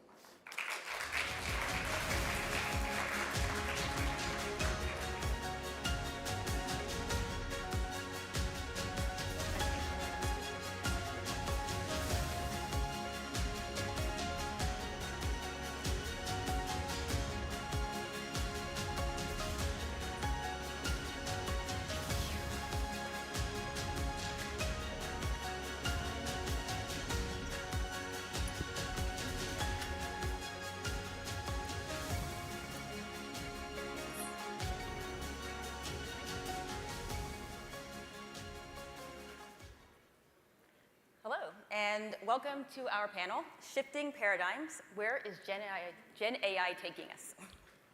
So all day we spent the day talking about online safety, and it only makes sense to now start talking about Gen AI, specifically the future of Gen AI. Before we dive into the panel, I am going to let you know that we will have time for Q&A. So while this is going on and this discussion is happening, make sure you're jotting down questions that you have so that we can be ready to go when Q&A comes around. So before we dive into the discussion, let's hear from our panelists. First, each panelist will briefly tell you who they are and a bit about their company if you don't know already. Great. Hi, everyone. My name is Sinead Bovell. I am a futurist and the founder of a tech education company called Way. And through this education, it's essentially how do we take concepts and advanced technologies and emerging technologies and make it a lot more accessible to wider markets and to markets who may have not sought out tech education. And then in my capacity as a futurist, I advise both private and public sector organizations on emerging technologies, governance structures, key risks and opportunities. Hi, I'm Kim Kunis, and I lead the Xbox Safety, Trust, and Responsibility team. And so we are focused on assuring that our Xbox community is safe and welcoming for all of our players. So this includes safety operations, it includes content moderation, parental controls, accessibility, responsible AI, and privacy. Hi, I'm Melissa Strobel. I work with Thorn. We are a nonprofit that builds technology to combat online child sexual exploitation. I lead our research and insights team there. which is looking at understanding the existing landscape of online child sexual exploitation, as well as looking to the horizon to see what technologies may impact that field down the road. Hello, my name is Fiona Thornton. I am a late addition, so you've probably seen in your paperwork that I'm stepping in today for Adam Hildreth, who unfortunately can't be here to make the panel. I'm the VP for our platform customers at CRISP's Kroll business. We are a real-time risk intelligence business where we help brands, assets, people against reputational risk, security threats, and online harms. Excellent. So this is going to be super thoughtful, exciting, and informative panel. I'm super excited. Not to mention, it's like total girl power up here, so that's super exciting. So the first question, I'm going to go down the line, but don't worry, we won't go through in that way the entire time. It will be more dynamic. But for the first question, a quick warm-up. What do you all see as the most exciting potential of Gen AI? I can start, sure. I think Gen AI largely is a conversation with data. And so anywhere where there is data, it's going to open up entirely new ways to analyze and grab those insights, and especially because it's also multimodal. So an example of where I think this could be transformative is we'll be able to ask questions such as, give me the last 1,000 trending videos on TikTok, the top 100 tweets, YouTube videos, Instagram posts, Instagram stories, and analyze what videos or content relates to an election point or a campaign or a candidate, where the first thread of misinformation maybe started, in what format, what was that demographic. So really being able to take a critical lens to data, multimodal data, in a way that we haven't been before. And you can take that example, apply it to education, apply it to healthcare, apply it to any sort of ecosystem. And to me, that's something that's really exciting. I really love what you said, Sinead, about data, because, for me, as we've looked at, things have evolved very quickly over this past year with generative AI and GPT. And one of the things that we're really excited about as we've been experimenting and doing proof of concepts in our under our gaming lens, we really see it as a paradigm shift in our ability to reason over data. So you can imagine that there's a lot of content moderation that is all about scale, and proactive moderation that allows us to find the rare, more toxic events in a sea of fun, generally speaking. And so the ability of generative AI to allow us to reason over that data much more effectively is enormous. And so the potential there is really exciting. We've talked a lot today about fears and concerns about AI as well, but there's a huge opportunity for us in the safety space. And for me, that is really what I'm truly most excited about. Yeah, and I would double down on that. I think from the safety space, there's a lot of exciting opportunity to be scaling and really drilling down. And I would add on to it the benefit that it's going to offer to the human beings who are really critical to the content moderation and trust and safety space. A lot of what we see when you are specifically looking at these harms, it's toxic, really harmful material, and those that are on the front lines of reviewing that and keeping our communities safe are exposed to it quite a bit. This technology offers an opportunity to potentially lighten that and complement it in a way that makes it much more feasible for us to be scaling those protection activities.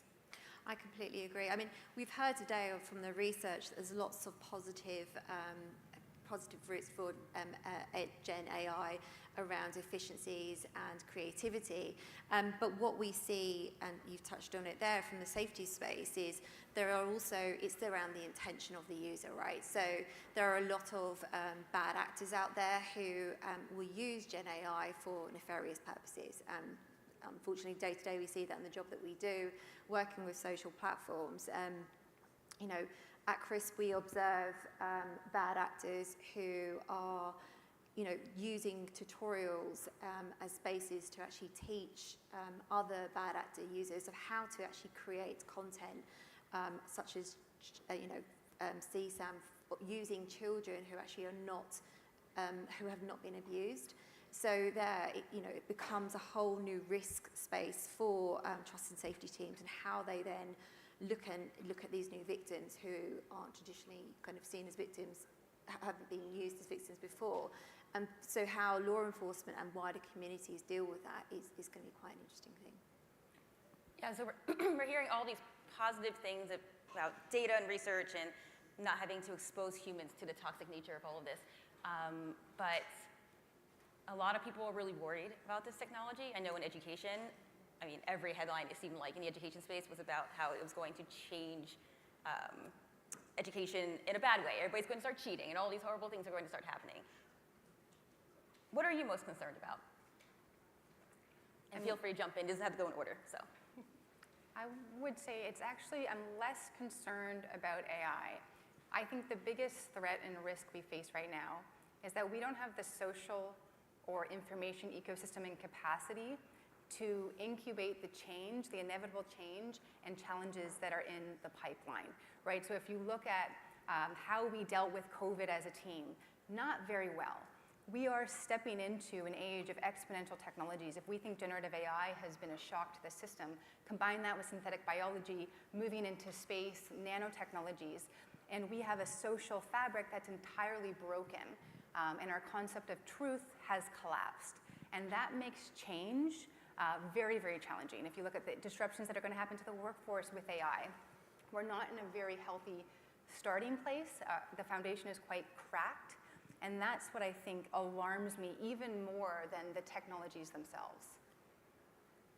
I think for me, and I don't know if it's a huge area of concern, but I think it's an area that we need to focus on, is really how do we establish stronger and stronger partnerships between regulators, between policymakers, tech companies, parents, and educators, because at a time where technology is moving this fast, I mean, just last week we had announcements about GPT-4 Turbo that changes things in a big way for us as we think about it from a technology side.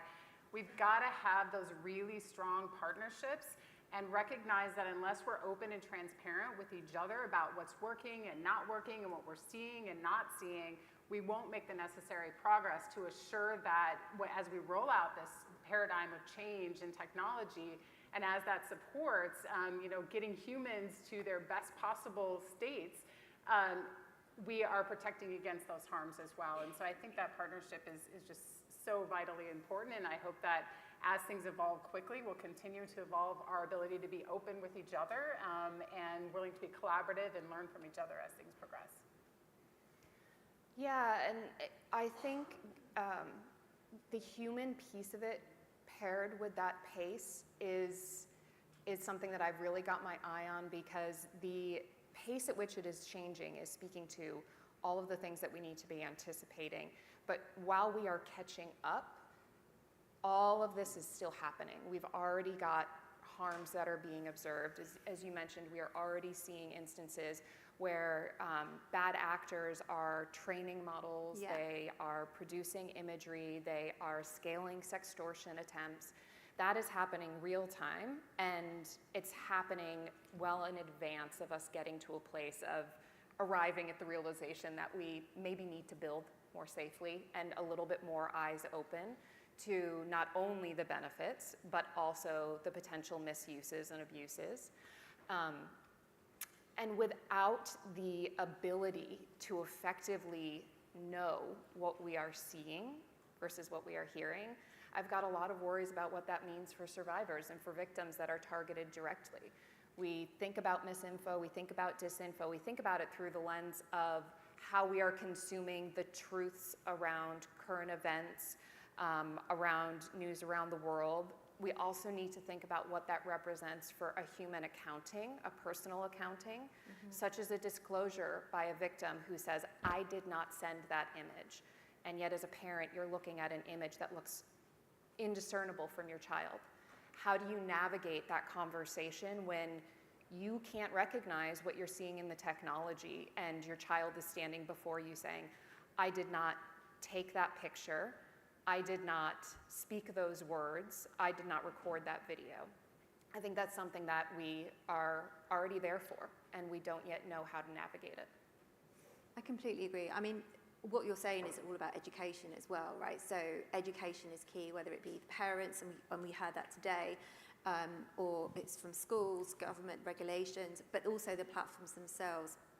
I mean, I was talking to a parent the other day who had downloaded Gen AI in order to understand how Gen AI works, in order to teach their 14-year-old daughter about the risks and raise the awareness there. But also working with the platforms that we do. You know, a lot of them are still understanding the different toolings that are out there to create Gen AI, whether it be text to image, text to audio, text to media, and having that knowledge and understanding how the different tools that are out there, whether Stable Diffusion, you know, how they're being used to manipulate content is still a learning process. Then look at their policies. Also, I was talking to a client last night, and you know, they are also building in-house tech to detect Gen AI. Now, it's still at their infancies, and so they're supplementing that with humans to help them support that. But I think it's taking all these steps to understand and try and mitigate the problems. But it's a learning process. Wow, that was a lot. There's a lot going on there, and there's so much that I want to go back to. I think first I'm going to start with Kim. You mentioned regulators and partnerships. Many legislators have decided to step into regulating tech through age verification. What are your thoughts about the age verification process? Is this a good idea, or do we need something else? You know, it's a great conversation that we've been having in the industry, and you know, in gaming in particular, it's been a conversation that's been going on for the last couple of years, especially. This was last year at this event, actually, we talked about it quite a bit. And this morning at the gaming panel, there was a conversation from Epic about the cabin accounts that they started, which is a great example of effort being made in the industry to de-incentivize children from lying about their age when they're going through an account setup process. I think we need to continue to work on the best possible ways that we can assure that children are giving us their correct age, that all people are giving us their correct age when they're setting up accounts, because that's one of the primary ways that we're able to actually provide for parental controls and protection, is if we understand the age of the user. For us within Xbox, we've been working on a number of different proof of concepts, because it is really important to us that as we roll out either age verification, age estimation, there's a number of different options here. What really is it, you know, what's best for our player? How do we anticipate, you know, some of the friction in those experiences as a global company, because identification is different from geo to geo? And how do we solve for that most effectively? And we want to go into this really with the perspective of our players, and work closely with regulators on what are the right technology answers for those tough questions about verification versus estimation, et cetera. So I think it's something that, you know, we have continued to work with our industry partners in the gaming space. We want to expand across industry and enhance the partnerships that we've got to understand really what is the best possible way to do this across scenarios. But it is absolutely something that we need to continue to work on. If I could add on to that, I think one of the things we've heard in particular, a lot of the research that we do at Thorne is working with minors directly and hearing from them about how they are navigating the internet, including things like age gating and things along those lines. And you're right, a lot of kids, they just skip right around it, whether it's because they want to get on a platform that's not permitted for them, whether it's because they are trying to establish relationships with people who are older than them. But it's been something that becomes important for us to think about as one of many layers of protection, sort of that old Swiss cheese idea of everything's got some holes, but if you put enough layers on, you start to create a better cheese coating, if you will. Lost that one there. But one of the things that I really love about this is if you're thinking specifically about environments designed for kids, then you're building with that in mind. You are proactively thinking about the possible risks, the possible opportunities, and really importantly, making sure that your platform meets them where they are to maximize their engagement with those protections, as well as you just delivering that. Sometimes, though, we are at risk of using age gating as more of a way to sidestep the responsibility of building safely. Because the reality is that if there is a gate up, kids are going to do everything to get around them. And there are some basic things that can be put in place to still be conscious of the fact that there may be minor users on a platform not designed for them. And how do you balance their safety one of the things that we have worked closely with platforms on in recent years is understanding that if you focus too much on things like immediately deplatforming someone who's making a report and self-identifying, and you don't pair that with possibly help resources, that might have been the one moment that that child spoke up to raise their hand and say, I'm uncomfortable, I'm scared, I need help. And we might have missed a really critical opportunity to point them in the direction of a place where they can find support and resources, even if it is not in that place on that platform. So I think it's really important that we're thinking not only of it as a protection mechanism, but it can't be in isolation the sole gating practice to keeping kids safe. And I'll just add, I think we need to be a lot more proactive, and the onus of proof needs to be on companies to prove that their technology is safe for kids and that it's been designed appropriately for different ages, versus let's wait and find out. I think we've seen the wait and see what happens model throughout social media and throughout this past decade. I don't think it's fared well for most of us, especially not kids. So I think we need to have proof of concept, proof of safety before something goes live to air. And this doesn't have to hold for somebody that's over 18. But when you have these young brains using these technologies and using these platforms, and even if they're intended for good use and they offer a lot of benefit and value, the reality is there's going to be some form of consequences for kids if we haven't thought about it from the get-go. So I think onus is on the company to prove it's safe for children first versus waiting and then discovering that it's not. And when you say that they should be proactive, what does that look like? Is it research? Is it white papers? What is it? Yeah, so I think the same research that has gone into understanding that notifications, for example, incentivize people to come back, or seeing a follower count, or seeing that you've been tagged in a photo. All of that research has been done with the goal of keeping people on a platform. So there are tools and information and research that can be done to keep people safe while they're on a platform, before they engage on that platform. We just have to do it. And it shouldn't also have to be just somebody has to kind of blow the whistle to figure out what is or isn't safe. I think we just need to be a lot more proactive. Is it that easy? Do we just jump in and be proactive? So I think I can share a little bit. So we wrestled with this in Xbox actually over a couple of years, deciding to move forward with the transparency report that we started releasing publicly about a year ago. And a big part of our decision to move forward with the transparency report was to be able to share with an audience of not just regulators, but our players as well, what we're doing, why we're doing it, how we're doing it, the results of it, and then enabling ourselves to get more broad feedback from folks to really adjust what we're doing, to learn from the things that we made mistakes on, to learn from the things that were going well. And I can tell you the last year leading this team since we started doing this, we've been getting some awesome feedback, and even just thinking through how we talk about all this stuff. This is difficult subjects to talk about publicly. How we talk about it, the data that we share, the way we think about sharing that data really had a profound effect on our learning as a team and getting better. And so when I look at the proactive approach, part of it is also the cycle of feedback and educating ourselves as we make mistakes, because we do make mistakes sometimes.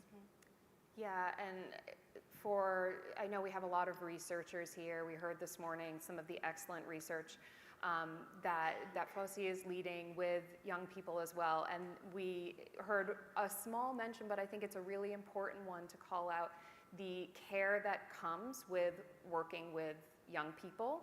And that is true whether it is 13 or older. When it comes to hearing from kids under the age of 13, there's even added layers of care that needs to take place from a safety and an ethics perspective. But we can't just not hear from them. We're building the technology for them. They are going to be the ones that take it through the next sprint. We can't just not hear from them. And the decision to not talk to them because it's hard is just as much of a decision as it is to decide to talk to them because it's necessary. I think you're absolutely right. I think it's the proactivity. It's about engaging with young audiences to make sure that we understand what they're saying, what they're thinking, and how they're feeling. And I was at a panel earlier, or I was listening to a panel earlier on today, and one of the platforms was talking about how they're actually bringing in young people to help be advisors to their platform. But they also talked about how they have tools available for parents, for children to know how to navigate the online world and how to navigate their social platforms.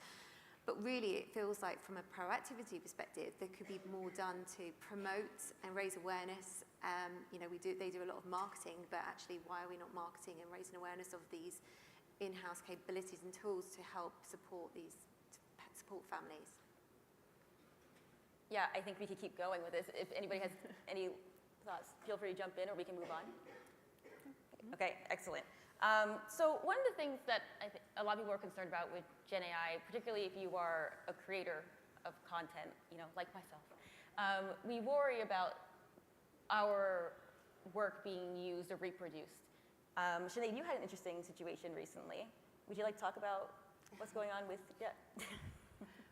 So I had a company create a chatbot, an AI-powered chatbot of me, without my consent, trained off of all of my data. And then excitedly, they let me know that they will soon be cloning my voice so people could call my chatbot, including me if I needed to call it. And that was quite alarming, especially because I even asked the AI-powered chatbot of me what they thought of kind of stealing somebody's digital likeness without their permission, and the answer they gave I entirely agreed with. But I think, I was like, wow, that was quite profound. I'm going to use that for myself. But I think it speaks to the wider issue that if you have any form of a digital footprint, your data can be used in ways that you may or may not authorize. And I think what stood out to me the most, not just having this chatbot exist in the world and I had to send a cease and desist, but that it was the founder of the company who messaged me personally to tell me how excited he was that they created this chatbot of me without my consent. So it shows the ethics and the mindset behind what's being created and what's being launched. There's a massive gap. So I think we do need to start to have a lot more conversations about what is the etiquette and the guardrails and the kind of terms of use that we want to create in this new digital chapter, in this AI-powered chapter. Ironically, I used ChatGPT to create a cease and desist, and that worked. So we're kind of fighting AI with AI. But I think, it was quite alarming. It happened to a few other friends of mine with the same company. So yeah, that was, I guess, my unique AI experience, especially as somebody who talks a lot about AI ethics, and all of the data that was trained on were my AI ethics videos, which is very ironic. I think what you said about intent and understanding is just so important, because we are in this place where the technology is evolving very, very quickly.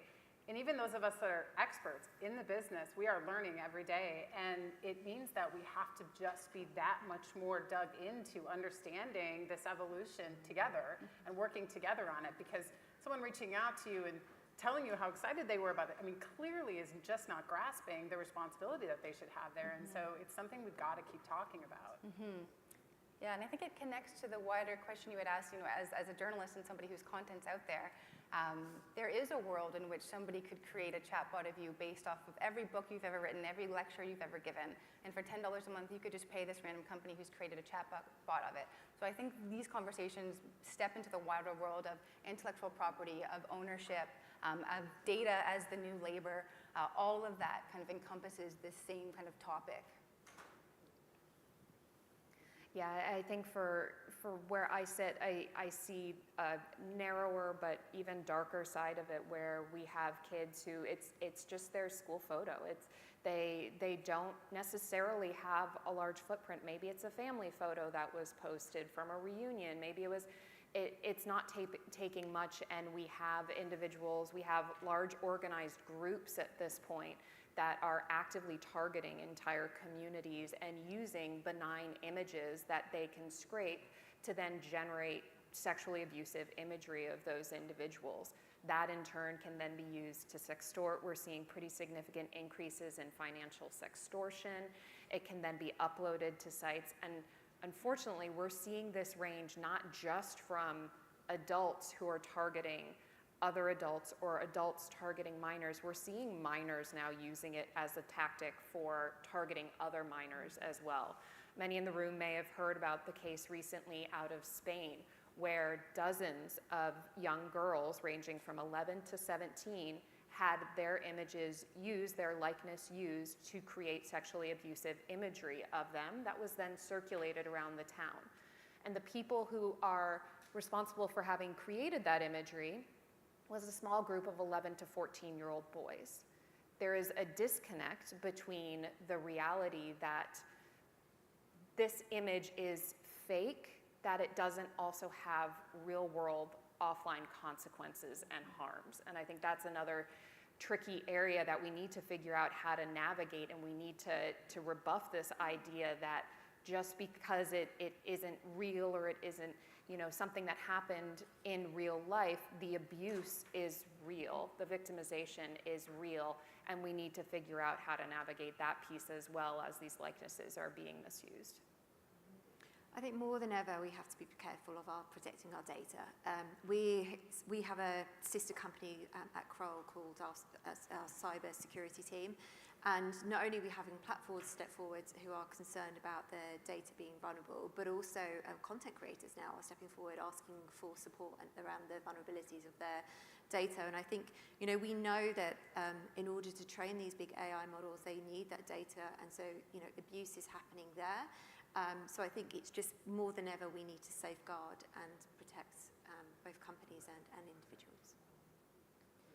Yeah, so how do we get ahead of this? You know, how do we ensure that the future creators of this content have this ethical mindset? And when we're talking about children, 11 years old, what do we do?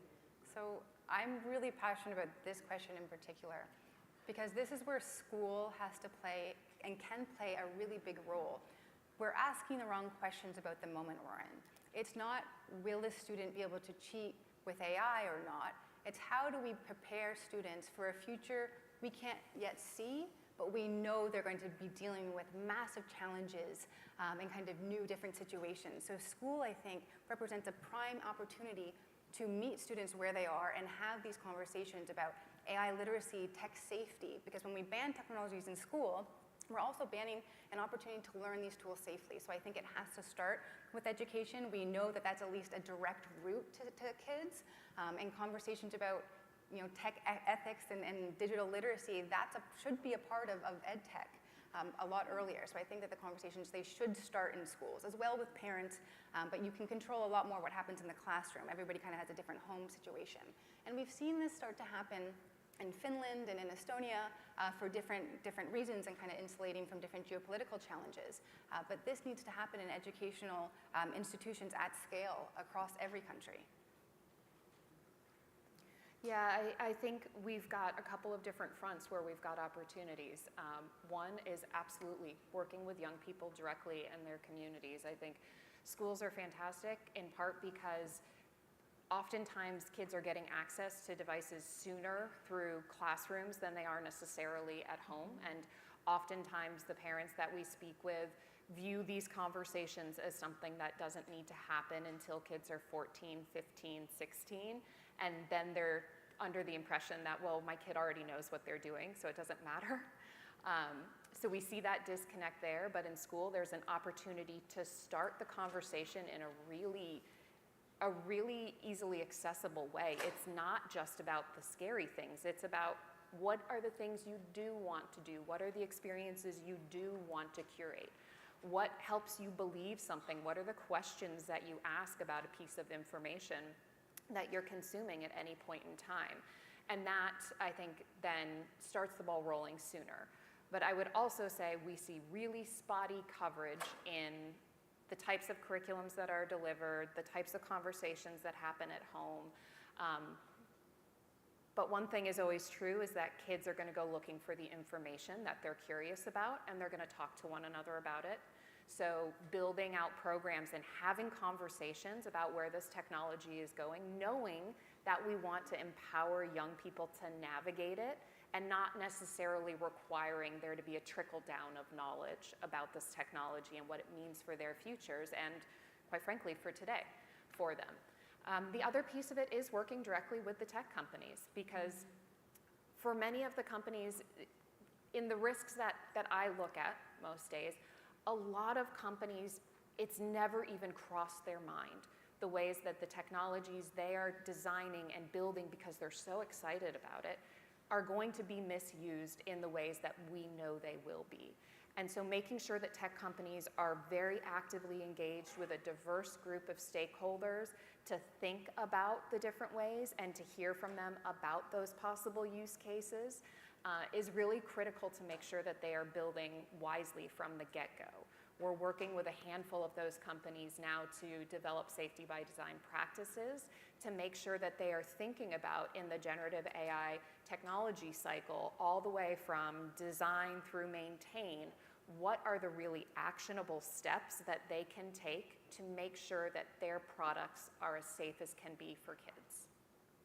Yeah, I couldn't agree more with you, the responsibility that tech companies have. I mean, companies like Microsoft, we spend a lot of energy on responsible AI, on digital safety, and that's because we have an obligation.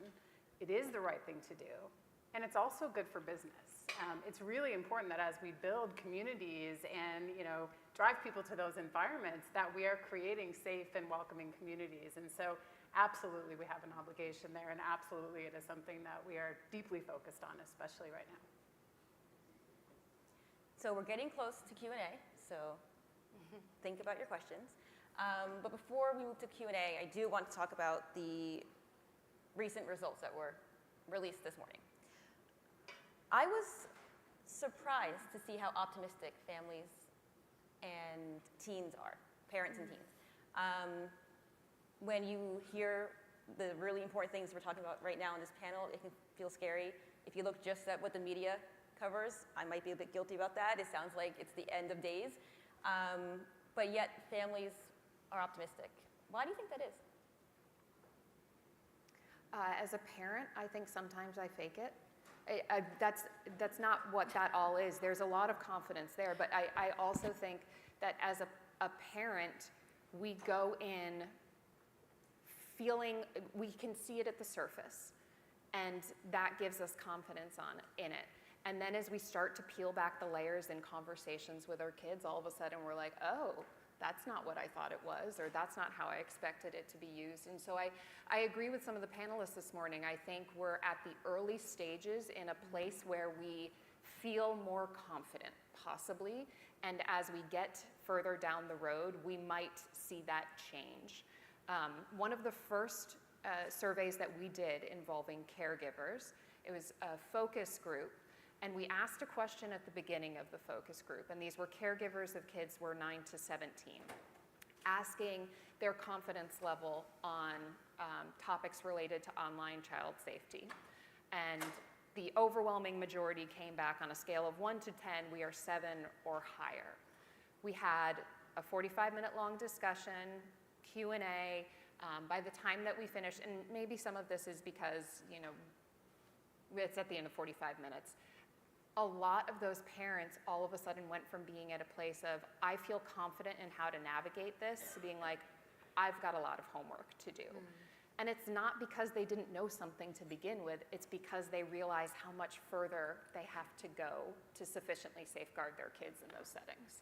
And I think they want to, right? And I think that's what I took from the report this morning is just the desire to learn and to want to know more about generative AI, to help to teach their children to keep them safe online, which is just, it was lovely to see. It was an interesting report, and I was quite surprised at how aligned they both were, but positive. Yeah. I mean, let's just start with the most surprising thing for me, that 50% of teenagers admitted that their parents might know something more than them about the subject. Like, shocking to me as a parent of 4 teenagers. But in all seriousness, I think that bodes well for an environment where parents are leaning into this technological evolution and recognizing the value of it and the risk of it, and being there and having that conversation with their kids right now. Like, that is such an important piece of this, and it's something that is an important part of all online safety when it comes to the relationship with the parent and the child. And so that part of it in particular, for me, bodes well for us to continue to be able to evolve together, parents and their children together, as we continue this journey of tech. And I think it's kind of the first time where there's a massive leap in technological innovation but all ears and eyes are tuned in to these conversations. I mean, from daytime talk shows to family dinner tables, people are having conversations about AI ethics or the pace of innovation. So I know sometimes it can feel heavy, and we're here trying to solve some of the wider problems. But this is also a really exciting time. And I think we learned a lot from what didn't go well this last decade. And so even though we see governments stepping in, executive orders, all sorts of change, I think it's really because everybody's leaning into this moment. And I think that that's a really good thing. Okay, that might be a good place to end, unless anybody has anything to add. Okay, this might be a good time for Q&A. I see a few hands going up. Hi, it's loud. So earlier in the day, it was discussed how kids and teens are starting to use AI as a form of like emotional support, and they're confiding in them. And I think Melissa, you'd mentioned taking opportunities to provide support when kids do disclose, especially because they're not often wanting to. So my question, maybe for the whole panel, is to what level of responsibility do AI companies have to document and then report disclosures of abuse or self-harm? Because I know right now, typically when you search on either social media platforms or on search engines, you just usually get like a hotline or some sort of like help center. But when there is disclosure, do platforms have a responsibility to take a step further and actually report it? Do you want to speak to that one? I can speak to that one from my perspective. Let me say, I'm not an attorney, so I'm not going to interpret here, but I'll tell you, multiple services have a different definition based on that gives them a responsibility from a reporting, from a sort of content moderation wise. We do enforcement related to violations of policy. We have been in a process that allows players to appeal those things. In terms of disclosure of information to regulators, there's a fairly complex algorithm there that relates to the type of scenario that you're supporting, et cetera. So that may be a better question for a more detailed discussion on a specific regulatory requirement or a specific type of service. But absolutely, there are a number of different requirements that platforms have legally to report. And so, which is yes, I guess. There's a regulator around me that has more specific answers, but. Anybody else? No. Tough question. Next question. Hi, thank you so much for the panel. It's been really great listening along. Former middle school and high school teacher for 10 years, so this question's coming based on what we've just been discussing. We know that this country in particular has a huge teaching shortage right now that's not going the right direction. And so throughout this day, I've heard quite a bit of commentary on in school, and youth-facing organizations, but when we physically have fewer people on the ground in front of young people, I'm curious about what then becomes the company's role of building capacity for those partners that we know have more face time with young people in order to up-level some of the competencies, especially on AI that you all have spoken about. What was the question? And do you mean, do companies have an obligation to support educational institutions getting through these moments? Is that what you mean? I mean, I can't exactly speak. I do think private-public partnerships across all different facets of institutions, from setting policy to education to securing critical infrastructure, is really essential. In terms of what does that specific obligation look like, I'm not sure how you would kind of build a formality there. I do think that there is an opportunity, though, to lean into technology, and I don't love just throwing technology as the solution to everything.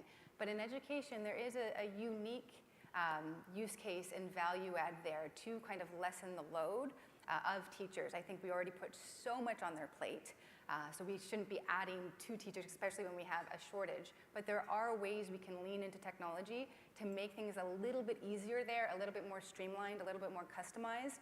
But that's, again, going to require a rehaul of education as an institution. It hasn't been updated in a really long time, kind of around the same time that the Industrial Revolution was updated. So I think we do have a lot of work to do there, but I think we can take some off of teachers' plates so it isn't this burden. And we also don't really have a choice if teacher shortages are going in kind of the wrong direction. We're going to have to, one, I think, compensate teachers more. I think that that's just an obvious. But two, also look for places that we can lessen the load for them.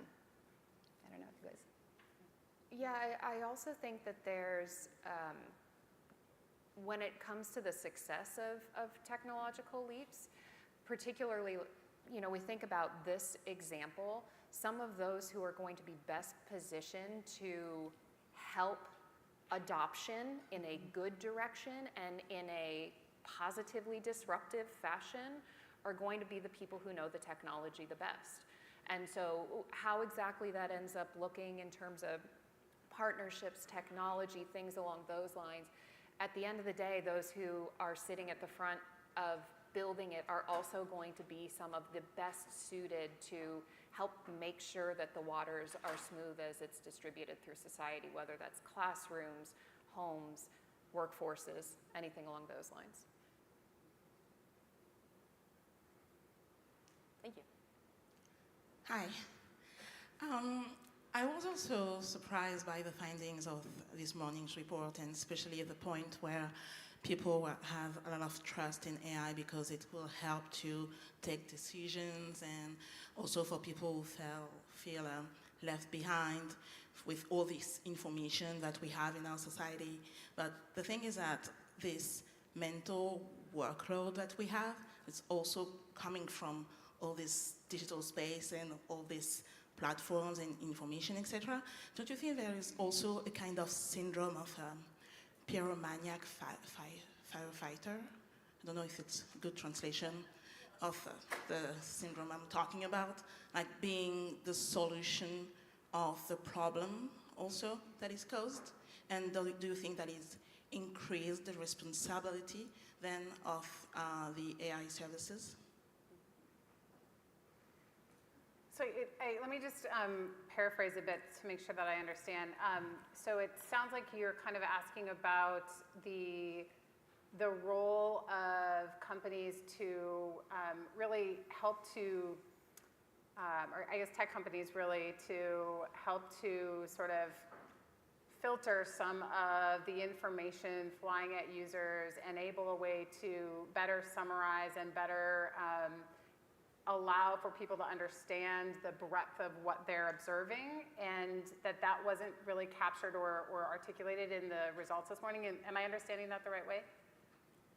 What I understand from this morning is people will say they will be overwhelmed by everything that is happening in the digital space, and that AI will kind of save us all, helping taking decisions. But is the problem more at the origins? And isn't that, I think, a solution that is not tackling the core of the problem? That's basically what I'm saying. Yeah, and just to make sure I'm kind of getting it, we live in an age of not necessarily accurate, but of information abundance. And our capacity to keep up with it, we just biologically can't do that. We're swimming upstream. And so a solution that companies or kind of tech enthusiasts would pose is that AI can maybe save you or help you filter through information and highlight what is actually important that you need to tune into. If that's kind of what you mean, I think there is some truth to, depending on what type of information it is you're looking at, maybe having a tool or a system that can kind of grasp at the key insights. But the broader conversation of this kind of information abundance and information chaos at the source, I do think is something that isn't very sustainable. We are swimming in information. It's just, you can't really keep up with it. So I do think, yeah, there is a bit of an issue at the source, and that's also kind of how platforms and social media has evolved to post as much as you can, as frequently as you can, and incentives that kind of power that. So can AI help in some ways? Perhaps, but yeah, I do think we need to question this chaotic information ecosystem that we're existing in, because it doesn't seem to be also working very well. Thank you. Any other questions? Oh, I see all the way in the back.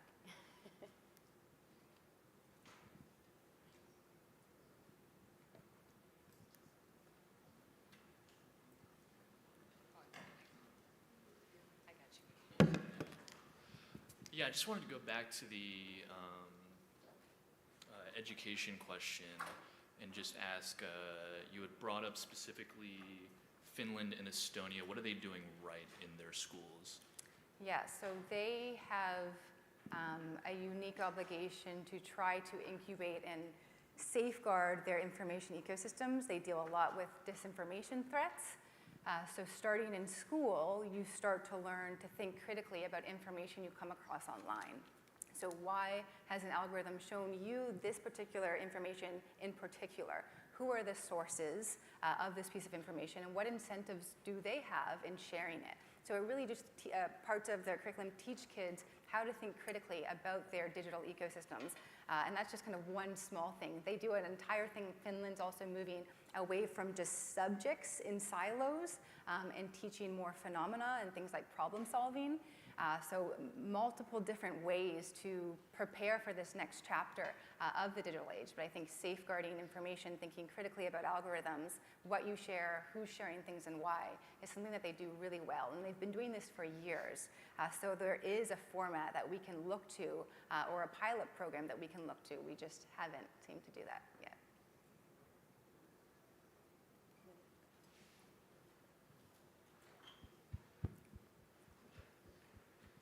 This might be the last question. No pressure. So today we saw the study, we talked about AI in the classroom, we're talking about Gen AI here, where it's taking us. Something that jumped out at me is kind of a underlying disagreement, not a negative one, but just I think between the role of human educators in the classroom and the value of human education, human-to-human education. And I'm curious kind of on all of your thoughts around that, especially when it comes to digital literacy education, how much we can rely or should rely on technology, on conversational or generative AI in general to educate young people around these topics, or if it's something we really need to focus in on human educators of any type, whether it's caregivers or in informal situations or formal learning. I'm just kind of curious where you think that's going and where we should be kind of all collectively placing our resources in that area. High level, I don't think Gen AI should be teaching children. I think it should be a tool that supports teachers versus a tool that kind of replaces different areas of instruction. And there's also a lot that happens in a classroom outside of what's in a curriculum that teachers are very, very important for. So yeah, I don't think we just kind of dump this onto AI and think AI will save us. It's more how can we help teachers facilitate their curriculums in these kind of changing or more challenging environments. Yeah, and I absolutely agree with that comment. And I think that the biggest thing is tools for teachers. How do we allow teachers to do more high-value tasks and take away some of the things that aren't as high value, that take away their precious time? And so can AI be used for those things? Absolutely. What are the best ways to help teachers learn there and grow in terms of what they spend their time and energy on? That is absolutely where we should focus time with educators. And I can't speak so much to the specifics of teachers, but what I would say is we can't not have the technology be a part of their lives either. That like, we can't do digital isolation. That's just not a reality for them. And the human beings in their lives at every different point as protective circles for them are what is going to help them move into that place to use technology with autonomy, with responsibility, and in a way that helps them grow and thrive. So I think they absolutely have to be happening together. Completely agree. I mean, I think what you've raised here today, all three of you, completely supplements in terms of AI plus humans to really help get the most out of from the education perspective. Yeah, definitely. Well, that was an excellent final question. It's music to my ears. Definitely working with teachers, not trying to replace them. Thank you so much for this really thoughtful conversation. Can I please have a round of applause for our panelists?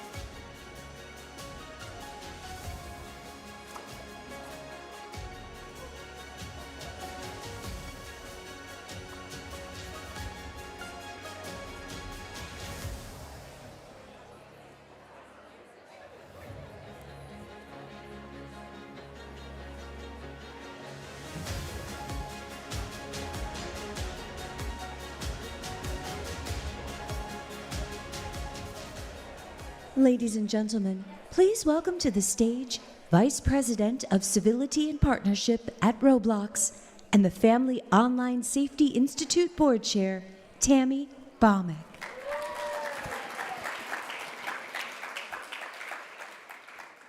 Well, we certainly have an exciting future ahead, don't we, with AI? I think with something that we can all agree upon.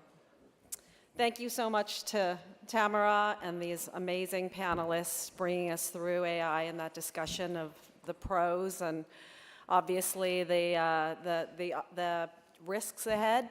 However, I think I'm very optimistic that we can navigate it together.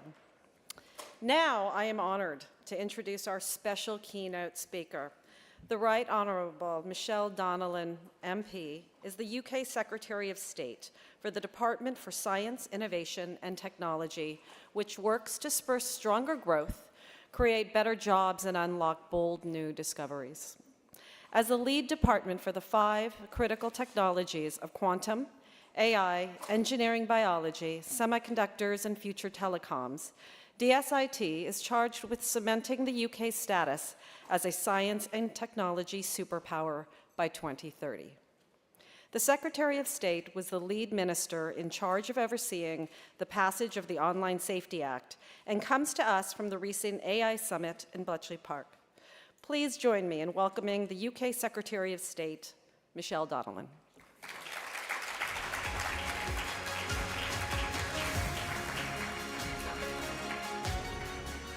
Hello, and thank you for having me here today. It's a pleasure to be in Washington. Now, from the outset, I must confess I have brought a numerous amount of British bugs with me. And so if I end up coughing, spluttering, drying up, please forgive me and bear with me, but I will do my very best throughout the speech. And there is a reason that my first speech on the subject of online safety since the UK's world-leading Online Safety Act passed is taking place here in the United States. Because the UK and the USA obviously share a special relationship that is fundamentally about our values. The Online Safety Act, which I want to talk about for a bit today, is about reaffirming our long-standing values and principles and extending them to the online world, empowering adults, protecting free expression, standing up for the rule of law, and most importantly, protecting our children. These are the values that Britain has pioneered for centuries, and they're also the values that made the extraordinary story of the United States possible. In the most recent chapter of that story, the transformational power of the internet has created the online world that is increasingly seamlessly intertwined with the real world. But the values that made our free, safe, liberal societies possible have not been reflected online, especially when it comes to social media. The guardrails, customs, and rules that we have taken for granted offline have, in the last 2 decades, become noticeable in their absence online. FOSI have been an important part of the conversation to identify this problem, and I want to extend my thanks to you for all the tireless work that you've done on this incredibly important agenda. And thanks to the work of campaigners here and in the UK, and lawmakers from Washington to Westminster, have taken the issue of online safety increasingly seriously, especially when it comes to the protection of our children. And today, I want to share with you how we rose to the challenge of online safety in the UK, what we did, how we did it, and I guess why we did it as well. I think the why of that equation is the best place to start, given FOSI's role in helping to answer that question over the years. Now, my department was created back in February to seize the opportunities of our digital age. Not just the opportunities that are in front of our generation now, but the opportunities that will potentially shape the futures of our children and our grandchildren. My 6-month-old son will grow up thinking nothing of his ability to communicate with people thousands of miles away. And I hope he's going to go on and do much more, sharing research with his school friends potentially, learning new languages about countries that he might not have even visited, and gaining new skills that will enable him to fully take advantage of his talents when he grows up. But of course, if you ask my husband, he would tell you he hopes that those talents will lead him to the Premier League football. But we cannot afford to ignore the dangers that our children increasingly face online. And I do think it is a sobering fact that children nowadays are just a few clicks away from entering adulthood, whether that's opening a laptop or picking up an iPad. And despite the voluntary efforts of companies and the incredible work of campaigners, the stats tell us unequivocally that voluntary efforts are simply not enough. Did you know that the average age that a child sees pornography is 13? When I first heard that, it really, really struck me as something that needs to be dealt with.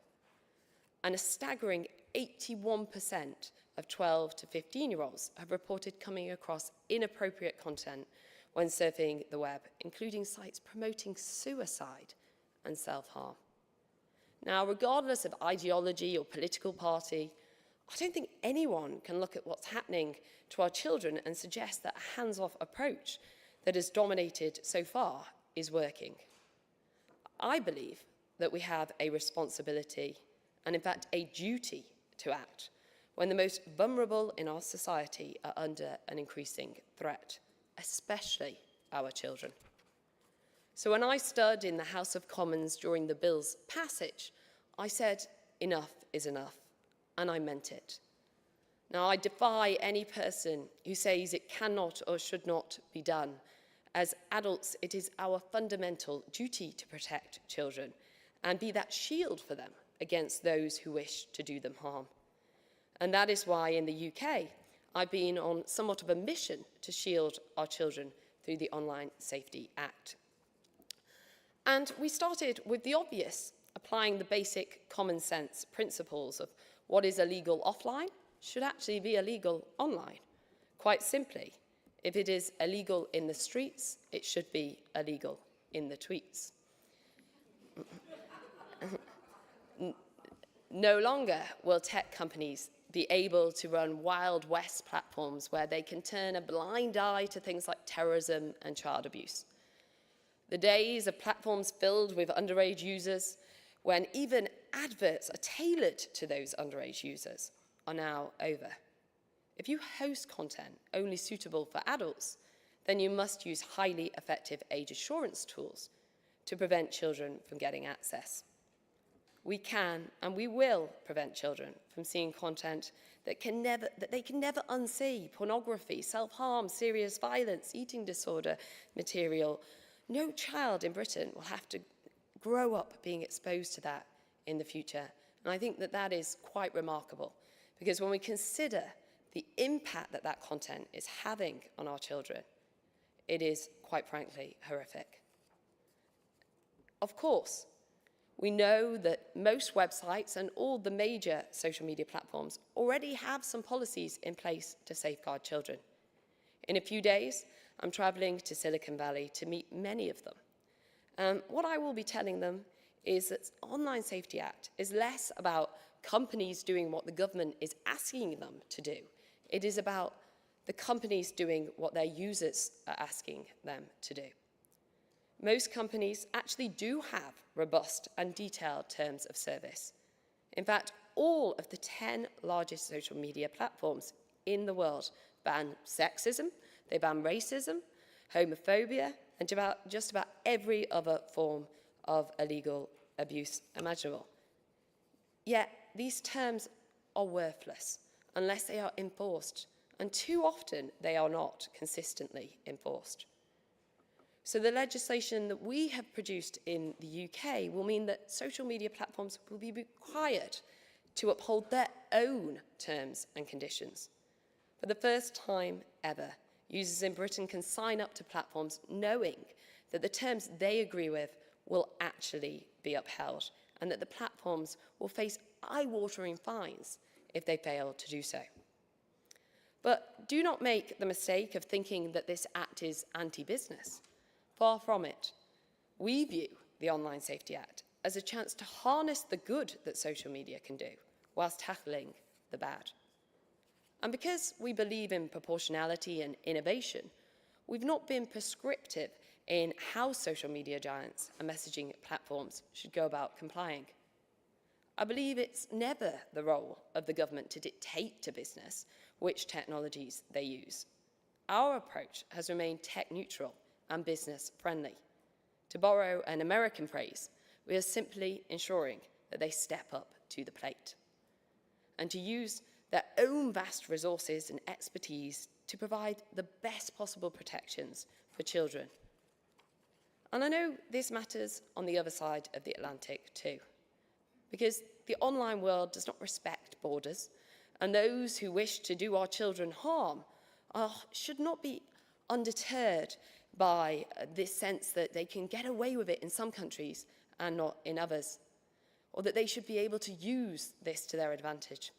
And that is why, in the UK, we are taking steps to enable our online safety regulator, Ofcom, to share information with regulators overseas, including here. These powers will complement existing initiatives, such as the Global Online Safety Regulations Network. A vital programme, which of course was launched at the FOSI conference last year, bringing together like-minded regulators to promote and protect human rights. And this momentum has been backed up by government action too. I'm talking about the US administration establishing an interagency Kids Online Health and Safety Task Force. And both of these are very welcome signs of the increasing unity between the UK and the US on this important agenda. Many of the aims perfectly complement what we are trying to do in the UK, and I'm keen that both our governments continue to work together. And while protecting children has remained our priority throughout the legislative process, we have been incredibly innovative with the way that we help protect adults online too. I believe when it comes to adults, we must take a different approach to the one that we take for children. Liberty and free expression are the cornerstones of the UK's uncodified constitution, and of course, at the heart of the US Constitution and Bill of Rights. So when thinking about protecting adults online, we knew we could not compromise these fundamental principles. In fact, I believe that the Act would have to actively promote and protect freedom and liberty for adults if it were to be successful in the long term. And that's exactly what we did. So rather than tell adults what legal content they can and cannot see, we instead decided to empower adults with freedom and choice on many platforms for the very first time. Known as user empowerment tools, the bill requires companies to finally give adults a direct choice over the types of content they see and engage with, taking the power out of the hands of unaccountable algorithms and placing it back in the hands of each and every individual user. Where an adult does not want to see certain types of legal content, they will have the power to toggle that content on and off as they choose, and in some cases, filter out keywords. Choice, freedom, and control for adults, while robustly protecting children at the same time. Combined together, these form the framework that we believe will become the global norm for online safety in the decades ahead. Now, just finally, while the glow of our successful Global AI Safety Summit is still bright, I want to touch briefly on the challenges of AI when it comes to online safety. We are discussing new frontiers in online safety today, and it is impossible to do that without talking about the technology that will define this century. Although AI brings enormous opportunities, from combating climate change to discovering life-saving drugs to obviously helping our public services, it does also bring grave risks too, including on online safety. And we saw that just the other month in southern Spain, where fake nude images of real girls had been created using AI, a case that shocked us all. And recently in Britain, fake AI-generated audio also targeted the leader of the opposition and spread rapidly on social media before being promptly debunked. So we must be clear about the serious threat AI presents to our societies, from our children's safety to our democratic processes and the integrity of our elections, something that we both care acutely about as we march towards our elections. And that is why we hosted the first ever AI Safety Summit earlier this month at Bletchley Park, where 28 countries and the European Union were represented, representing the vast majority of the world's population, and we signed an unprecedented agreement known as the Bletchley Declaration.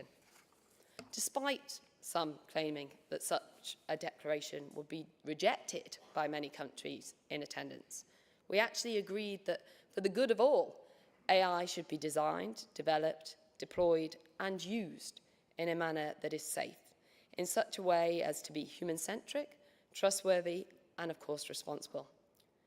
But I've been clear that when it comes to online safety, especially for our children, we cannot afford to take our eye off the ball in the decade to come. And the historic Bletchley Declaration lays out a pathway for countries to follow together that will ultimately lead to a safer online world. But it is up to us all to ensure that we continue down that pathway. And in support of that mission, I have directed the UK's Frontier AI Task Force to rapidly evolve into a new AI Safety Institute, giving our best and brightest minds a key role to really delve into the risks that AI presents, as well as the pre-deployment testing. And of course, it will partner with the US's own Safety Institute, which the Vice President announced in London during the summit. We must also recognise AI can, of course, be part of the solution to many of the problems we're discussing today, as well from detecting and moderating harmful content to proactively mitigating potential risks like the generation and dissemination of deepfakes. And FOSI's new report published today does provide important insights on the early use of generative AI tools by parents and teens and how it will impact children's safety and privacy online. It will be taking these findings back to, and I will be taking these findings back to my officials in London and ensuring that we deepen the already close relationship between our two countries when it comes to protecting our children. Now, while I hope my speech today has been somewhat of a soft sell, if you like, for the online safety framework that we have created in the UK, I actually don't think our approach really requires salesmanship to the rest of the world, because even before our Online Safety Act became law, companies began implementing key parts of its provisions and adapting their behaviour. Many social media platforms now allow keyword filtering. Some have started exploring and piloting age assurance methods, and many are proactively cleaning up illegal content through new innovative techniques. So if there's one thing I want to say to American policymakers who want to make a real difference for children and adults online, it's be ambitious, put children first, front and centre, and above all, defend the values that you would expect to see on the streets as ferociously online as you would in person. As the online world and the offline world merge ever closer together, now is the time to stand firm and uphold the values that we share and the values that got us here in the first place. Thank you.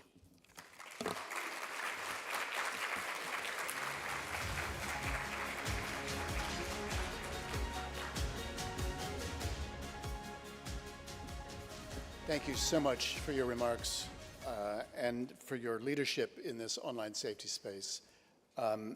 We look forward to working with you and your colleagues as the Online Safety Act, which is now a reality. We've been talking about the Online Safety Bill for so long. I'm still finding it hard to say Online Safety Act.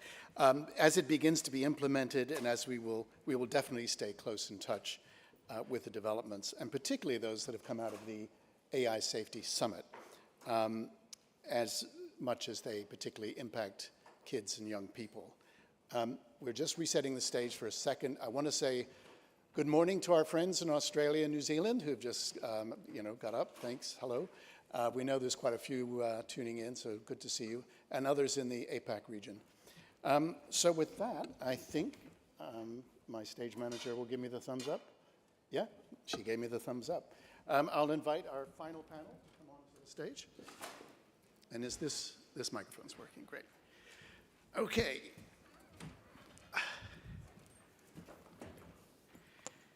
So, to conclude our conference, I guess we've saved the best to last.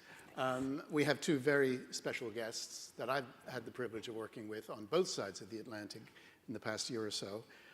First, we have FTC Commissioner Rebecca Slaughter. Becca has been a commissioner at the FTC since May of 2018. Prior to your appointment, you spent a decade working in the US Senate, almost all with Chuck Schumer. All. She can show you the scars. Okay. Commissioner Slaughter believes that the FTC's dual missions of promoting competition and protecting consumers are interconnected and complementary, correct? Yes. Good.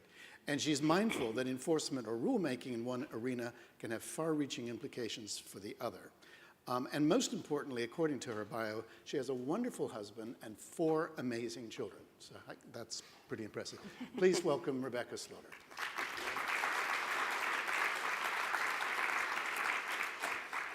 Next, we have Jill Whitehead, Group Director of Online Safety at Ofcom, leading the UK communications regulator's new responsibilities in enforcing what we've just been hearing about, the newly established Online Safety Act. She had a wide and varied career with stints at Google, Channel 4, and BBC. And I think the most interesting thing is you've been a non-executive director at the British Olympic Association and chair of the next Women's Rugby World Cup in England. Is that right? That's right. Please welcome Jill Whitehead. So, why don't we begin with what we've just heard? Any impressions, any reflections on the minister's speech? Well, it's really interesting, fascinating, and I think important for us to hear about what's happening in the UK with the Online Safety Act.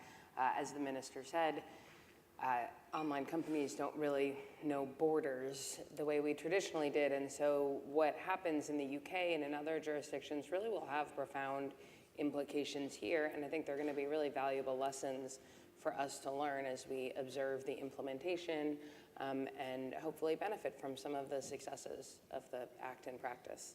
Brilliant. First thoughts, first reflections? Sure. So I think, and genuinely, we think it's a major step forward in terms of achieving a safer life online in the UK, particularly for children. And I should say, as the regulator leading the task of implementing that law, in the UK, the regulator is independent of government. So I'm not saying that because I have to. We genuinely believe it's a major step forward. We're ready to implement. So we have built a team of 350 people who come from a variety of sectors, civil society, frontline charity organizations such as the NSPCC.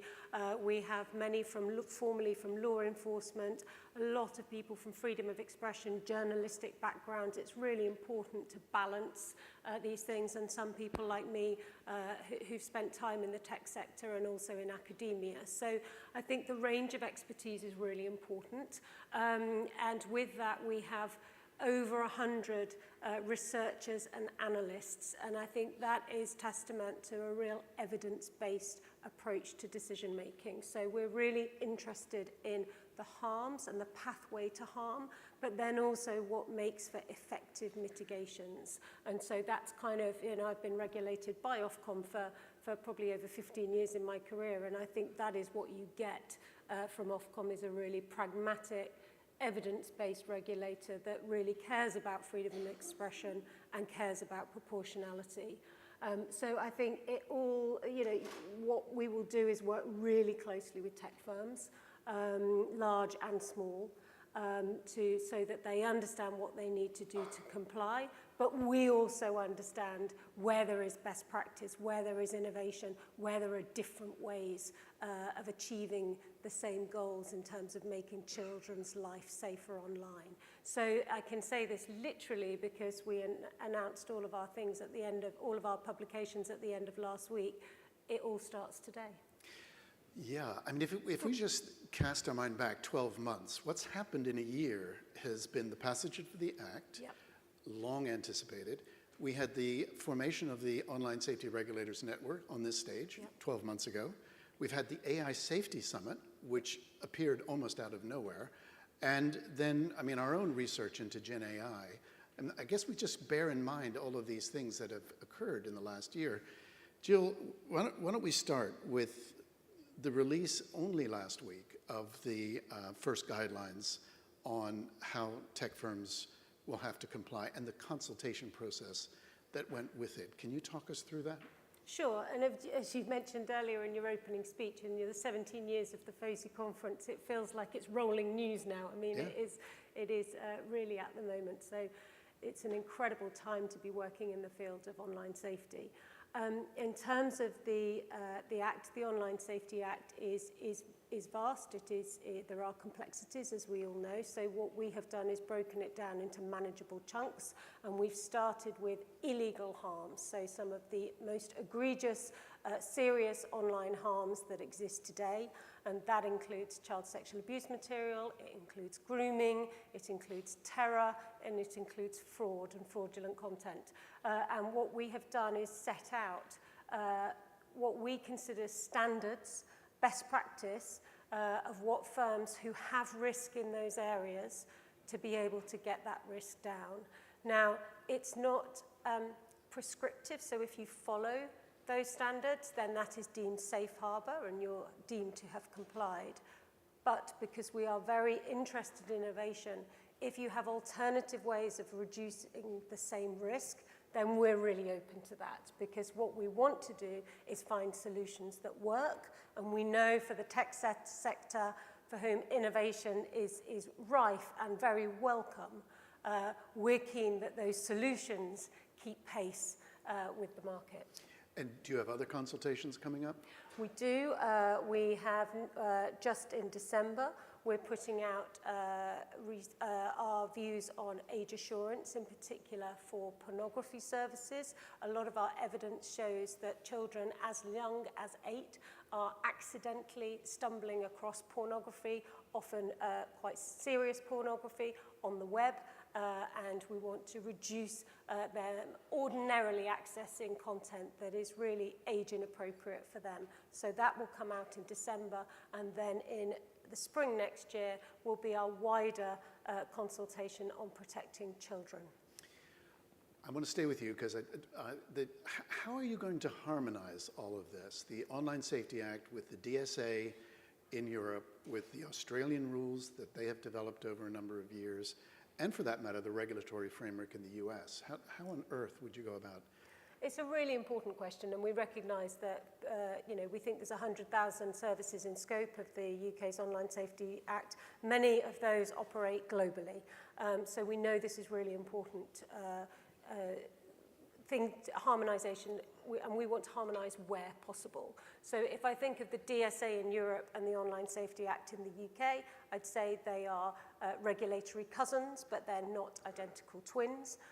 But what they do share some really important features in common. So they do place a duty of care on tech firms to play their part in reducing harm, but also they're about systems and processes. So they are not content takedown legislation. We don't have powers to instruct firms to take content down. We're not there to surveil or censor. We're there to improve governance, improve standards, improve safety by design. So there are some of the things that they share in common. And I think the onus is on us to explain what they have in common, but also where the differences are. And that's one of the reasons why we've invested so heavily in the Global Online Safety Regulator Network, which I hope you will hear a lot more on from in the years to come. You'll have heard from the Vice Chair next year, Dr. Mashilo Boloto, Boloko from South Africa, who is my colleague, who I work really closely with, and I'll be taking on the chairmanship of that network next year. So it is absolutely paramount that we both share learnings between us, but that we also communicate to industry and to stakeholders where the commonality between these different regimes are, so that they're workable for industry. Brilliant. Becca, how's the FTC implementing COPPA, and for that matter, any important enforcement actions that have occurred recently? Yeah, and there are a couple of threads that Jill mentioned that I can pick up on, starting with the last one, which is that harmony and directional convergence among international regulators is good for regulators, but it is also good for industry. It is how you foster coherent innovation, development, business growth opportunity, and we really want to see that. The US hasn't had, much to many people's chagrin, including mine, new legislation in this area recently, but there have been really important developments, many of which are consistent with some of the themes that we're seeing across the ocean and around the country. So I want to just back up and be clear, the FTC's main enforcement tools in this area are the Federal Trade Commission Act, which prohibits unfair and deceptive acts and practices and unfair methods of competition, as well as the Children's Online Privacy Protection Act, which is much more specific and granular in its prohibitions. The FTC Act has broad general terms. It's been around for a century, and those broad general terms allow us to adapt our enforcement to ongoing changes in the market and keep pace with new technologies and new developments. That's very important. COPPA has long been known for its most prominent provision, which is the requirement of verified parental consent before children's data is collected. But that's not the only thing COPPA requires. COPPA actually also has some, I think, long underattended provisions requiring the minimization of data that is collected from children, and the prohibition of conditioning access to a service on providing more data, on children providing more data than is necessary. So what we've been doing across our mission areas is looking at our statutory tools and thinking about how we can adapt our enforcement efforts to keep pace with these changes that we're seeing in the marketplace. So let me talk about a couple of those things. So we put out a policy statement on COPPA about 15 months ago that said that we were going to look at these provisions that go beyond the VPC control. And I will just pause to note that Stephen mentioned that I have 4 children. So I think about these things as a parent as well as a professional. I also have 2 very good degrees from a good university and some expertise in online safety and technology and a fair amount of technical literacy. And I find parental control systems extremely challenging to use effectively. And I say that it's almost embarrassing to admit, but I think it's important to acknowledge that if I find it challenging to do, both in terms of quantity and time and access and intelligibility, there are going to be very few people who really can effectively manage their children's online engagement. And so making sure that all of the burden is not just on parents who, I will acknowledge, can feel quite burdened already, but also on the companies in the first instance who are better positioned to responsibly control, collect, and refuse to collect data is a really important thing. So we put out the statement saying that we were going to focus on these other provisions of COPPA. We followed that up with some enforcement action, including a case against Edmodo, which was an ed tech provider, where that was collecting children's data without parental consent, and among the requirements is that Edmodo can't collect more data than is reasonably necessary to provide the service or for the child to access the service that they're providing. So that's an important development. Another really important case we brought in the last year involved Epic Games, the maker of Fortnite. It was a multi-pronged case that resulted in a $500 million penalty. There were 2 parts of the case. One was a privacy part and one was a dark patterns part. I think they're both related to children's online safety, including protections against fraud. The really interesting thing about the privacy part was that the complaint alleged that the default settings in Fortnite allowed strangers to communicate with children, and that was not only a violation of COPPA, it was also an unfair practice under the FTC Act, and it was unfair not only as to COPPA-covered children, but also teenagers. So this is a really important development in the US because we think of our child safety laws only covering children under 13, but what we acknowledged in this case is that teenagers are also sensitive, and allowing default communication with them can be quite dangerous. And so moving forward on that was a really important step for us. We have also been focusing on data security issues around children's data. And I think people tend to think of security and privacy as a little bit separate, but I think it's actually very important because lax security is a thing that can facilitate all sorts of privacy violations and downstream harms about which we are concerned. So one of the first cases in which we implemented a data minimization requirement was a case against Chegg, which was also an ed tech provider. That was about a year ago. Of course, we are pursuing an order enforcement action in our administrative court against Meta, who we allege has violated the order that was the result of them violating the first order that was the result of them violating the FTC Act. And so we're trying to take a more aggressive approach to make sure that we are really prohibiting future violations. And then finally, on the rulemaking front, we have an ongoing rulemaking on data security and commercial surveillance. That's not particularly targeted at children, but the record we received has lots of comments that talk about the issues related to children and broad issue. If we move forward on any kind of rule out of that, the broad issues will necessarily affect children's online environment as well. Interesting. Now, I know you can't speak on behalf of the commission.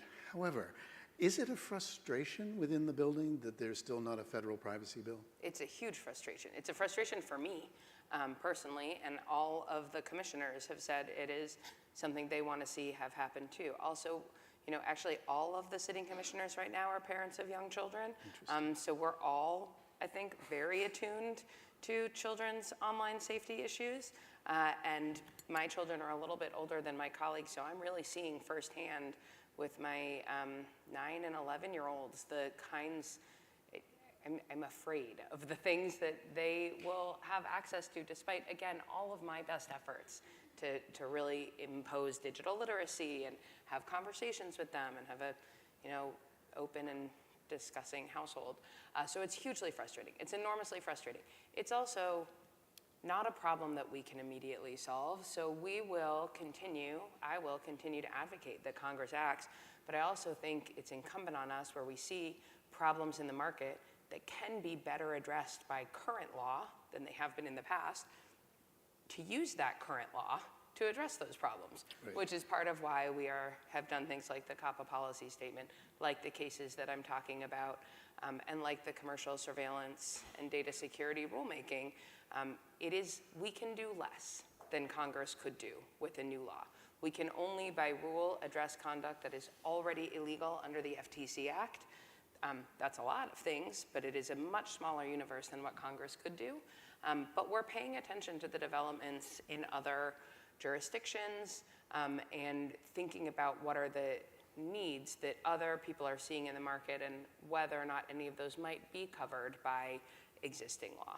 Okay, thank you. Jill? Well, I'd love to come back to Becca's point around parental controls, because I've been here all day today and we've discussed parental controls a lot. And I'd love to just take it back to, in a way, the first research that you presented this morning, because the question, I was really struck by the phraseology, because the question was sort of who bears the responsibility? And the answer from the 3 countries that were polled came back as parents ahead of government and ahead of industry. But if you asked a different question, which is who should bear the responsibility, then I think you might get different answers. And I think particularly in the UK, you'd get a different answer as well. And I think our research shows in particular that not only, and I'm a parent of 2 myself, and that having gone through everyone's leaflets, which I've been very grateful to receive today, but the number of parental controls and how different they are for every single platform, and knowing how many apps my kids are on, you know, there is a burden to that. And that brings me to just some of the practical suggestions around what more industry can do to help play a role in this space. And if I take one example of grooming that you touched on there in terms of unwanted friend requests, our research shows that the sort of modus operandi of groomers is to go online and often do scattergun friends requests. So they are hitting 1,000 people in one session in the hope of getting one or two positive responses, and then sadly that's the pathway to grooming and how it can start. And children are telling us, and our research is showing, that 70% of children in the UK at secondary school age have had unwanted contact from people they don't know, that they don't welcome, and that they're worried by that. So this is, and when we speak to children, which we do a lot, they tell us that they can be receiving that frequently, many times a day. And so what we're suggesting in our grooming proposals is that platforms actually start making changes to prevent the limit of unwanted contact from children. And I think these are some from adults posing as children, or from people that they don't know. And so I think it's not all about parental controls, and actually there are some really practical steps that platforms can do more of, large and small, in order to reduce these risks that can be so serious at an individual level. Yeah, I think those are really good points, and I just want to make clear, I don't think of parental control and improvement in default settings, for example, as mutually exclusive. I'm not advocating giving parents no role. I just think it should not be the entirety of the burden on parents to do things that they are probably not best positioned to do. Cool. Can I take you back to the Global Online Safety Regulators Network, and maybe say a little bit more about what it is you are actually doing within that network to harmonize things, and to throw in a sort of devil's advocate question, isn't it just becoming too complicated for companies to follow all of these different regimes? How would you respond to that?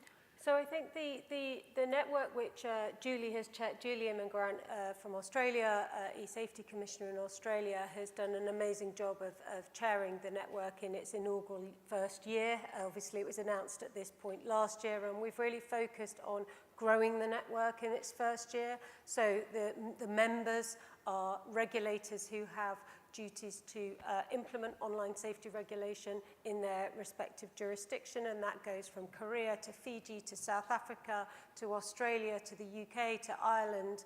And then we also have observer status, which is sort of a variety of stakeholders with a real interest and shared goals in terms of what they're trying to achieve. That's been the sort of focus of this last year. I think next year what we really want to do is build momentum in that membership, both membership and observers, but also really increase our communication to industry in particular, so that we can help them navigate these multiple jurisdictions. Is this something the US should get involved in? Yeah, well, look, consistent with what I said earlier, I think it is good for everybody, for different jurisdictions to be as aligned as possible, consistent with their respective legal frameworks, and cognizant of the fact that sometimes those are different. I would be more worried about how possible it is to follow different regulations if I had some sense that they were developing in contradictory ways rather than complementary ways. And maybe there are some ways that they are that I'm not aware of, but I don't have that sense right now. I see a lot of common threads. I also think it's important to note that when a company chooses to operate in multiple jurisdictions, that is a choice that they make. It is not a requirement for any business. And with that choice comes the responsibility to follow the rules of those jurisdictions. I think, like I said, it's good for business and good for markets for companies to be able to operate in many places and grow innovation and access. But I also don't think it's an entitlement, and I think we should worry most about who our primary constituencies are, which are the citizens of the countries that we represent and work for. That has to be the first thing that we're paying attention. And in this topic, it's the children, which is the most important thing that we as adults and as parents and as caregivers are paying attention to. Okay. You know, we've had the recent creation of the Interagency Task Force on Online Health and Safety. What do you feel about that? Is that something you feel optimistic about? Do you think that there's some kind of concrete solutions that will come out of that? Yeah, well, I think NTIA has a request for comment out right now, and that's a great positive development. It's always good when agencies are talking to each other and making sure, just like internationally, I think it's great for us to be as aligned as possible. Domestically, that's true too. We are more effective when we are working coherently and cooperatively. I know this has been a big focus of the president. I will also note it's consistent with the fact that he directed an all-of-government approach to competition. That's the right way for different agencies to be thinking about very relevant for the FTC's interest, but we care a lot about how other agencies are making rules that are going to affect the competitive dynamics of markets. We want to see businesses compete to provide the best, safest, highest quality services. So I actually think some of this interagency work is relevant to competition as well. But I think that coordination is, it's hard to think of how it could be a negative thing. Yeah, and just for the record, we've been calling for a chief online safety officer for the United States since 2008 and the Obama transition team, but who's counting the number of years? Okay, we're quickly running out of time. Obviously, AI, or Gen AI, has been a big focus for our event, the AI Safety Summit that just happened, the executive order. I mean, from your perspectives, how is AI going to impact your work, your areas of concern, how you're going to operate?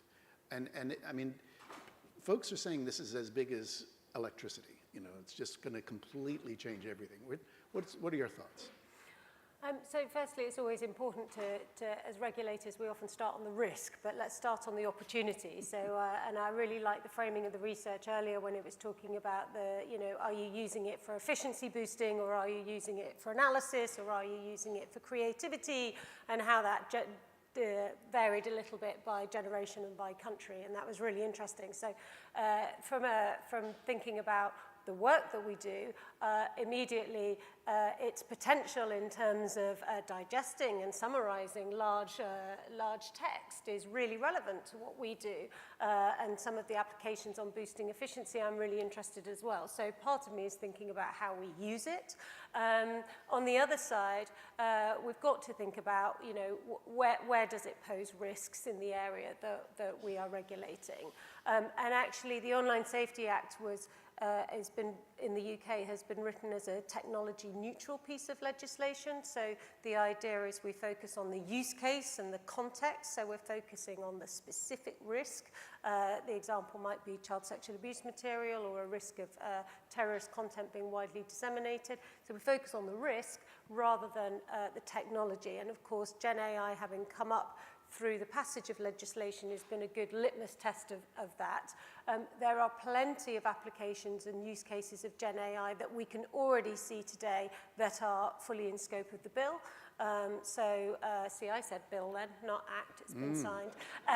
So let me give a few examples. So if search is powered by, say Bing is powered by ChatGPT or Google Search is powered by Bard, then by being a search service, we'd be regulating any risk that the search service might pose to users rather than technology. So those applications of Gen AI will be fully in scope, and we'll be looking for those firms to do risk assessments, and if they're making changes, to do a risk assessment before they make the change. Likewise, if a deep fake is being used for fraudulent purposes. We had one of our big newsreaders in the UK last week who had a deep fake that went round to promote fraud, and even her hairdresser fell for it because it was that convincing, and then promptly got 20 phone calls a day to try and get money out of him. So that falls into scope because it's about fraud, and likewise, if child sexual abuse material is being generated by an image generator, then that will fall into scope. So I think what we will therefore try and offer with full humility is a set of learnings as to how we are how we can understand the risks and how we can look to mitigate the risk and work with tech firms at large to really be effective in that. And I'm sure these things, we won't have all the use cases in scope, of course we won't, and these things will need to iterate over time, and AI regulation is a much bigger, broader question, but hopefully we can play a role in being useful to that debate. Brilliant, thank you. Becca. Yeah, just quickly, I think I am conscious of the opportunities provided by generative AI, but also a little wary of a sort of AI exceptionalism narrative that would keep us from remembering that we have, at the FTC, for example, applied our 100-year-old statutes to lots of new developments in technology again and again, and I think we similarly can in this case. There are a couple of big areas that we're on the lookout for that we think are well covered by the FTC Act, including turbocharging fraud, impersonation, exacerbation of unfair or discriminatory decision-making. I think that we're also really sensitive to the competitive dynamics of the AI market and making sure that as this new technology develops, it really can develop and be implemented broadly and that the market isn't subject to bottlenecks. So I think that part's really important. And then the last thing I'll mention is I think we will apply current law. AI is not a legal vacuum. However, it is important for us to keep our technological tools sharp to make sure that we are understanding the developments in the marketplace.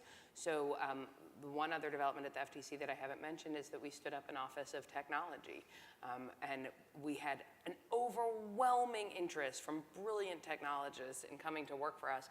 And they're already using those skills to help us not only understand our enforcement matters, do research, convene roundtables, and make sure that our technological expertise is as sharp as our legal and our economic thinking as we engage these new issues. Well, brilliant. What a great summation. We'll get you a federal privacy bill, Great. promise. You have enough acts to deal with. But we'll definitely keep having you back. Thank you so much for your time. Thank you so much for the incredible work that both of you are doing. Please, a round of applause. Thank you, Stephen. Thank you. Thanks, Becca. Thanks, Stephen.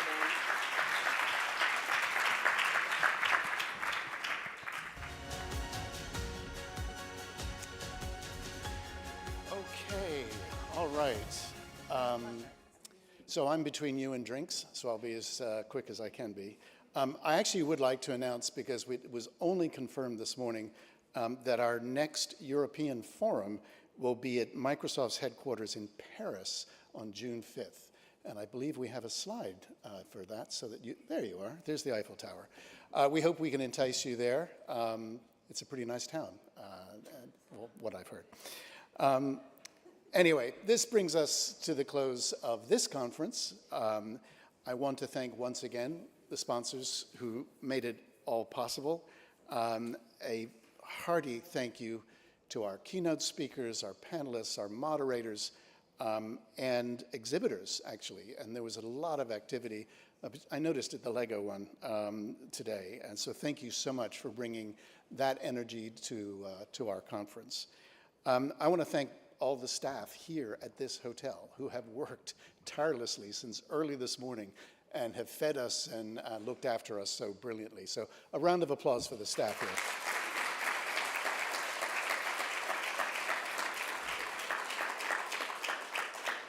Our expert AV team who are in the back, you would not believe how many people are behind this, who've been making all the wizardry happen, also all the videotaping. For the very first time, we've taped every single session. All of the breakouts have been taped, so they will go up on the YouTube channel in the coming days. So I had a complaint that we put on too many good panels on at the same time. It's a kind of complaint that we appreciate. But it means now you will be able to go back and to watch those. So thank you to CVW Event Productions, and also, I hope she's here in the room. Steph Condello, are you here with us? Oh, please be with us. Our events coordinator, consultant, who's just amazing. If ever you want anything done, ask Steph. She has made it so much easier for us. And a huge thank you to the FOSI team, who should be in the back of the room. Are the FOSI team in the back of the room? Oh, they're here.